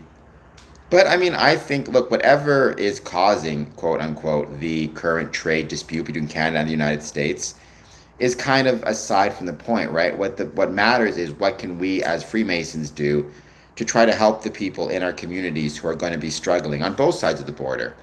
And it's about a return to community, a return to civic engagement, um, economic support for those who may be vulnerable, being aware of the resources that we can share, benevolence. Those are the things and those are the ways ultimately that we will be able to help everybody get through this because this trade dispute is not going to last forever. Um, and so um, we need to try, and if we can just try to help each other out for as long as possible, I have no doubt we will be able to get to a point past this moment where we're doing better. But it's up to us to get to that point and help each other get to that point. Well, I mean, fascism has a definition. The idea of a global fascist empire is where you and I disagree. And I mean, fascism is a spectrum. There's a lot of different places upon it, right? I mean, I think fascism is on the rise. It does feel that way, especially because there's so much anti-Masonic sentiment, right? Fascism is very much opposed to not just Freemasonry, but civic groups like Freemasonry. Because within a fascist ideology, the whole point is the government controls all of your relationships. Every relationship is a civil relationship. It's between you and the state.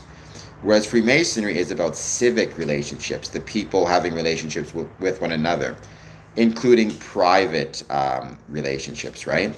And so the fact that people having privacy, people having the right to privacy, is treated with such suspicion, whether it be Masonic or other groups, I think is a sign of, yes, fascism is on the rise.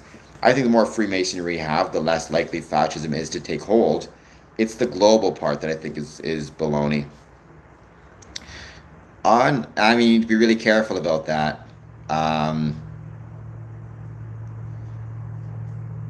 you may hear God speaking. You may also hear what you want to hear in your mind. Before you assume it's God, I would talk to your priest or a religious figure, and I might talk to a doctor if necessary. Porous, you can find my address on my channel, on my website, squareandcompass.ca/contact. If you want to send me anything via mail, squareandcompass.ca/contact.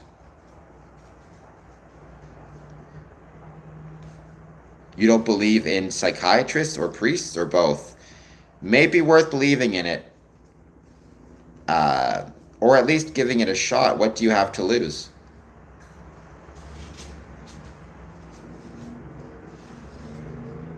I mean, that is true, but I mean, if you say you hear God speaking, I would want to get some confirmation about that from the expert, right? Or the experts. In this case, the experts would be religious leadership. Um, yeah, I think Aaron might be lost as well, a little bit. Whoa, patiently happy. That's going to get you timed out. Um, we should not be reviling anyone's religion, and that includes misusing any type of religious um, item, including the Bible or any volume of the sacred law. Oh, you're okay. I thought you were saying you're hearing God's voice. Well, I'm definitely not God, so let's not be fooling for. Let's not be saying that. I give my opinions, my thoughts, my views, which I love to do. By the way, it's one of my favorite things. But keep in mind, Freemasonry does not speak for religion, right? Um, but I mean, I guess I appreciate the compliment, but you just need to be careful as to what you're hearing. And I promise you, I assure you, I am not God's voice. I hopefully, our supreme being, Aaron, as we understand it, resides in everyone and in everyone's voice. I've said before, my definition of the soul is that immeasurable part of all of us, which is equal for everybody else. Um, and that exists within all of us. Um, right? There is no. So, yes, we all have a part of the Supreme Being within us. I think that's very true. And yeah, thank you for being here. All right, I think, plus my phone is about to die. I'm running out of battery. Thank you all for being here as always. Please take a moment, if you've not done so yet, to hit the like button and hit the subscribe button, and any thoughts that you have, leave some comments, find my Patreon, find my Medium. Believe me, all of that stuff helps out big time, and I would be truly appreciated. And with that, I hope you guys all have an excellent day. Might see you on my personal channel at 8 p.m.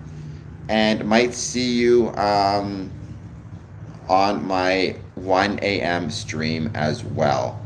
All right, guys, thank you so much. I'll talk to y'all soon.